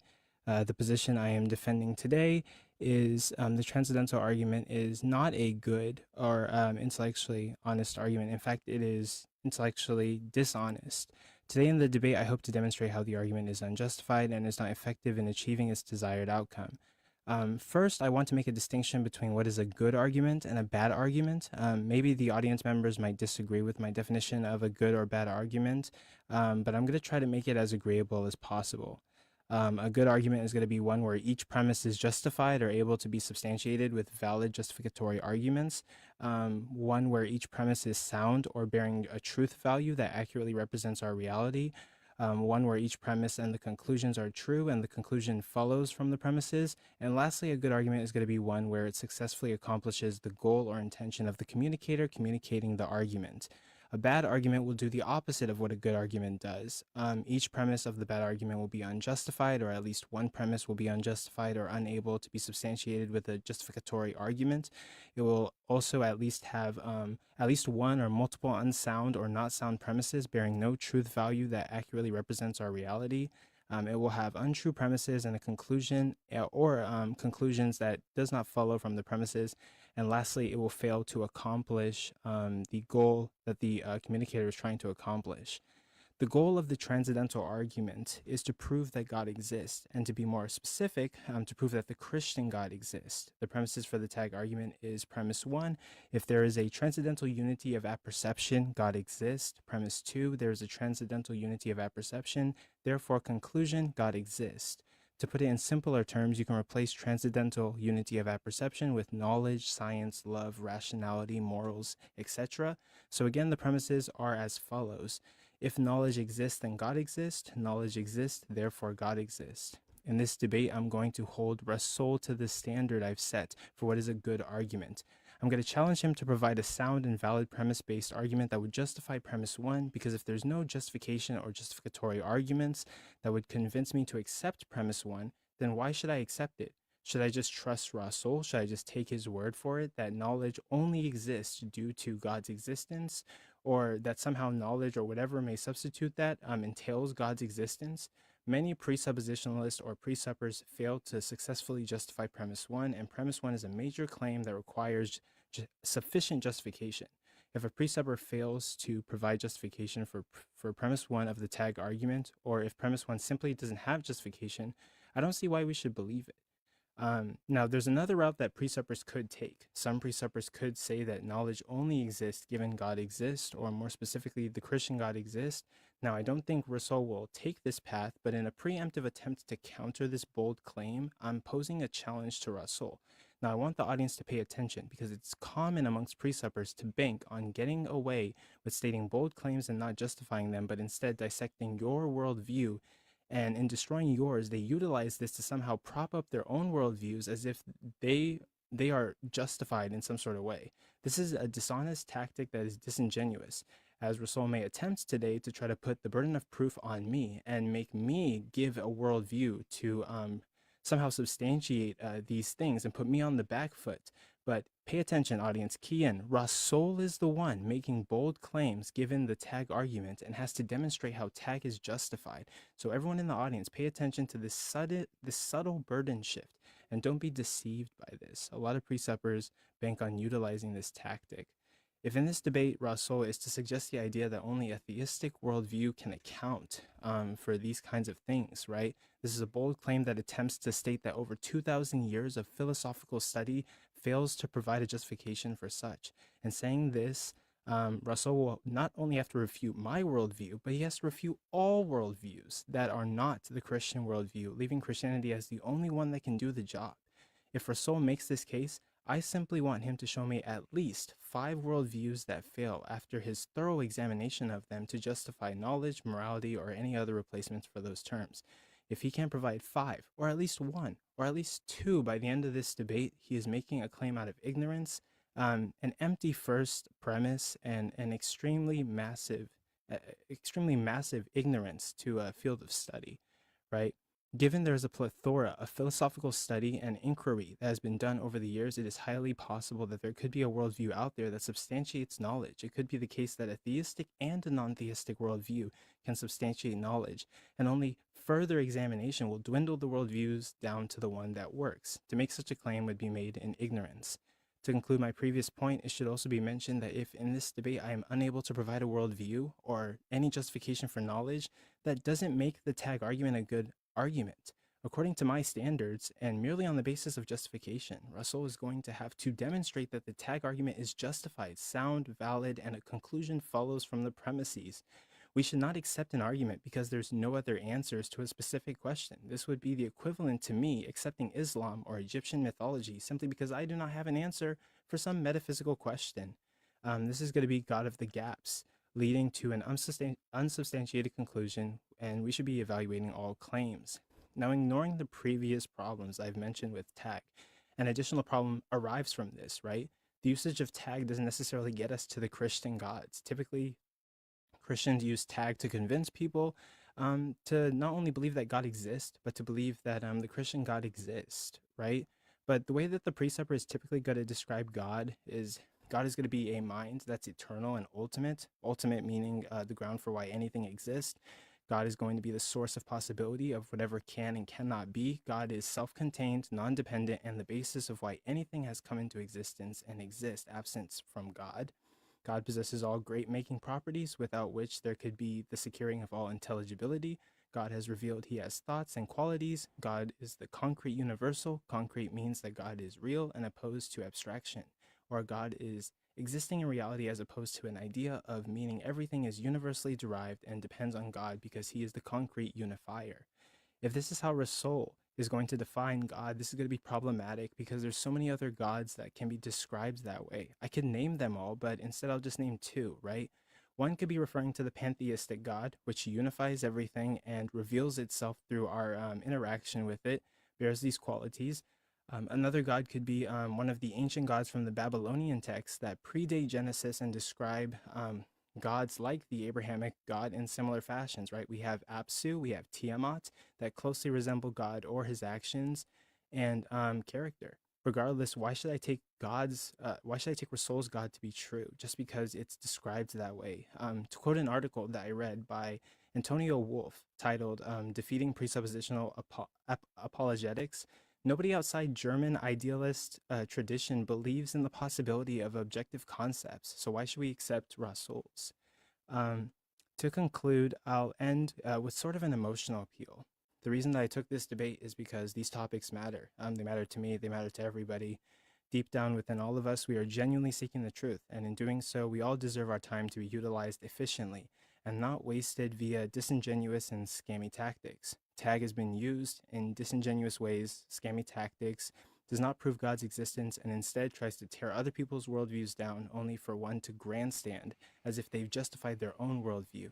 So today I'm going to be holding Rasol to the burden of proof that he has to justify his worldview and prove to all of us that tag is an argument that we should all adopt. And with that, I will end my time. Thank you guys very much. All right, you're ending your time with 19 seconds left. So I guess we'll start the cross-examination. Would that start with Rasol asking questions? Yeah. Okay, and we're doing 8 minutes, right? Yeah. Okay. All right, I'll jump right into it. And so, Coco. okay, as soon as he starts talking, I'll start the time. All right, Coco. I started off my night with a question. I asked you, Are we having a meaningful, rational, coherent conversation right now? Yes, I think we are. How do you justify that? I would say that I'm going to appeal to phenomenal conservatism. Everything that's happening around me, I trust my senses unless I am given like an argument or some reason for why I should not trust my senses. So your senses are truth. Your senses are truth, like ultimate. Are they able to like? Are they infallible? I would say that if you can provide me an argument or evidence as to why I shouldn't trust my senses, then I would believe them to be infallible. But I think for me and for you, we're gonna have to rely on our senses to interpret divine revelation and to interpret the world around us. See, this is something that I find laughable, right? You say that I presuppose the Christian God, but I've just pointed out that you are just presupposing that you speak intelligently, coherently, rationally, without giving a proper justification. All you said was that it seems to you that you do, right? How is that not a presupposition or question begging? That you have Well, zero yeah, this is justification. You haven't given any reason to why you are able to do this well, without the yeah. need So of a this is gonna God, be right? because I have sensory data, right? Like I'm going through life and I'm interacting with things, and I have other living individuals that are also confirming of the way that I'm interacting with things. These things can be justified, but your axiom is gonna be God. God's justifying everything, right? So I'm gonna have to hold you to that and prove to me that God exists and why we should hold him as an axiom that justifies all rationality, knowledge, and what's so forth. Hold on, Coco, but you're making a claim that you're doing all this without the need of a God. Um, say it one more time. Yeah, you're presupposing that you're able to have knowledge, rationality, coherency without the need of a God, without the need of a unifying principle. Um, I would say if I had to give a unifying principle, um, if both of our worldviews have axioms, I would say that my unifying principle would just be reality, right? We both can agree that reality does exist. Something does exist that's giving us this experience that we're having. And again, I'm going to appeal to phenomenal conservatism, being that like unless you can prove to me that my senses are flawed, there's no reason why I should believe that I could be like deceived or my senses are wrong. So Your something is your giving us axiom this. your axiom hold on. Your axiom is that you can have all these knowledge, intelligibility, rationality without a God. That's your axiom? Wait, so yeah, my axiom is going to be objective reality. Your axiom is going to be God and objective reality. So you take an Hold extra on. intellectual burden. So You believe that God exists and hold on, Coco. It's my time. It's reality my time, right? exists. It's my time, right? So I don't think you're really giving an axiom. You're giving a presupposition, right? Because you're stating a claim. You're saying that God is not necessary for you to have rationality and intelligibility, right? And I'm asking you, what is the argument for that? And what you said, it seems to be the case, right? You gave no justification to why you believe that to be true. So do you want a premise-based argument for what exactly? Yes. I want you to recognize that you're presupposing that you have these things that we're discussing. You have knowledge, you have rationality, you have intelligibility, you have connection to objective reality, epistemic access to objective reality, without the need of a God. You don't need a God, right? Somehow you came to the conclusion that you're able to have all Well, these things, right? technically I never really made that claim that I don't need a God. That's not a Hold claim that on. I made. I'm just answering your questions. Hold on. Are you, when you speak, are you referencing God or are you just not referencing God? Well, I don't think that is a true dichotomy. There are many other options than those. That's not a true dichotomy. So either God exists or God doesn't exist. That's not a true dichotomy. Is it not a true dichotomy that when you speak, you do it in reference of God, or you do it without reference to God? Right? That's not a true dichotomy? Actually, okay, no, never mind. I take that back. Yeah, that is a true dichotomy. But are you referencing to like specifically the Christian God? Yeah, you're making an indirect claim that you don't need to invoke God. You don't need a Well, unifying no, like I never principle. made that claim. You I'm don't like need an answering your. ultimate truth maker. You're saying you I'm don't need an answering. ultimate I'm truth answering your maker. questions. I'm not making Hold that on. claim. Of course, Hold on. there's the possibility. Hold on. I'm not done. I'm not done. Okay. Now, I asked you at the beginning I asked you, hey, we both have to justify that we're speaking intelligibly, rationally, coherently, right? I gave my justification. I gave the necessity for an ultimate truth maker, right? I Okay, actually what's your the argument thesis. for that? What's your Did you argument not for listen that? to me? Yeah. So Could you there's give me a like a premise? Could you give me a premise-based argument to justify yeah. that If you would have listened to we? my the beginning of the opening statement, I talked about these things, right? You should have been Well, yeah, taking you notes. gave me a premise-based argument at the end of your So opening now, statement, but you didn't give what me a I'm premise-based wanting the argument audience to for why know. it's Hold on, required that we Coco. have an Coco, don't cut me off. I'm in the middle, right? My opening statement gave tons of justification to why God is necessary, right, for knowledge and So remind me of what that coherency, is. right? But now, no, you should have been taking notes, right? Now I'm asking you. I'm pushing back on you, right? Wait, you're not gonna like You're tell me presupposing. the You're justification? presupposing you're presupposing that you are able to have all these things that I invoked, that I took the time to justify, to make arguments for justifying my worldview. But you're not going to do that, right? You're just going to presuppose that you have these things without any justification. So now I'm going to ask you, and I'm going to ask the audience, who is truly presupposing, who is truly not taking the time to justify their worldview? Every time I see tag rand, I think the only people justifying their view is the theist, right? Well, not necessarily, Atheist, because you'd have the to provide an atheist takes this. argument for your I justification. did, right? My opening Well, no, you statement didn't give me a made a premise-based argument. few I can things, right? repeat to you the premise-based argument that you gave, right? Did you listen to my opening statement? I can give you the premise-based argument that you gave. Go ahead.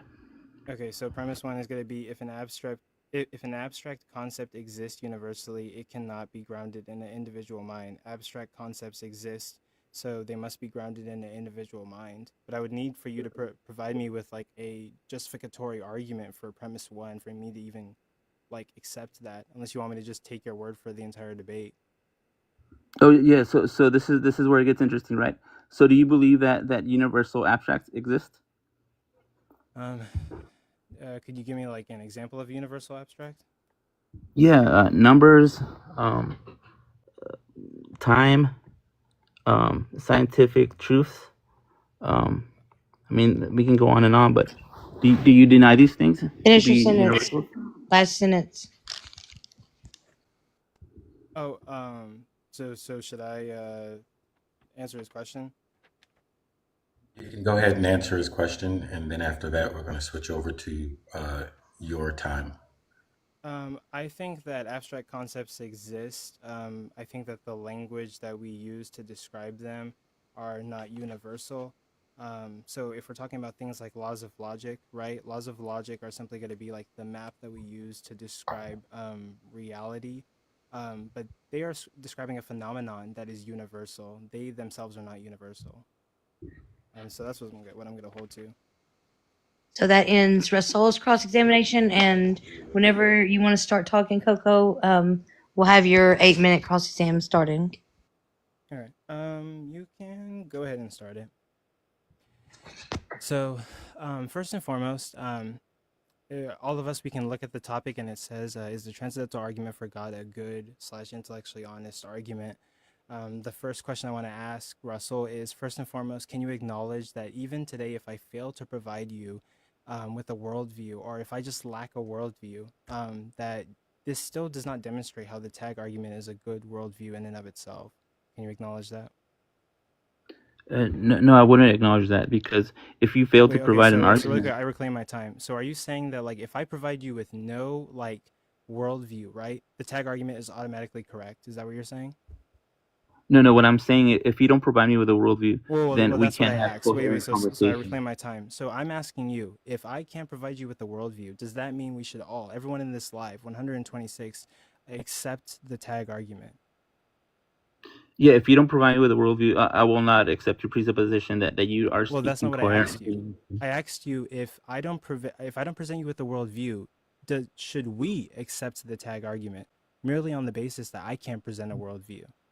100% you should accept the tag argument because I Well, made a okay, claim stop right there. to Stop. why I God reclaim is my time. necessary. So, like, I reclaim my time. So, audience, this is the problem that I have with presuppers, right? Do you see how this reasoning is terrible? Let's say I was in Are the you going to address conversation. the arguments that I Wait, brought I forth? reclaim my time. I'm allowed to do whatever I want with my time. I reclaim my time. So, audience, don't you see how, like, if I don't present a worldview, self-admitted by Rasol just now, that means we should all accept tag. Do you see how this is kind of like fallacious? Because imagine if I was in the room with a Muslim and I don't have like a argument for how the universe was created, right? Does that mean that I should automatically accept Islam or any other ideology or any other argument? No, we have to we have to investigate these arguments and see if they have justification. So right off the back, Russell, that kind of thinking is flawed. We shouldn't just accept the tag argument because I can't provide one. And if But your I made a mission, claim wait, for I the reclaim my necessity of time. This is God. my time to do whatever I want. If your mission So today is to I show made a everybody claim. that, wait, I reclaim my time. This is my time to do whatever I want. If your mission today is to show everybody that I don't have a worldview, you're trying to burden shift to me and have me present a worldview when you're the one at the stake. The topic is the transcendental argument for God a good and intellectually honest argument? And I'm wondering if you can justify that argument and give me reasons for why me, somebody who doesn't believe in God, should accept that argument and believe in God and start running the tag argument all over TikTok. So this idea that if I don't present you with anything, I should just accept your argument is fallacious. So this is just flawed thinking from the start. So let me just ask you, like, how does tearing down my worldview establish the tag argument as a good argument?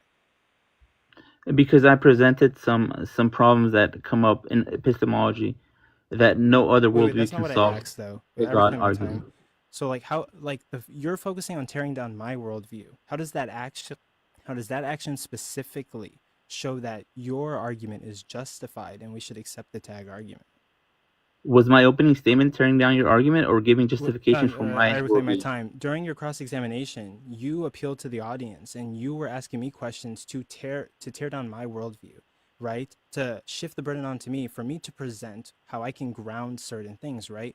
But the topic is whether we should accept the tag argument, whether you have enough justification to ground the tag argument. You said this was a good argument. So I want to see how Are this you going to argument is address? justified. So like, how does tearing down my worldview justify your argument? Let's say that my worldview is nonsense. Doesn't make any sense. Why should we accept yours? And again, I'm My going to ask my opening question. statement. How does tearing down my worldview establish that the tag argument is a good argument? My opening statement wasn't tearing down your argument, Coco. What are you on about? Okay, My opening statement was I making a reclaim my claim time. for I reclaim my necessity time. for I God. reclaim my time. So you didn't listen. Your cross-examination, you tried to tear down my argument. That's what I said. So I need you to pay attention to what I'm trying to say, right? In your Are you opening going to statement, address my opening statement? you might not have torn down my argument, but in the cross-examination, that's what you're trying to do. You're trying to shift the burden of proof to me instead of justifying your burden, right? You think that the tag argument is a good argument and it's justificatory for why we can have things like the laws of logic and communication and intelligibility.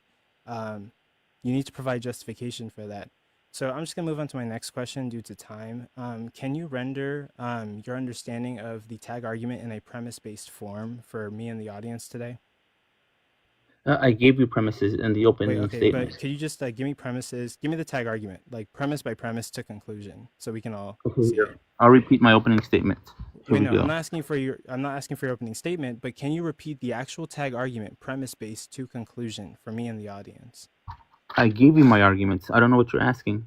Can you please give me the premises of the tag argument?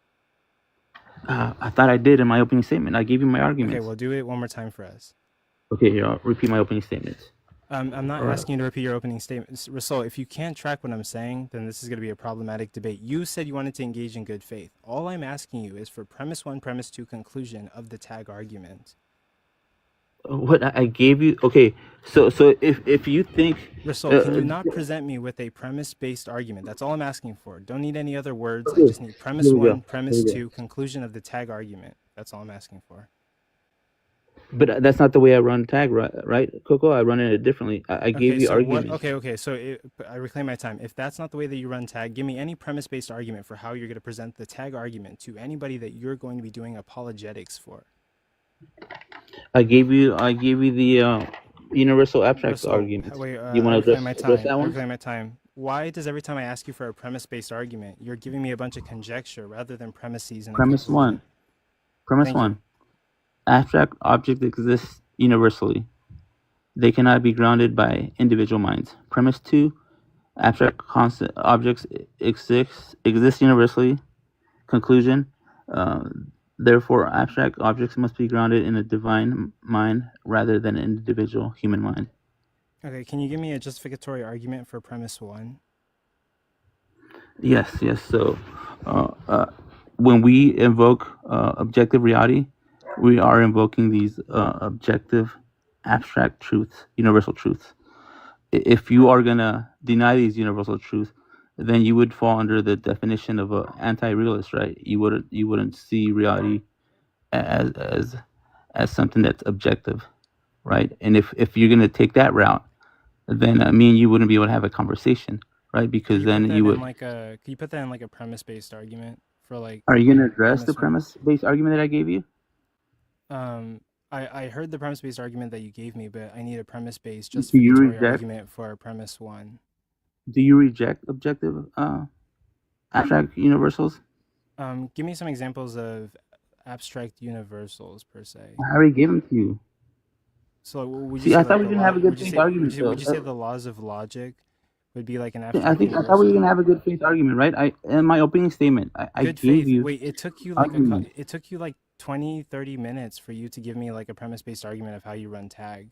Like Because I you're the gave one not you being in some good faith in arguments. this argument.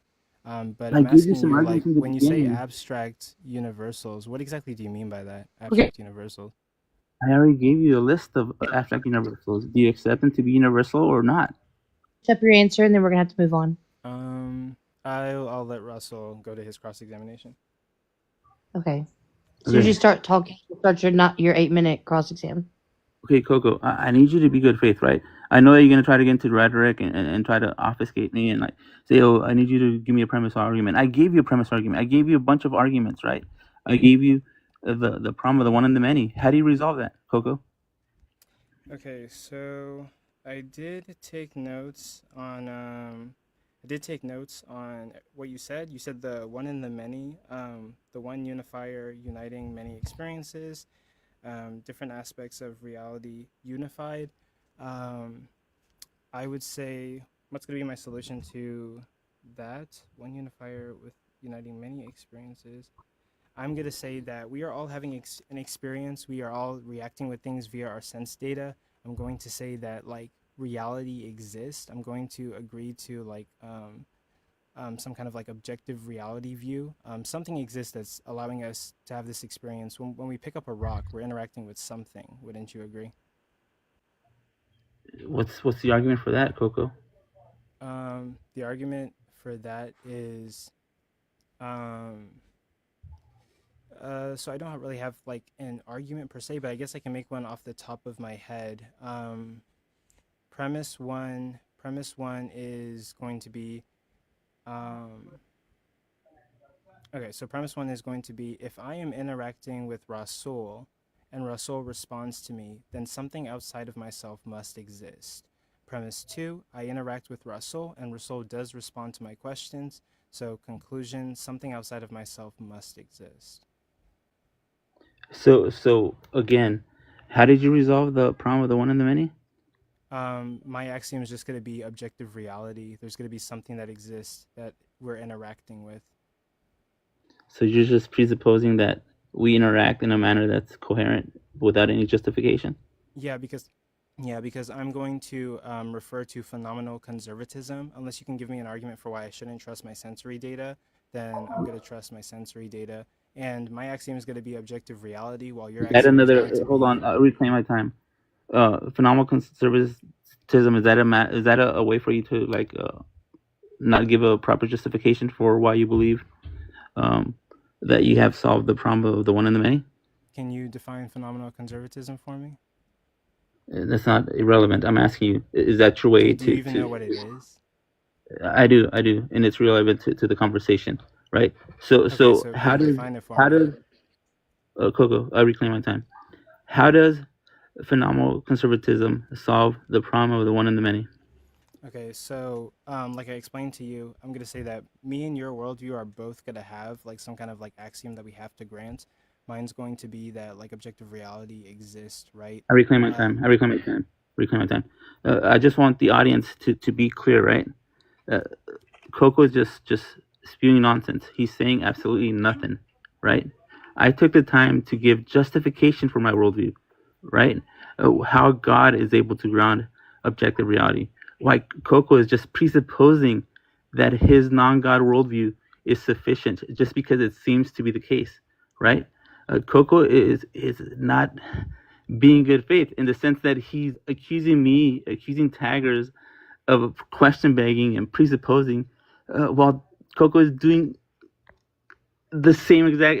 No, we actually are not question begging. We actually give an argument. Coco's not giving an argument, right? So Coco, can you respond to that, please? What do you want me to respond? What's your question? Yeah, how come you are presupposing your non-God worldview as justification for solving the one in the many I'm problem? presupposing that reality exists based off of how I interact with the world, sensory data, and then when you ask me like whether my senses are flawed, I refer to phenomenal conservatism. I mean, I could ask you the question like we both But agree that hold on, reality I'm gonna hold your feet to the fire. How does that solve the problem of the one in the many? Do you know what I just gave you the one in the many problem, right? Yeah, so like Give me a solves the premise. problem. Give So me I a can answer your solution. I question. It reclaim my solves time. the I reclaim my problem time. because I reclaim my time. I reclaim my time. I need you to give me an argument, a premise-based argument, as how this is the case. Go. okay, so the one in the many is going to be is going to be that there should be one thing that unifies all of us, uniting many experiences, right? Premise one, I guess, off of the top of my head, is going to be premise one off the top of my head is going to be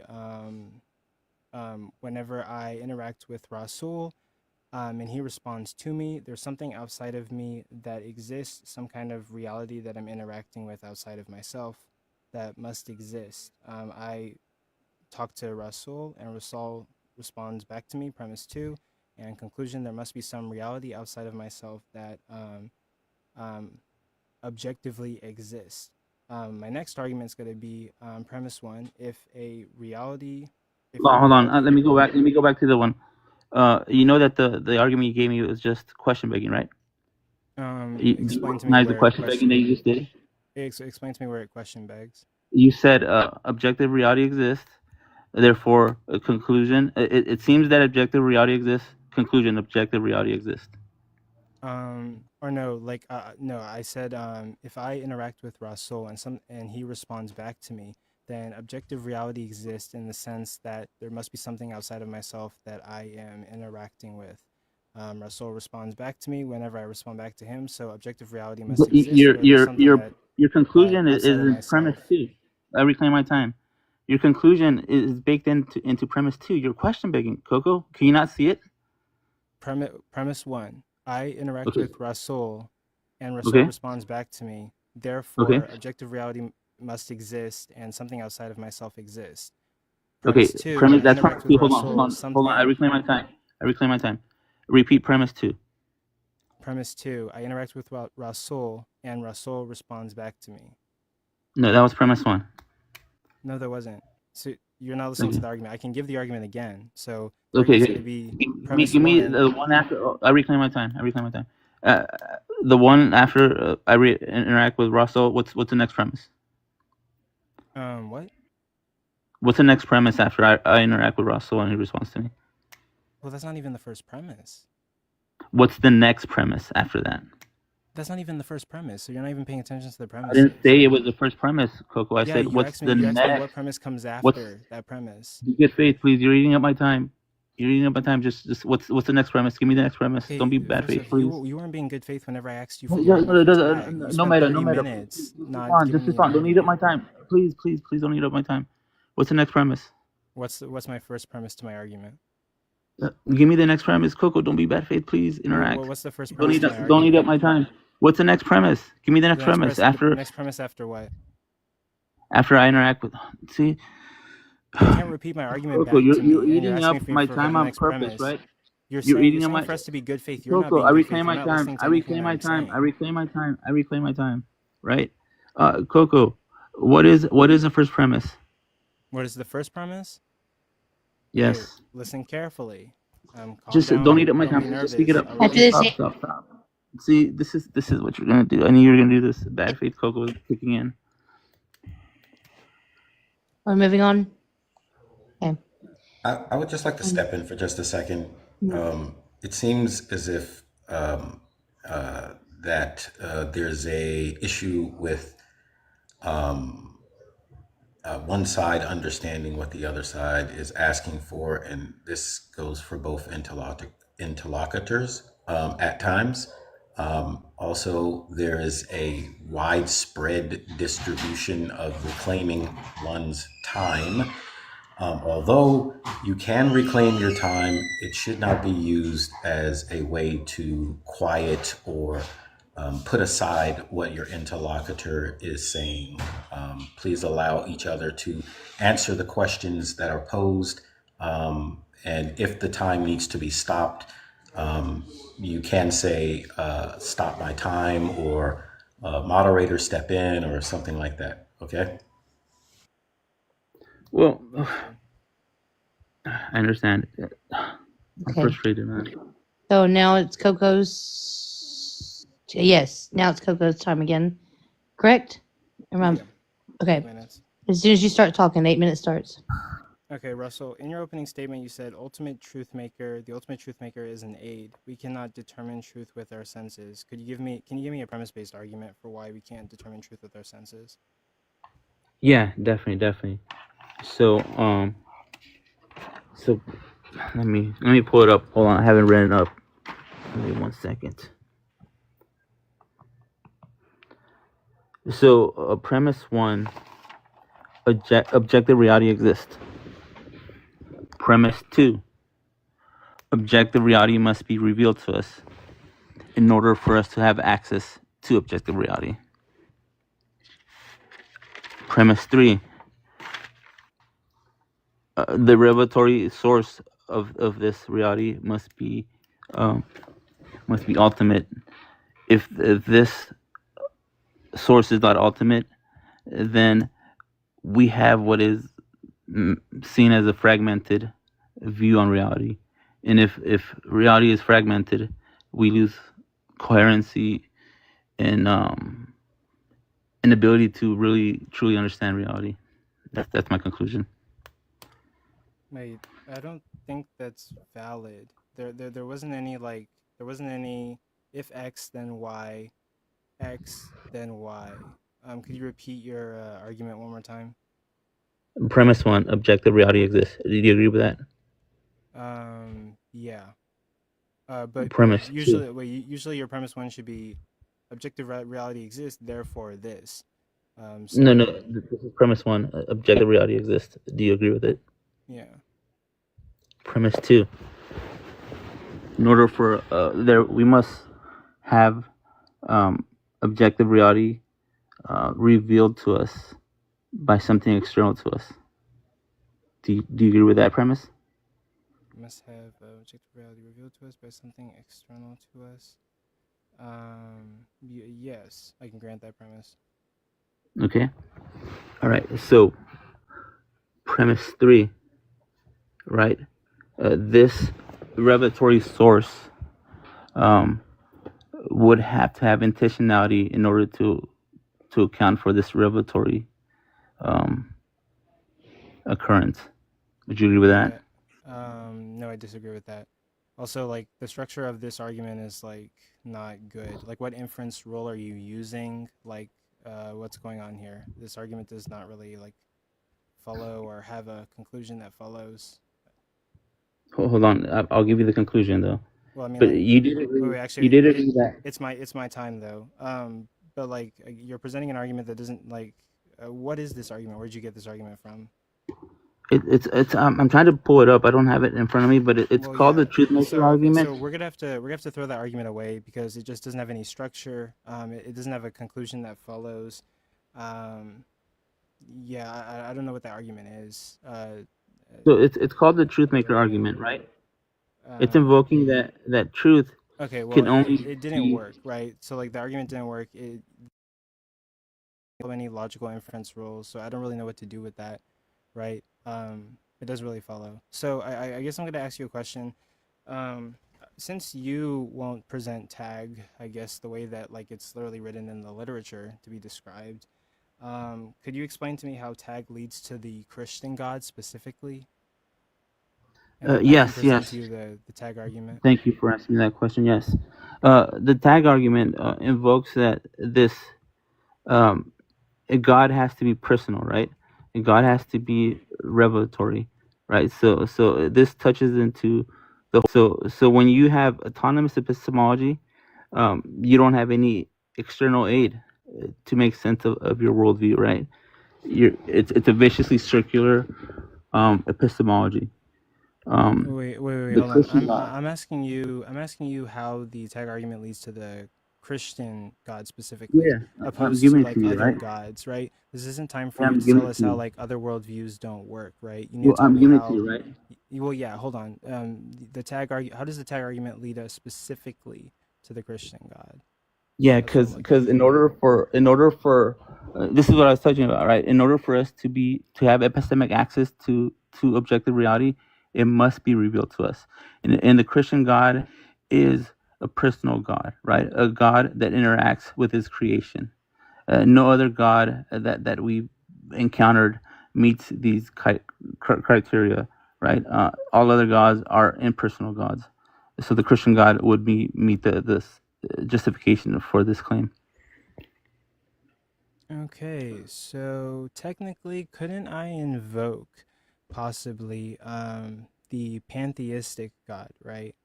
The pantheistic God, it has intentionality. It created all the life on this planet. The pantheistic God is the universe. It reveals itself to us via objective reality, the things that we interact with, has intentionality, existed eternally. There are models that show that the universe existed eternally, or they try to argue that the universe existed eternally. So, what would be the thing that differentiates a pantheistic God from the Christian God that is to come from the tag argument? How is the pantheistic God personal again? How does He reveal Himself to us? It's personal because we interact with nature. We touch plants, we interact with animals, all these things deriving from the pantheistic God that has allowed for all of these things to be created. Nature, in and of itself, God is within nature. God is nature, everything around us. We're interacting with Him. When we touch leaves, look at trees, breathe in the air, we're touched by the sunlight. This pantheistic God is having a connection with us, interacting with us. And some people even have personal connection with this pantheistic God because some people are so in love with nature. They're moved by how close they are to the animals, to the trees, to the oxygen, to the leaves. So can you show me how the pantheistic God is not a possible God, and tag specifically proves the Christian God? Yep. I mean, if you know anything about pantheistic God, it's the opposite of personal, right? Because I'll How ask you a so? question. Can you How give does me the an argument for that? pantheistic God? Wait, so How start does right the there. Start right there. pantheistic Wait, can you God? give me an argument for that claim? Why is Yeah, it yeah. not I'll give personal? you. That's just that's what the literature states, right? Nowhere in the Well, literature no, does it wait, hold on. state. So pause. I reclaim my time. I'm Nowhere not in the gonna just wait. literature. I reclaim my time. I'm not just gonna take your word for it. Or that's what the literature states is not an answer to my question. Can you present me with like a premise-based argument for why I should believe that the pantheistic God is not personal? Or can you present me with a specific source or a piece of Yeah, because literature? there's no way for people to invoke the pantheistic God to resolve disagreements.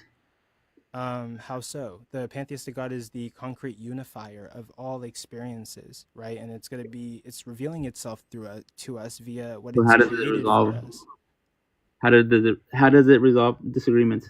because it's revealed to us in its creation and how we interact with it. Its revelatory message via what it has created is the reason that we're able to understand that it actually How exists, does it right? resolve disagreements? Because anything that's not in line with what is revealed to us What's is revealed going to to be us? something that's not real, right? Like the pantheistic God has revealed stuff to us, right? Trees exist, air exists, and we interact with these things. Anything that differs from that, like let's say someone starts seeing orange bunnies hopping Finish up your around, sentence that and then we'll have to move on.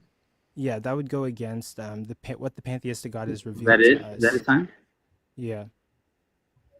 Yep. Okay. So would that be? Are we on our second rounds of cross examinations? Did that finish your second rounds? Yeah, that finishes it. We're going to conclusions. How long for conclusions? 5 minutes. 5 minutes. Rasol, do you want to start? When you start talking, that'll start your 5 minute conclusion. Okay. Yeah, yeah. Okay, hold on, give me 1 second.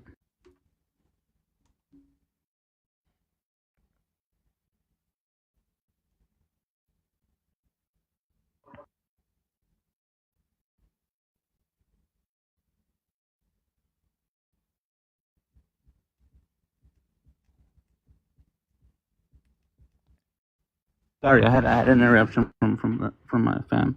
Okay, all right. So closing statements. All right, ready? I'm ready to go. Okay, so again, I want the audience to understand that I try to give an argument to why God is necessary. Right? I presented a bunch of literature. Right? I presented the one and the many problem.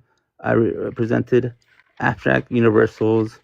I also presented how personal gods are able to resolve conflicts, right?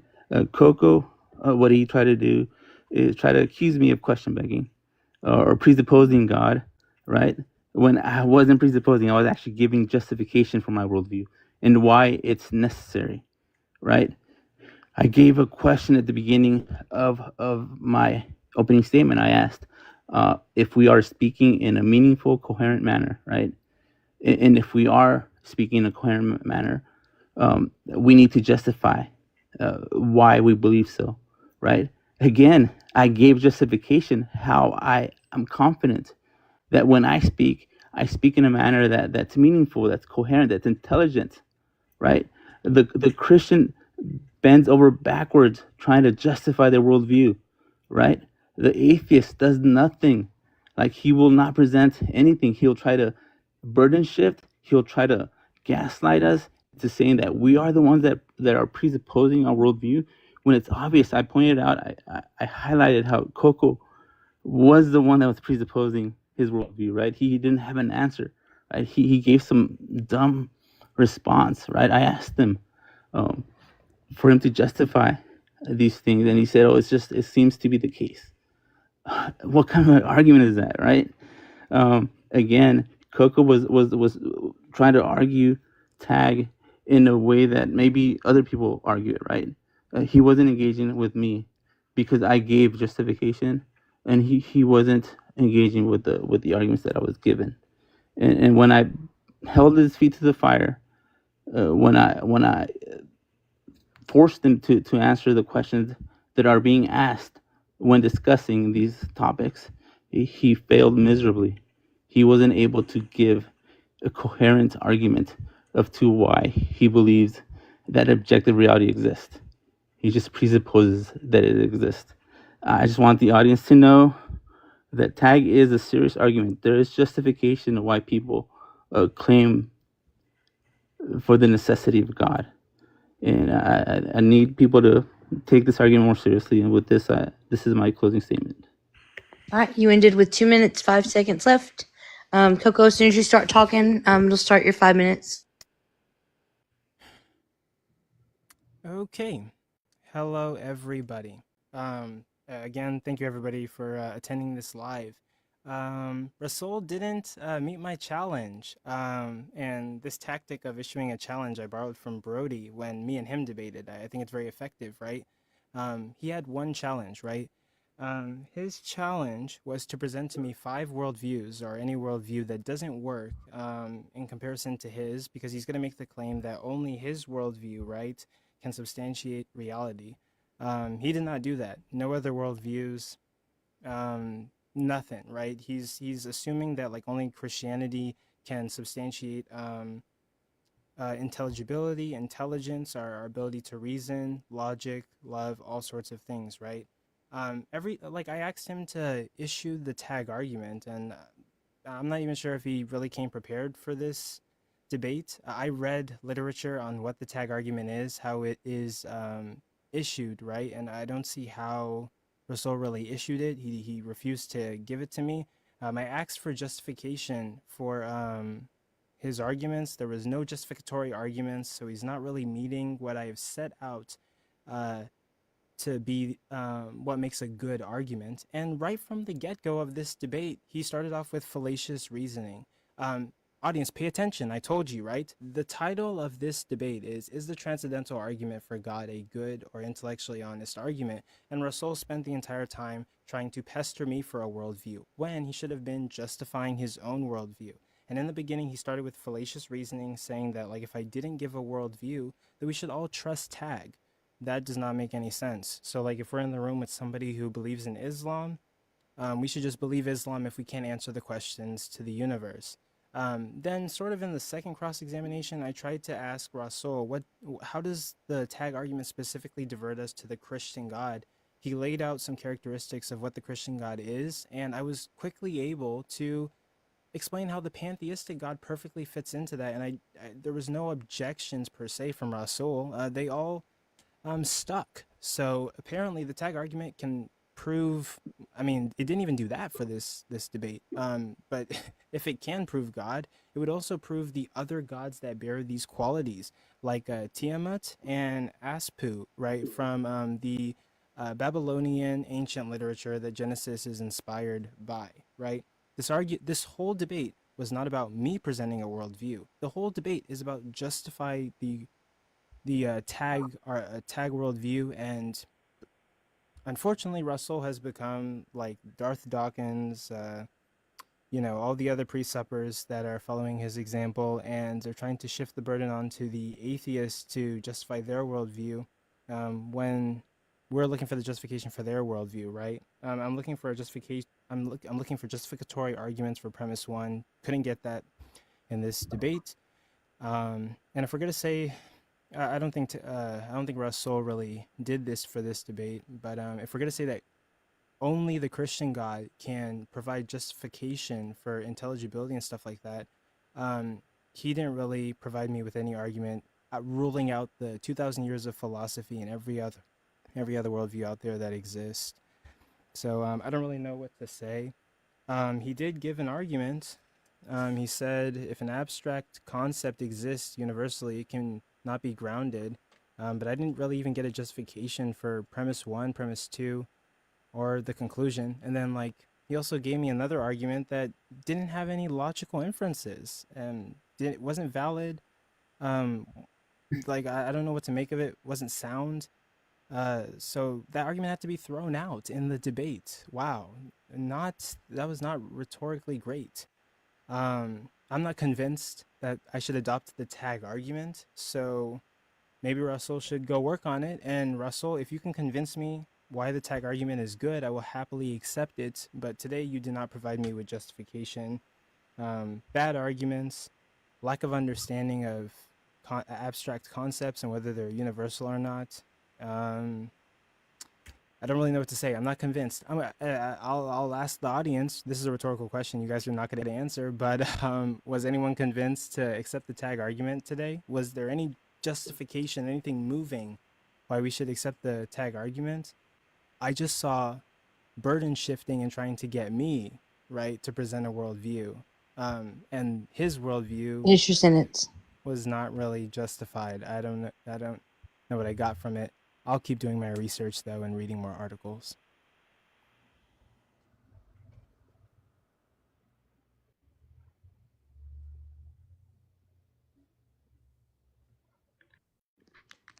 All right, that concludes it. Jay, did you want to chime in?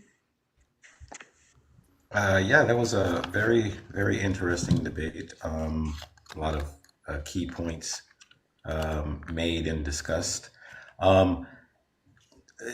If I had any critique to the actual debate, it would just be the flow of the debate. I had a problem with the reclaiming of the time, like usage was way too much. I think it altered the flow of the argument in such a way that it just kind of seemed one-sided. And I understand that you can reclaim your time you know, and do whatever you want to with your time. But I think for the sake of the argument, the flow should remain very fluid. So that would be the only critique I have. Other than that, I think both parties bought the heat, and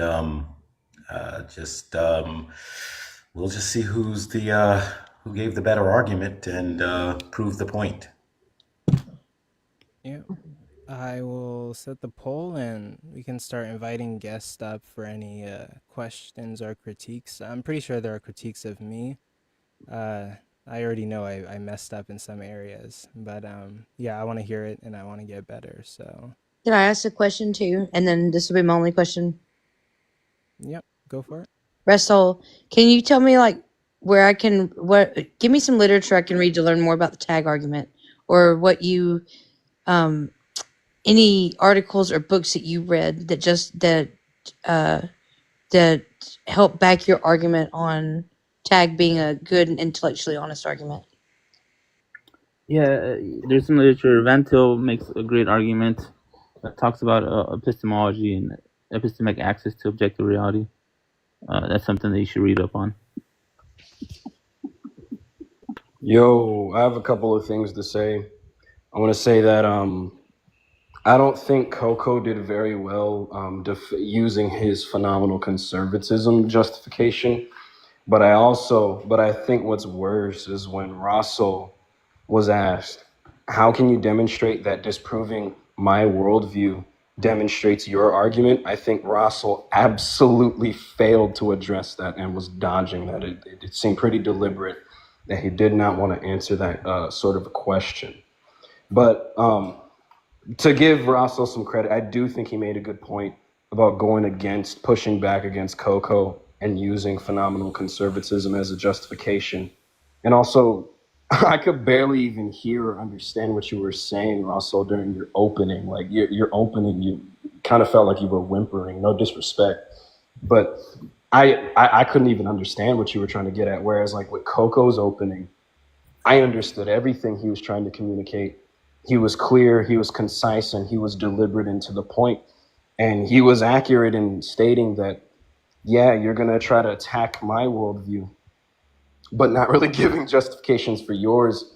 And then when you gave the syllogism, when it ended up giving the syllogism, Coco was right, and he was attacking the logical structure of your argument. Now, I think the premises were we can all understand what they're trying to communicate, but the logical structure, I literally I left the debate, went on ChatGPT to try to find if it fit any logical structure, and I genuinely couldn't find one. But which in the divine compatibilism?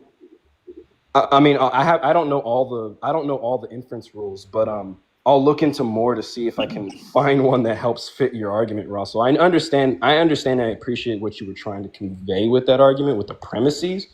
But as far as like the inference, I think Coco got you there a little bit. Russell, what was because you were like whimpering, no disrespect, brother, I don't even know what you were trying to communicate with your argument. What did you mean with the problem with the one and the many? Like, can you break that down, what that issue is? Yeah, so the problem with the one and the many states that, if, let me pull it up really quick. It's just kind of stating that God is that bridge that's able to make sense of like it's able to make sense of the fragmentation of the experiences that we have into one coherent reality.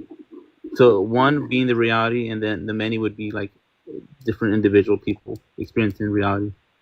So if we isolate each individual experience and don't have a unifying principle, then it completely has no coherency or meaning when the experiences are observed. Okay, so basically you're saying there are many subjective experiences that aren't really following a unifying principle, and God is that unifying principle. Okay, WC, can I reclaim we're Cypher's gonna let time? him answer. We're gonna let him answer that, and then after that, we have to move on. We have no problem. Thank you for having me up. Go ahead and kick me, or I'll disconnect. Okay. Cage, yeah, let's hear it. Next. Yeah, I've only Tell got me one first. question. What did I do wrong? Let's Well, hear it. I'm just gonna say this, and then y'all can deal with that how you will. But the debate prompt wasn't even for anything that either of you two dumbasses argued, right? Rasol thought the prompt was, "Does God exist?" and Coco thought the prompt was, "Is Rasol intellectually honest?" Don't know what the fuck is going on there. The problem in the one of the many has nothing to do with this prompt. Humor's conservatism has nothing to do with justifying objective reality. It has everything to do with some epistemic justification. Furthermore than that, Wait. neither of you presented an argument for this prompt. So I don't know what the fuck both of you thought this prompt was, but let's just get clear on how Rasol, because I think you started first, you thought that any of the epistemic issues that you presented go to justify this prompt specifically, and then Coco, let's get why you didn't just shut the fuck up when he didn't do that. Okay, I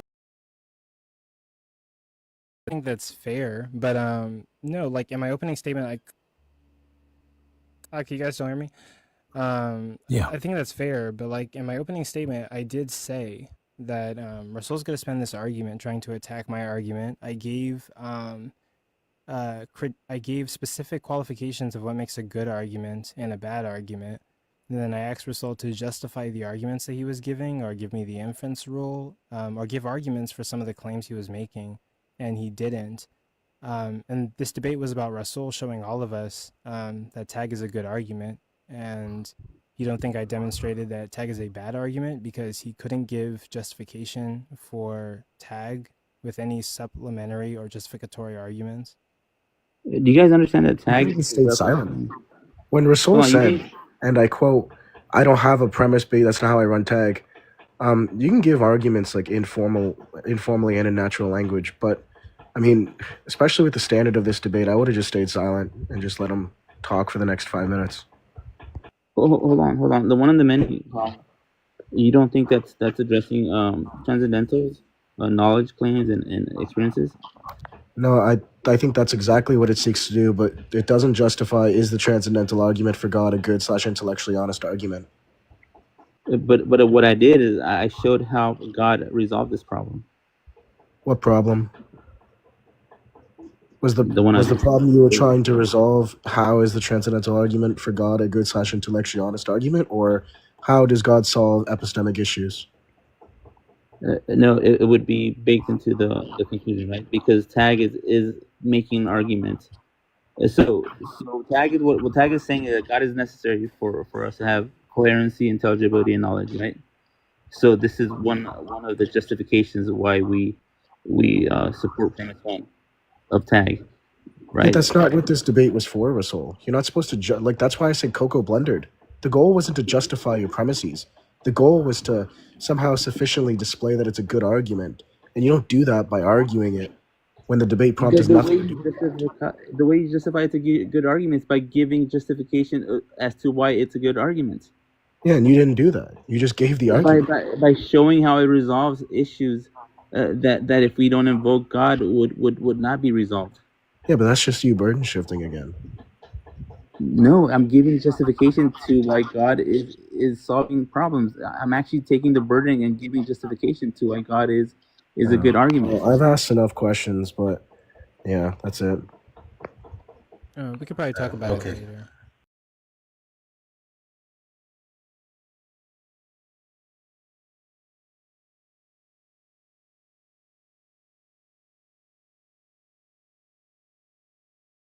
Presuppositions as well to Coco. So I'm just wondering if you think all presuppositions are created equally, or if some presuppositions are more valid than others.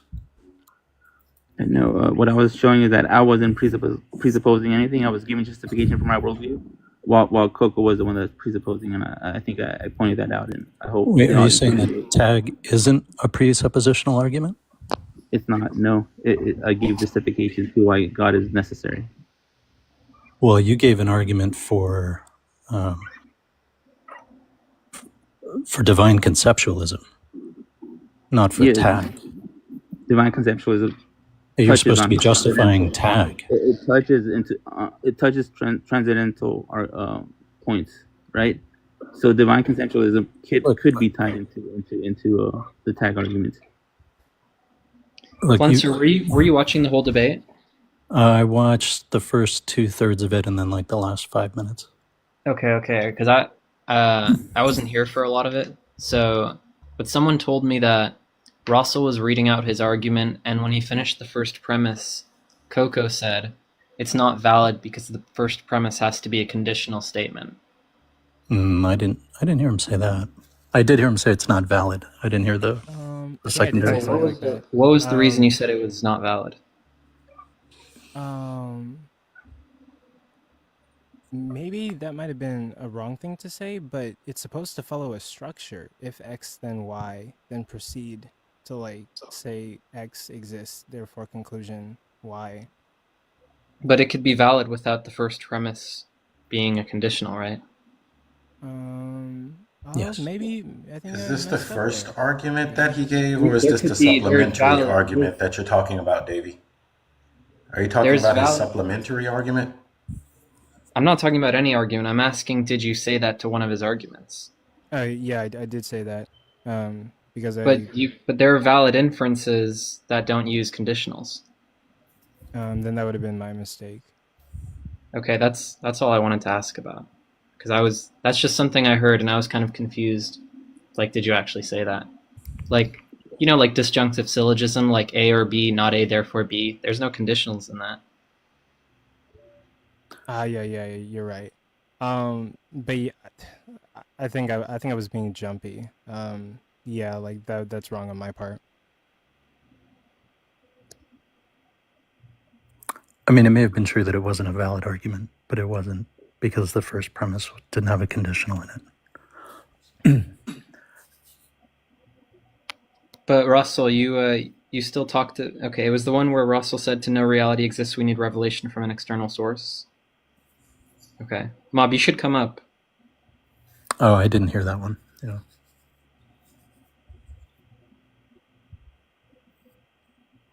Asking about which argument you were talking about, because he only said that to one particular argument. That was the one that Mob just mentioned. But yeah, I guess no, that's my bad. That's my bad. Yeah, and tag is usually a biconditional in the first premise, which isn't an if-then. What do you mean? Well, it's two if-thens. Yeah, so like when I was saying my opening statement, one of the things I got from one of the stuff I read is that the tag argument is basically just going to be like premise one: if there's transcendental unity of apperception, God exists.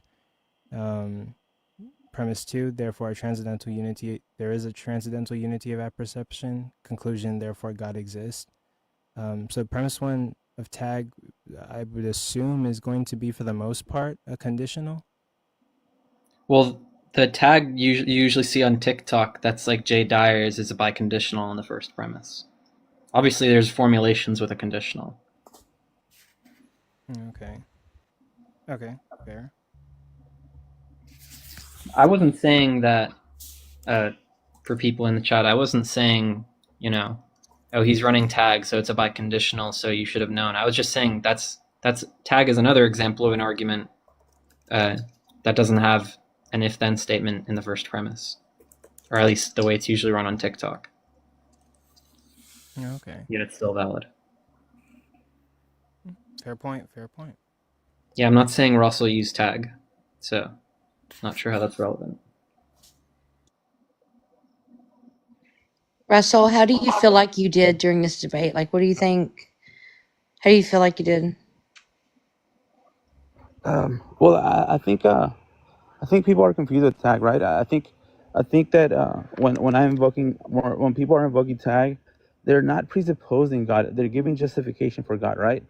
And I think Cage was confused when he said I wasn't defending tag, in the sense that I was giving a necessary argument for God, right? And I gave a bunch of examples why God would be necessary. So I think a lot of times when people are just turned off by tag, they don't really understand what's being said. It's a little bit frustrating. I mean, Rasol knows I think tag is awful, so don't get me wrong. Yeah. No. But at the same time, David, you do understand that tag people are not just question begging God, right? They're not just. It's not just a presupposition that God exists, therefore that's it, right? Well, I We think try premise. to I give think premise one is question begging. I don't think that's what Yeah. Cage. Oh, he's Well, here anyways. Not what I said. What I said was the aim of this debate was not to prove God's existence. It was to justify whether tag is a good/honest argument. And you ran it as if you were trying to justify God's existence, like you just said. no, but that's where you're confused, Cage, because in order to make the case that tag is an honest argument, you have to make a necessary argument for why God would be necessary. No, to show a good argument is just one with like plausible premises and valid form, something along those lines, right? So you can just show that the premises are plausible to someone who doesn't necessarily already accept the conclusion. But Yeah, but remember, you can show that because premise one isn't plausible to someone who doesn't already accept the conclusion. Correct, right? So in order for them That's why to accept the that's why it's conclusion, question begging. Actually, yeah. If I don't give any justification, then it would be question begging, right? If I just say God is necessary, but give no necessary argument for it, no argument. That's not what I'm invoking the saying. I'm saying necessity of asserting God. premise one of. I'm saying asserting premise one of tag, without an argument to show why it's plausible to someone who doesn't already accept the first premise makes it question begging. Yeah, like there should be a supplementary there should be a supplementary argument for premise one, which No, is no, no, never no, no. given. So that's the confusion. Just because you need an argument to show why premise one is plausible is not the same as showing why premise one is sound, right? These are two completely different burdens there. And Rasol took the latter as if the prompt was, does God exist? And my critique is that the prompt is very clearly not, does God exist? So I don't know if there's some reading issues there, or I think you you're both confused what's maybe being read them. argued, Paige. I don't think you understand what's being argued, right? In order for an argument to be valid or honest, right, it needs to be justified, right? So in order for me to justify an argument, You're so I fucking need to get into confused. the Validity justification is of. No, just I'm not confused. Okay, Like he's using I'm not valid confused, right? colloquially. look, insofar as your complete inability to understand what a valid argument is, right? What you just agreed with Davey on, and what most people would take the Well, prompt to mean. Russell knows that an argument is valid if and only if there's no model of the acceptance of the premises and the rejection of the conclusion, right, Russell? Correct. We talked about this, yeah. Okay, so then why would you need to justify that with a supplementary argument for only one of the premises? Because as I've ran my argument, right, I'm making the argument for the necessity of God, Right. right? Can you And I'm read the saying prompt again? without God, right? This is why tag is an important argument to run, right? Right. Can you read the prompt, Rasol? Hey, I need you to listen, right? I'm locked in, I promise you. Why? If I just say, hey, tag is a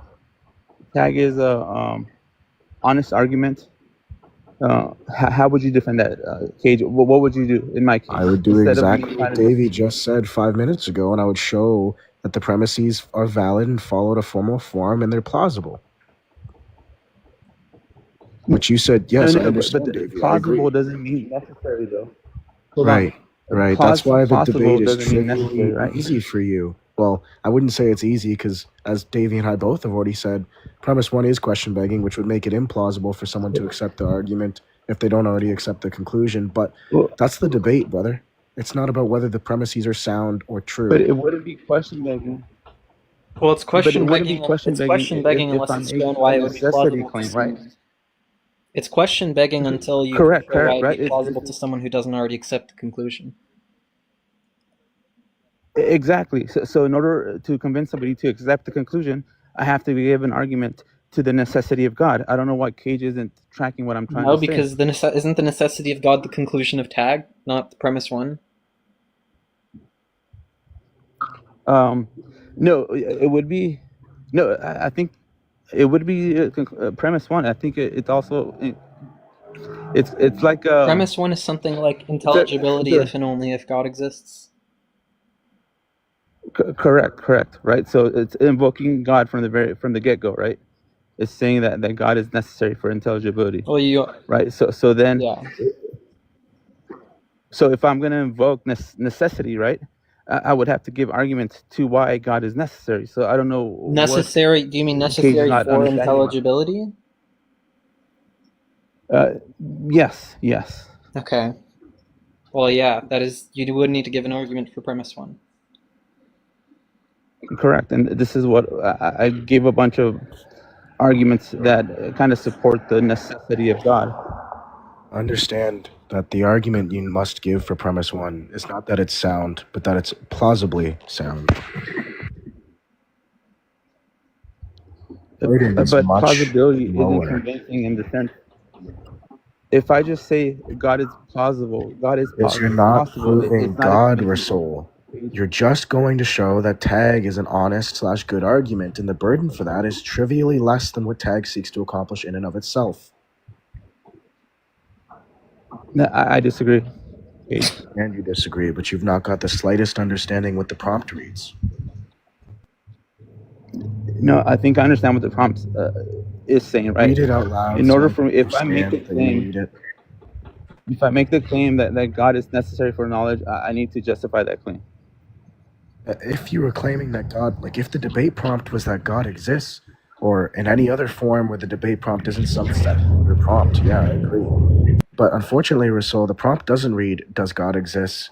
Or Jay Dyer isn't up there doing a fucking tap dance on whether God is necessary for intelligibility, right? All you need to do is show that to your average interlocutor, this premise is plausibly true. Not that it is true, or that it could be true, just that it is plausibly true. That's it. That's all you have to do. Plausibility isn't what's being argued under tag. Give up. Give up for what? No. Yeah, but isn't the plausibility of the Are you premises like understanding what they're saying? one of the main aspects of a good argument?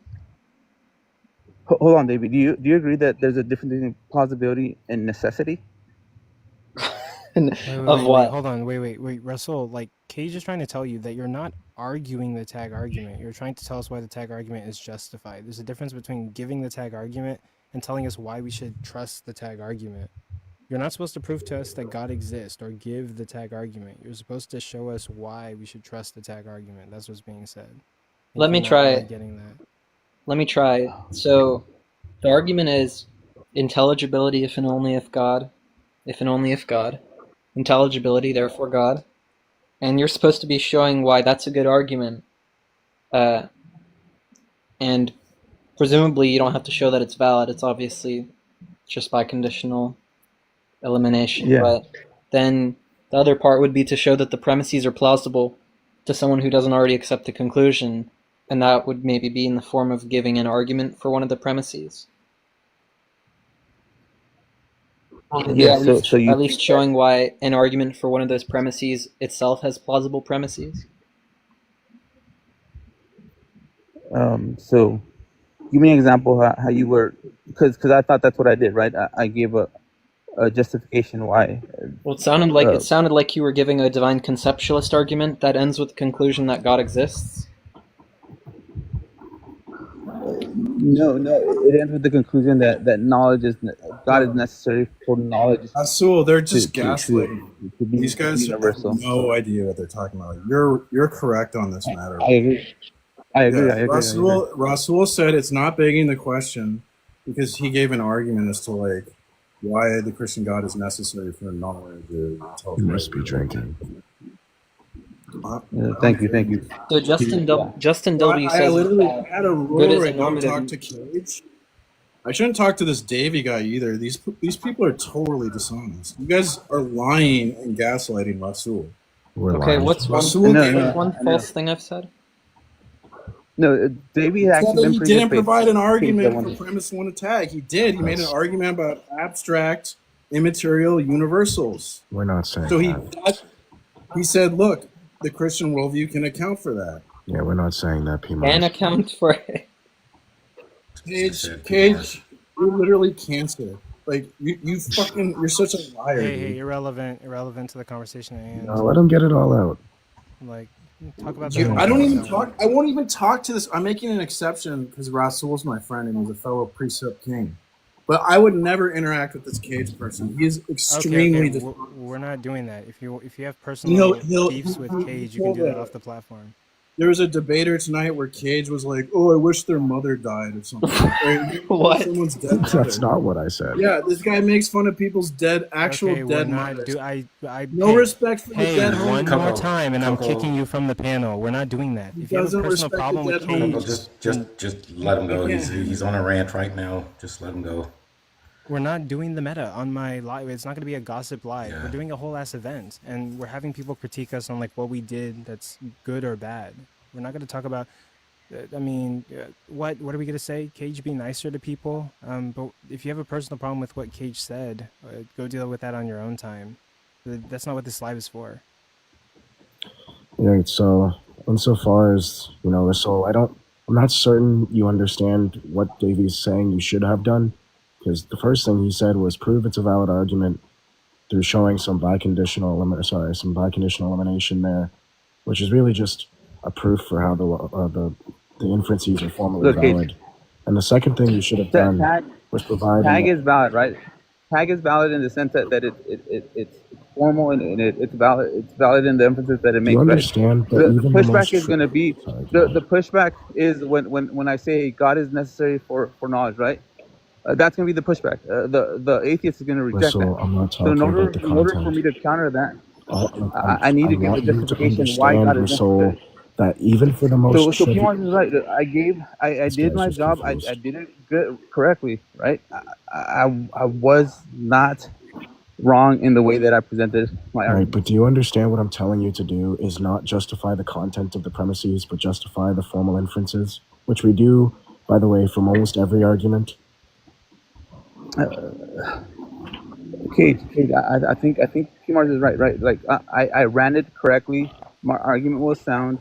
I justified why God is necessary for knowledge. So Hey, there's that's no not the issue, prompt. right? I don't know what you're on about. Because Honestly, the prompt doesn't read, is God necessary for knowledge? Read the prompt, Rasol. That's what tag is. In order The for me to prompt say tag is is a the good argument, transcendental I argument have for to God, a good present. or intellectually honest argument. I have to That's all. present why tag is an honest argument. Right, and you'd agree that wouldn't just consist of giving the argument, right? It would, yeah, it would. But you told Davey 3 minutes ago that it wouldn't just be that. It wouldn't just be that, but I chose to take that route, which is it isn't a route. So then you just failed to meet your burden. That's fine. No, you're confused. You're confused. I took this road. I took this approach, and I think it's a valid approach. Yeah, I don't know, Davey. Okay, You're just completely I off. agree to disagree. Earlier, Yeah, I trust P-Mars. We do have You think P-Mars knows what he's talking about? No. In this Okay. specific thing, P-Mars knows that Cage is kind of gaslighting and just saying a bunch of nonsense. Earlier, Definitely. the Anyway, topic we of have other guests to get to. Logictroll, you're here first. What you Yeah. got for us? Yeah, I was just gonna say earlier this notion of conditionals being related to validity. Davey pointed out the issue with claiming that. What I was trying to get that was kind of reiterating something I had said in my debate, which I was commenting on how Tag leverages this notion of preconditionals, and I'm just wondering if Davey has anything to say, sort of about that, whether or not is a preconditional even a thing? What is a precondition, and how are they leveraging this term, or are they? What are you asking me? Precondition, is that like a thing in logic? A precondition? No. Okay, so do you see how Tag's trying to leverage that notion? They're claiming that there's this preconditional aspect to logic, but I guess if you don't accept preconditions to begin with, it's hard to validate. I don't know what you're talking about. Exactly, and that's the point I'm making, No, right? I don't know what you're talking about. Well, I'm trying to say, well, you agreed. Precepts aren't Preconditions. claiming that there's an operator in logic called the precondition operator. I don't know what you're talking about. Right, that apparently, aren't they, Rasol? Or do you not agree with me? No, I've never heard a tagger say that there is a precondition operator in logic. Maybe not an operator, but they are claiming something about this term precondition. What else would they mean by in logic? Oh, I have no idea what they mean by it. That's why I'm asking you. I've never heard them say that it has anything to do with logic. The preconditions to logic? You've never heard them say The that? preconditions to logic versus preconditions in logic. Right. Okay. I'm trying to find sort of some connection there. Are they saying that You're saying there's some notion of precondition in logic rather than preconditions to logical systems.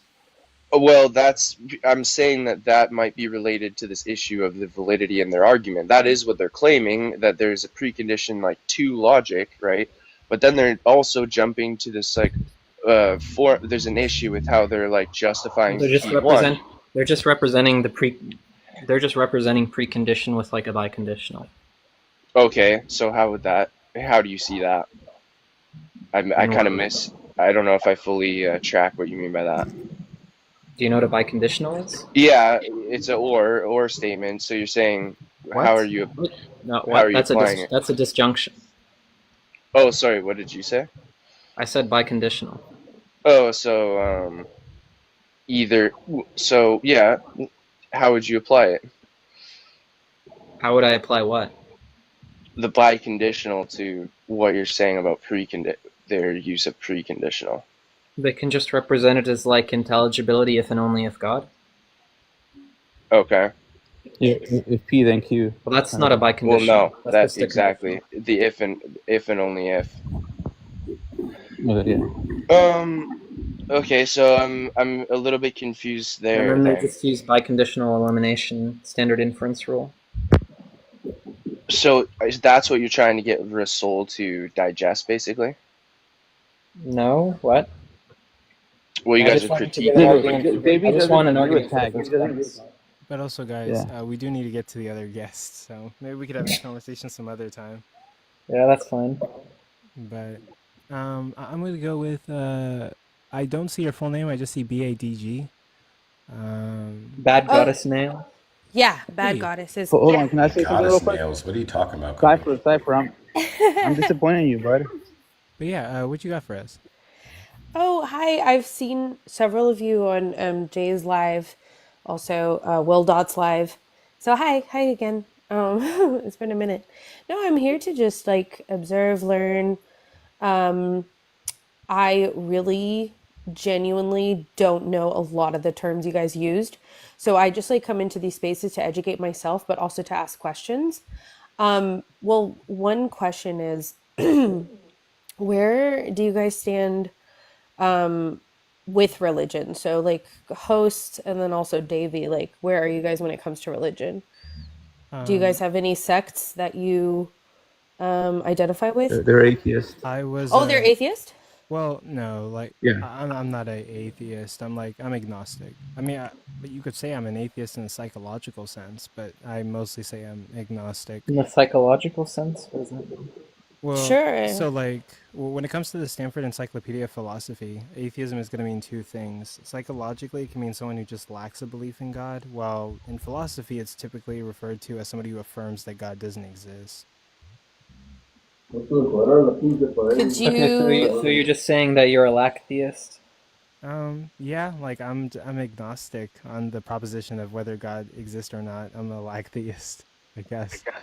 Do you think do you think there are any problem with evil arguments that are valid and also have all true premises? I'm not sure. I think like I haven't studied enough to really say that affirmatively. Well, I don't know. I thought you've presented them in like formal debates.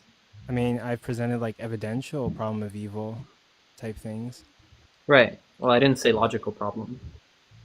So you were saying like, do I think like there are any that are like valid and sound or? Mm-hmm. Sam, you do logical. Wouldn't that be logical? Of evil too, Coco. Don't count. I'm just saying, if you think there's an argument that God doesn't exist that has true premises and it has a valid form, then aren't you an atheist? I mean, like, I'm skeptical of, like, God existing, and yes, I do use the problem of evil, but, like, I'm not in a position where, like, I can say, like, God doesn't exist, and I trust my abilities to have that kind of debate and discussion and shut it down. But yeah, I am highly skeptical of theism, and I do use the problem of evil arguments. I absolutely agree to that. I'm also very skeptical as somebody that was raised in church and then somebody that was, I'm like actively deconstructing since 2020 because I was a born again Christian in 2020 and now I'm like deconstructing from that. It was, weirdly, like very low scale trauma, but like, it's, I don't know. Like, I really like a lot of the values that are taught in the book. Can However, you tell us? Can you tell us your life story? Wait, bad. I have a proposition for you. I would love to answer the first question in a very short synopsis, if you guys don't mind. Yeah, he didn't ask. Go ahead. Oh, he did ask a question. My bad. Host, is that okay with you? Of course, you're the. Sure. I'll make it literally as short as 2 minutes. I promise. You got it. I think he was being sarcastic. Honestly, he wasn't really asking for the life story. Oh, thank you. Maybe he wasn't. Yeah, I'm really susceptible to gullibility. So, Yeah. but yeah, so I definitely agree with your statements. And then also, what was white Christian? What is it? White Christian male? Is that your? Yeah. Yeah, none of those are actually true, right? Yeah. What? You're not white. You're not Christian. You're not a male. I am a. He is a Christian. I am a Christian and I am a male, but Are we sure? I'm You have an not. argument for that? Sure. I'm not white. I'm positive. I'm positive, fam. So Coco, I thought we respect identities, but You have an evidential argument for that, white Christian male? Come on, bro. Hold on. I wanted to talk. I wanted to say. Now y'all just being Phil bros. Okay, yeah, let's. Also, let's, Coco, you know you can be an agnostic atheist, right?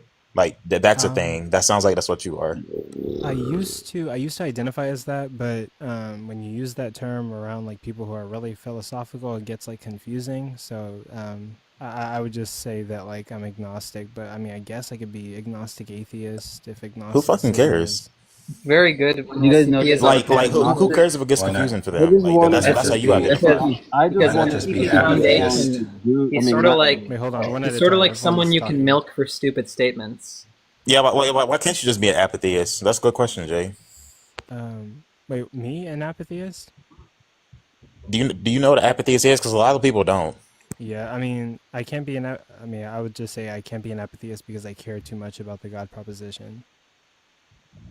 So you have an obsession with it. Gotcha. Do you find that the I'm definition struggling of God I'm that is struggling with it a proposed, little bit. Coco, do you find that the definition of God that is proposed by most theists, right, is logical and coherent? I mean, does it sustain some sort of like reality measurement? Like, can it be comported to reality? No. Yes. Okay. Yeah, I knew that's where it was going. Jesus Christ, dude. That Yeah. was quick. There's nothing wrong with being an apatheist. Ichtheism is the first start to apatheism. You're either an atheist or a theist. Yeah. Also, nihilism helps a lot with leading you to being an apatheist Did you too. say you're either an atheist or a theist? Agnostic are just cowardly atheists. That's all they are. Rasol, did you Cowardly seriously? atheists. You got an argument for that? Wait, hold on. Hey, Jay. Rasol, wait, did you seriously? Yeah, it's funny because Darth Dawkins runs this argument that Darth Dawkins' denying argument the is so existence of terrible. God I is know what just you're talking about. It's so just trash. indirectly denying God. It just Stop, makes you stop, an stop. atheist. It's so Holy stupid. shit. Stop. Holy shit. Like this is bad. Like you but borrowed from it's Darth actually- Dawkins' book of like reasoning. Like, Coco, do you know what argument he's talking about? Yeah, because like No, because not in the I read sense an that- article that discusses Darth Dawkins' responses and like. Are how you should talking respond about? to them. Are you talking about the article written by Alex Malpass?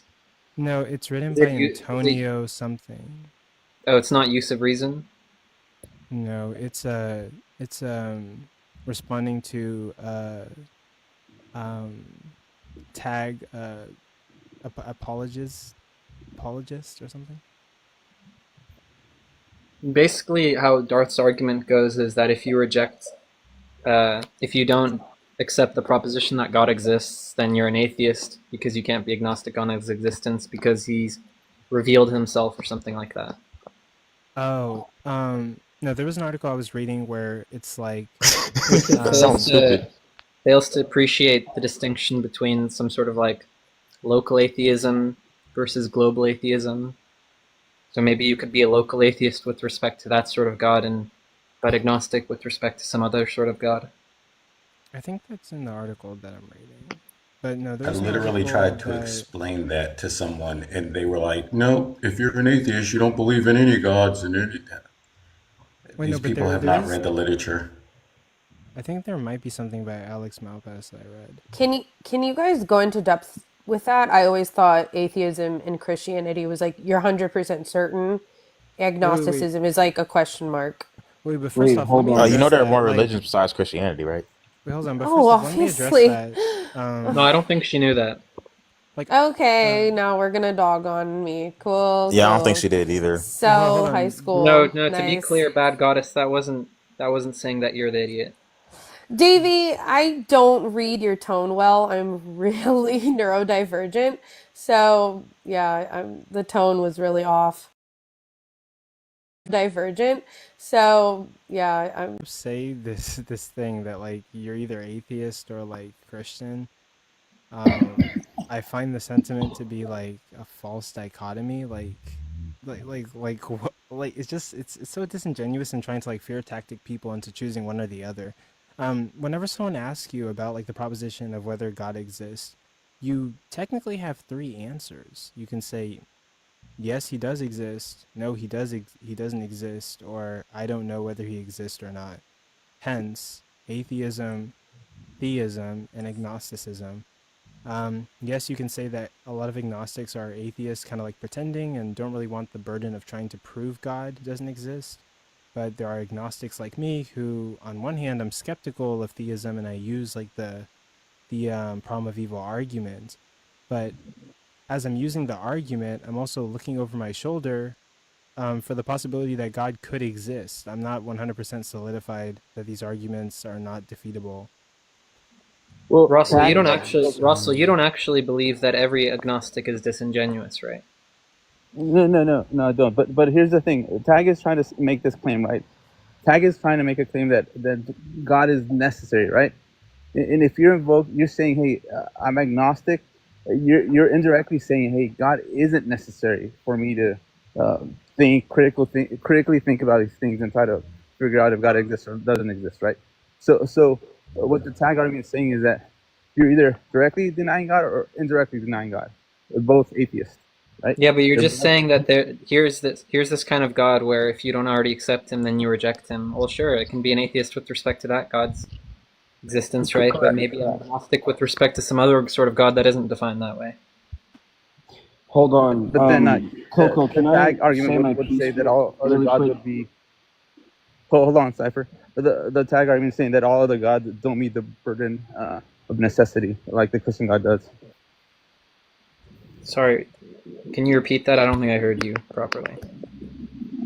Yeah. So tag is trying to say that all other gods don't meet the burden that the Christian God does. Well, I really doubt you can show that.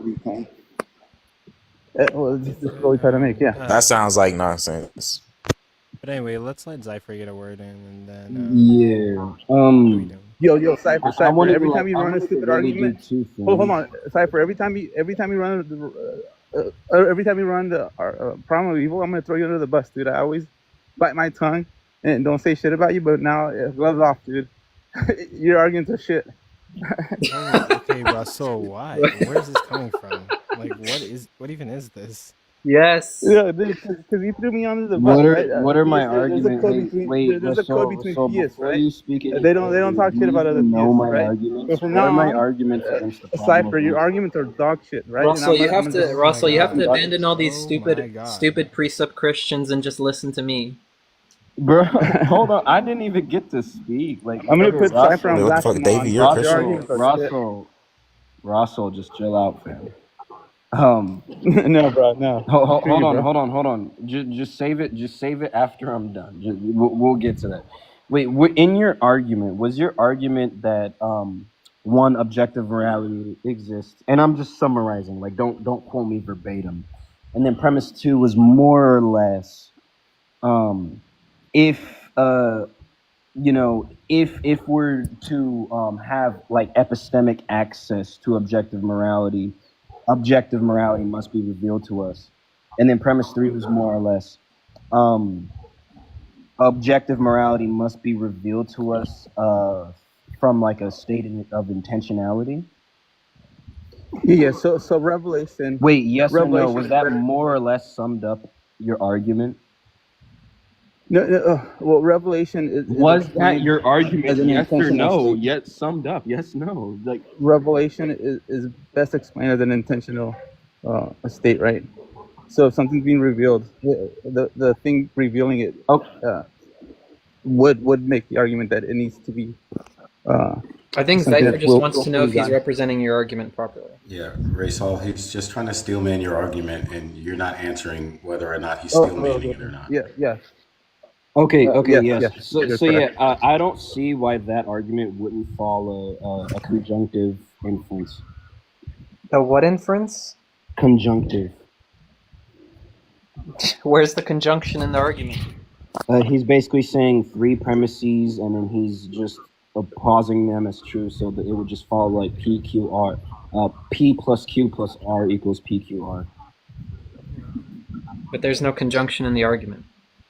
He's adding P, Q, and R. That doesn't mean that there's a conjunction operator in the argument, though. How? Can you name where there's a conjunction operator? I was just looking at chat. You're just using the wrong word. Yeah, I'll probably grant maybe I'm just dumb and using it wrong, but I just briefly looked it up in ChatGPT, and ChatGPT basically explained, like, if you have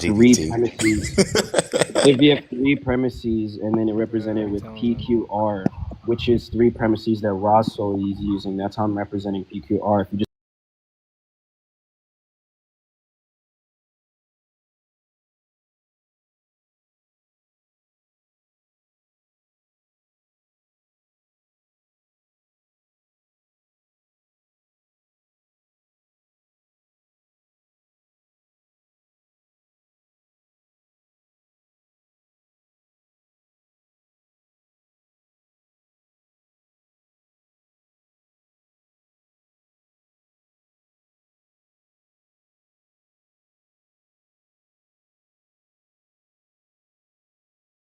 But I just don't see how that wouldn't be a conjunctive difference. I just gave it in a hypothetical syllogism form. I understand. My second thing was to Bad Goddess. There are a lot of Christians that used to say, like, yeah, I used to be Christian and XXX. Bad Goddess, could you tell me what the gospel is, by any chance? No. To do the true Scotsman fallacy on fucking Not a Bad true Goddess, are you? Man, this shit again. I didn't want to say nothing about it. I thought you were over this, bro. Dude, Yo, I gotta go edit videos, bro. Yeah, Okay, I'm not here to discuss any kind of fucking gospel that I don't give a shit about. Damn. Just don't fucking pay attention to him, Bad Goddess. Tell him. Yeah. I made my case. I made my case. Is that an anime in your profile picture? I think. Yes. What anime is it? Oh, I forgot her name. Oh, I always forget the names every time I'm like put on the spot. But I watched it so long ago and I loved her, and I wanted to use her as a PFP. Do you recognize her? No idea. I think. She's like it's a vampire anime, but I forgot the name. So Dwight says the argument given in the debate was the form was P, therefore R. P. Huh? Is that Vampirella? Yes. It's like it's like an anime version of Vampirella. Yeah, pretty much. That's not what he Damn, Jay, how'd you know that? It was a conjunction. I think it hell of a rack. Duh. Jay, be a, Rasol wanted wait, to is that roast me for having bad SCP that arguments. said I that? want Rasol to expand upon that. No, that was Jay. Oh, No, Jay, no, you need to be Rasol. No, that a. was Rasol. That's very Rasol said. sexist. No, it wasn't sexist. I mean, like, I'm bisexual, so I'm gonna look. But, you know.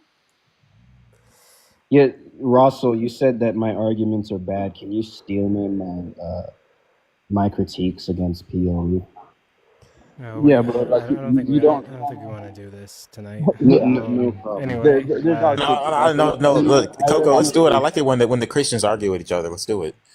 we're about to talk about PO. Who else here is a Christian? Zypher's been boxing everybody on this app, Christians and atheists, on the POE for like the last 2 weeks. Cypher's take on POE is the dumbest take I've ever heard. Main, you know, I've never. that's the main thing he debates, bro. Like, bro, if you go his. What is my take on POE? Can you even steal me? I'm the host. I do not want to do this. Everyone in the audience, I would like to right now just see everybody's like critiques of like how I performed in the debate. I just want to see like people write what I did wrong in the debate or what I could have done less. That's what I'm interested in right now. So I can like note it in my laptop and be better for the next debate. One thing I can say about myself is that I think I did say I request my time or whatever I say. I reclaim your time. Yeah, I reclaim my time. I think I say that like I think I said that way too much. Both of y'all were villains with that. Coco, I caught you on a precept. What do you have to say about that? I caught you presupposing, question begging. What do you have to say about that? Where, per se? You were saying phenomenal. It takes one to know one. No, I actually I tried to justify my worldview. Wait. Are you saying phenomenal conservatism is a precept argument? Like you said that it seems to be the case that you know that you have justification for your worldview because of your seemings. Wait, say what? Yeah, you should have caught him on that when Rasol said it seems like your seemings are what you're going by, right? You should have caught that and said, well, if I'm going by my seemings, you're also going by your seemings because you seem to believe that that I cannot have logic without God. No, but I gave I a don't remember justification. saying that. I remember referring to phenomenal conservatism and saying that like I'm trusting my senses because I haven't been presented with an argument that would give me any reason to not trust my senses. So these are just going to be like an axiom that I hold. I remember you were like trying to like kill time, so you kept like trying to like. That's where I got really frustrated because you weren't being like good faith in the sense that you were just trying to like. Wait, not Russell, answer can my I ask question. something? Wait, Rasol, I just want to say one thing. I'll go host a live to discuss what you were talking about. I want you to get heavy. Yeah, definitely, man. I'll definitely push back on you. And I'll leave right your now. God model is pretty stupid. Oh, Rasol, why are you being mean to? What did he Wait, do? Russell, can I ask? That's what I'm saying. Damn, why you got your strays? I'm not impressed. Wait, hold on, wait, really quick, Russell, what did he do to you? Out of curiosity. Dude, there's a code among theists, you know. Even if you believe that they didn't, you disagree with something that they said, right? You don't put them on. You don't word it out, right? So many times I've heard Cypher run dumbass arguments, but I don't say anything, right? I don't call him out. I'm just like, whatever, Cypher, right? But the fact that he came on here and he's like saying shit about the intellectually dishonest. Just because he doesn't like tag. Rasol, right? if I heard an atheist running like some argument and it was crap, I would tell them, hey, that's a crap ass argument, dude. Because I'm intellectually honest. I not to be too critical of some The only reason I don't like the reason I don't like tag is because a lot of times people run. Wait, hold on. I saw it. Wait, hold on. Before anyone continues, pause. You guys are Christians. You're supposed to follow like the golden rule. Like I'm gonna do to others what I would want done to myself. And this code of like, I see my Christian brother saying an argument that is terrible or doesn't make sense, I'm gonna like stay quiet and say nothing. That's not really like. That's not really working for the virtue or the betterment of your brother, or trying to see him like spread Christianity in a way that's efficient for your cause. Is that really the move you're gonna go? You're kind of just like staying silent and That's like a being that's a valid intellectually statement. You're right. dishonest. You're right, Coco. I try to push back on some theists, but not all theists. And Cypher's one of the ones that I don't push back because his arguments are so bad that I don't want to hurt his feelings. Um, but uh, but Wait, yeah, Russell, you're right. Russell, can I ask a I push question? back. Coming from Yeah, though, I'm like, gonna leave that one alone. Wait, Russell, can I ask a question real quick?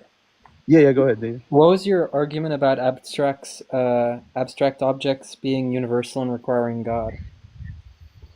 Yeah, so abstract concepts are best explained by mental states. But then I know the atheists can Is that the first? can That's the invoke. first premise. No. I know the atheists can invoke Platonism, something like that. But I want them to do that, right? Because then it would go into a whole different arguments. Can you But just get the it's just premises? kind of baiting the atheists to try to deny universals or try to get into the whole Platonist argument. But it's just a baiting argument. I have the argument. I wrote the argument down. Yeah, can you give the argument, Coca?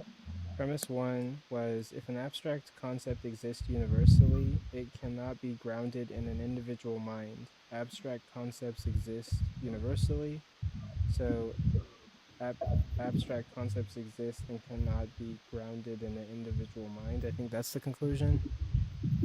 Yeah, it's just the conclusion saying that it Rasol, must be grounded by Rasol, you do know there divine. are atheists who are Platonists, right? Yes. It's all right, Russell, I'm gonna start baiting that live tactic. now, brother. It's a baiting tactic, right? I want Coco to either deny universals, or I want Coco to go down the Platonist route, right? Because there's And other arguments. what are you gonna say if they're Platonists? Yeah, what are you gonna say? So I think Platonism falls into an issue because Platonism lacks causal power, right? This is something that we would actually get into discussion about. And you don't think Platonists have like a response to this? I know Coco wouldn't have a response to it, but Well, that might be true, but That just read the literature will have an answer to that, Rasol. But just banking on your interlocutor being incompetent might work for Coco if he doesn't know anything about Platonism, but it doesn't mean the argument's good. I know. It was an attempt to bait him. So you don't have a good argument against Platonism? I haven't heard anybody give a good argument against Platonism lacking causal power.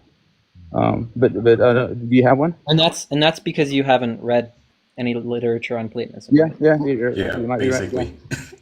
Yeah, how are you cashing out causal? How are you cashing out causal properties? There's not a lot of Platonists on TikTok, so it's not something that I'm able let me to- ask you this though, because I did read an article, and I guess we talked about it in the debate, but there's like a lot of stuff that I read about that I didn't get to use. But there's this example where there's this basketball player who beats every single basketball player in a game of basketball, and he says, I am the best basketball player and no one can beat me. Then, like, you know, somebody who's sitting on the sidelines who's salty is going to say, just because you beat all these people, it doesn't mean that you're the best basketball player. And so the basketball player's response is, then bring somebody who can beat me, right? Do you think it would be logically impossible that if I don't present a worldview to you, right, that works, and Tag is beating all these worldviews, that, like, your worldview couldn't still be wrong? Different view, but the thing is that Tag is trying to make a necessity claim, right? There's a difference between a possibility claim and a necessity claim, right? We're making the claim that God is necessary for knowledge and intelligibility. Okay, yeah, so another challenge I issued to you tonight was to present me with, like, at least 5, 1, or 2 worldviews, right, that you have analyzed critically that have failed to provide justification for knowledge. Because now you're making the claim that, like, only God can provide justification for, like, knowledge and this stuff, right? So now you've thrown 2,000 years of philosophy, dating back to, you know, BC times with the people in Greece, right? Throwing all of that out, all of the worldviews, and saying that only this one works. So you have to show how, you have to show like at least 1, 5, but technically you have to show how all of those worldviews fail. And if you're even being more specific, saying that Tag leads to the Christian God being the only worldview that can work, now you're even competing with theistic worldviews that you now have to prove do not work. unless you're making a big like claim with And no I don't think I justification. would have to do that though, Coco. It would have to be you, the one that would have Wait, to wait, provide hold on, another. wait, hold on. No, So, it I wouldn't so, have to. wouldn't. It wait, hold on. wouldn't I wouldn't because have the to burden provide of other proof lies arguments. on you, Rasol. No, I Yeah. You're wouldn't have to giving the provide other tag. arguments. Say, hey, this argument doesn't Russell. meet the So burden you of make a proof. claim that only the Christian worldview can provide like a justification for knowledge, and I have the burden of proof to prove what exactly? No, because I made a necessity claim, right? So you have to look at the Yeah. So claims what that is I that made. It necessity said, claim, Russell? so I ran a couple options, right? I ran the divine conceptualist argument. I ran the problem of the one and the many, right? But like, if we In were order to for sum me it to up, say, like hey, if we were to sum it up at the very basis, you're saying that like only God can provide for these things, right? that's what I'm saying. That's what Tag is saying. Yes. Okay, cool. So that, right? Only God can ground these things, right? You are literally executing all the other worldviews. So like you have to show how like you have to show what your worldview has that other worldviews do not have. Or if you're saying it, like if you're saying that like other worldviews are logically inconsistent, that would imply that there's a P and not P in these different sets, right? Worldviews are going to be sets of inferences, right? You would have to show me the P and not P in those other worldviews, and there are worldviews that only consist of a P, right? Your Not all worldview is a worldviews set of consist of a P and inferences? not P. So like when you say like only my worldview can account for knowledge, you're executing all the other worldviews. You have to show how all the other worldviews have something similar, the P and not P, to which they cannot account for knowledge and stuff like that. And I asked you to present 5, 1, or 2, and like, yeah, the burden is on you. You have Russell, to can present I like can I how. ask a question, Russell? Yeah. What's up, man? So I believe in God, but I don't, and I believe Jesus was God, but I believe in a four-person. I don't believe in a Trinity. I believe in a quadrinity. So how does my worldview fail to account for knowledge and intelligibility? Then we would get into the whole like My worldview comparison. mirrors everything about your worldview, except that there's 4 people in the Yeah, Trinity. it would just be a comparison of worldviews, right? How did you come up with the notion that you need 4 gods instead of 3 gods, right? It's not about needing. It's just that that's what I believe. Yeah, but the But so, theistic can you give the worldview. argument for why that worldview fails to ground knowledge and intelligibility? Yeah, because you don't have revelatory epistemology in the sense that there's nothing that you're providing to prove that this has been revealed in a manner that's. So, but I do have revelatory epistemology, don't I? Because my worldview mirrors yours. We come to a conclusion. Yeah, but you would Why have to wouldn't provide my something why wouldn't my worldview that I'm software. offering have revelatory epistemology? Because it wouldn't meet the burden that Christianity has, right? Christianity has like God Himself coming to Earth, revealing truth to us. Yeah, but I believe that happened too. Do you not but you don't understand have what any the evidence word for that. mirror means, Rasol? He said mirror. No, he's not He mirroring. just Jay, adds. he's not He's just mirroring, though. adding He one. doesn't have He's Name just like that, adding Jay. one extra entity. That's doesn't. all he's doing. Jay, He's he doesn't mirroring have everything else. All things all the. included. Everything else is Jay, similar or he exactly the doesn't same as have. yours, except for the No, he one doesn't. entity. Jay, he doesn't though. He doesn't. He can say he does, but he doesn't. He's doing a hypothetical. And he can Russell. hold that as an axiom, Rasol. What he's That's not asking an you is, axiom, why Jay. should he You don't not know what hold an to his axiom is. axiom? Why should Jay, he you don't not know what hold an to his axiom is. axiomatic stance that that his worldview mirrors your Jay, worldview, except for you this don't know what one an extra axiom is. entity? I don't think Wait, you know what an hold on, axiom is. Russell, Russell. Wait, can you Russell. tell us what an axiom is? Yeah. An axiom would be something that it's accepted by multiple people and that can't be broken down to anything further. That's what an axiom Position is? that it's I making. thought an axiom was a well-formed formula in a formal system that's Yeah. asserted by fiat to be true in the formal system by the creator of the system. That sounds more like what an axiom is, Davey. Yeah. I So could be what wrong, though. Jay said that it would be an axiom that you believe that there's a God with that's represented in 4 instead of 3. That's an axiom. You think that's Jay used the word axiom correctly? I wasn't really listening to Jay. Oh yeah. That's what he said. He said that your God view would be an axiom. I don't know what the fuck he said. I don't know really why know he what said that that. means. I gotta go mod Yeah, for I don't know what it Shadow. means either. Thanks for having me up, Coco. It was good. And Jay, good job, y'all. But anyway, Russell, why would that Thanks, worldview Jesse. fail Later. to account for knowledge and intelligibility?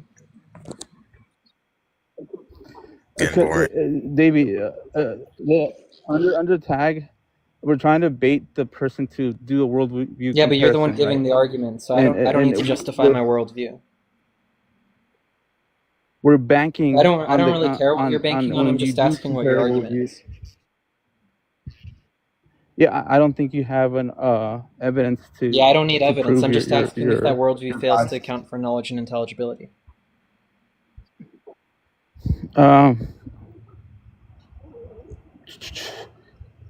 Yeah, in the sense that there's no. I mean, hypothetically, if you had another universe where God was revealed in fours instead of three, then yeah, you would have an argument. But I think it's just a hypothetical. But you're just doesn't saying. engage But you're just saying that within, view doesn't have within- evidence supporting it. But that doesn't mean it can't ground knowledge and intelligibility. Yeah, I would concede, and I So you think this is concede that why that worldview. we So run you into this concede issue, that right? worldview grounds knowledge and intelligibility. It Okay, would, so it would, yeah, so the yeah, premise it that would. you need the Christian God to ground knowledge and intelligibility is false. Because you have other worldviews similar. Not necessarily. Well, but if there's a because we're reeling worldview in- where we're- there's a we're- non-Christian God that grounds Hypothetically- knowledge and hypothetically, intelligibility, there's then it's just not true another- that it has to be the Christian God. But no, when we're running tag, we're dealing with reality, not. No, but you're saying that any worldview can't, right? Yeah, in this I don't know what world, that in this means. universe that we, I don't know what we that- observe. So you're dealing. You're Are dealing you saying with a you observe hypothetical. that? You're Are you that saying you is observe there- the is Trinity there- in the world? You're saying that there could be a God that mirrors everything that my God mirrors, right? You have scripture, you have prophets, you have.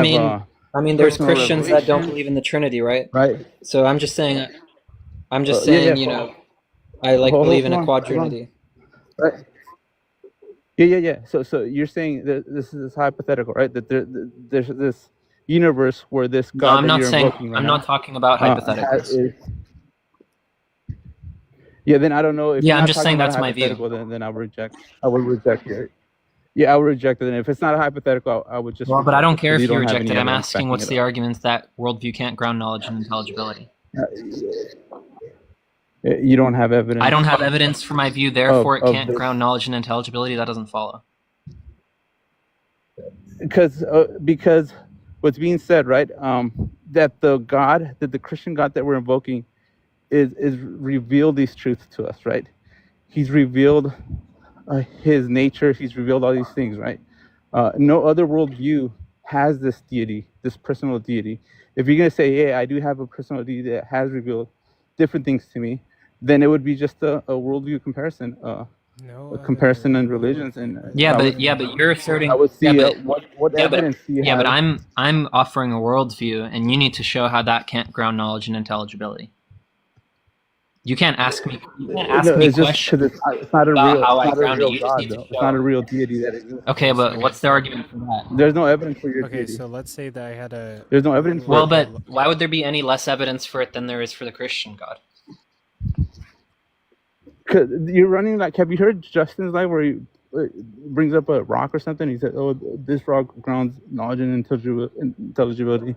Right? All you're doing is you're abandoning atheism and trying to do this like imaginary deity that counters the. No, but it's not Christian God. imaginary. I believe in it. But you have no. Okay, evidence for it. so let's do. So I know right now you're abandoning atheism to try to counterattack, right? Which is Okay, what but we I wanna do. can We abandon. wanna I can take on into whatever comparing. position I want if your premise is that it has to be the Christian God. Yeah, that's just It's not sophistry right there. sophistry. You know, you're not Okay, being fair. you're just being a moron. All right, listen here. All right, if your claim is that you have to be it has to be the Christian God, right?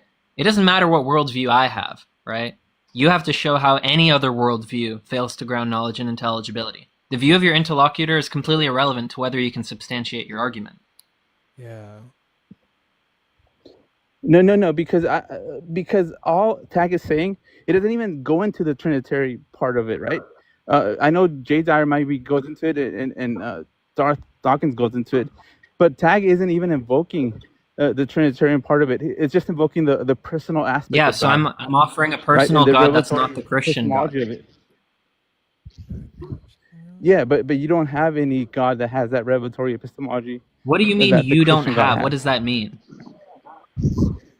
You don't have any scripture. You don't have any history proving this God to be a It real doesn't have. I don't being. have to. You just have to show how the worldview can't ground knowledge and intelligibility. You say all possible worldviews, right? Yeah, it doesn't have to be scripture. It can be But like that's we what we're can like saying. this This is God what could we're reveal saying, himself Davey. in like any way. Like Yeah. Like This is that what we're saying includes though. that includes Revelatory worldviews that epistemology haven't been would not instantiated just yet. be Also, Rasol.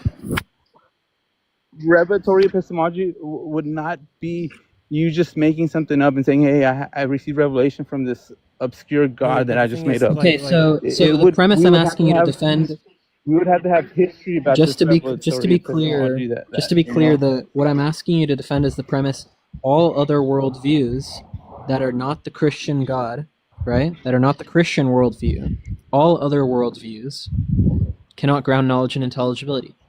That's a universal claim, right? So I'm just offering an instance of a possible worldview, right, that someone could have, and you're not showing why it can't ground knowledge and intelligibility. Because it doesn't meet the criteria. It doesn't meet the properties of Okay, that the Christian God what has. properties is it That's what I'm lacking? saying. It doesn't have the history of revelation to the people around him, to humanity. Okay, but I do believe God revealed, himself and all that stuff. It just revealed himself to you isn't sufficient for you to account for No, he revelatory revealed epistemology it to all everyone, and everyone who doesn't believe it is an atheist. When did he reveal The same himself to time as what everyone? you believe. What's the evidence for that? Well, what's the evidence that the Christian God did it, right? Scripture, prophets. Right. So I have Jesus my being, own scripture. coming- Let's say I have my own scripture or something, right? You would provide the scripture and we would compare worldviews. But you have to show how it can't ground knowledge and intelligibility. Because it doesn't meet the burden, David. This is circular. It doesn't meet the burden like the Christian God. Yeah, but it's a has met the possible burden, worldview, right? Yeah, you said that you're not dealing in possibilities. You're saying, I said hypothetically, if there was a universe. I'm not talking about other worlds. where I'm this saying a God was- possible worldview as in a worldview someone could have.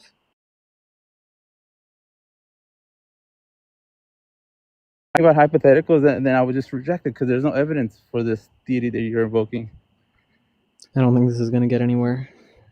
yeah, I would say we can. I don't pack think it it up. is. I don't think it's going to get anywhere either. I kind of get it. Wait, David, did you catch any of me and Russell's debate?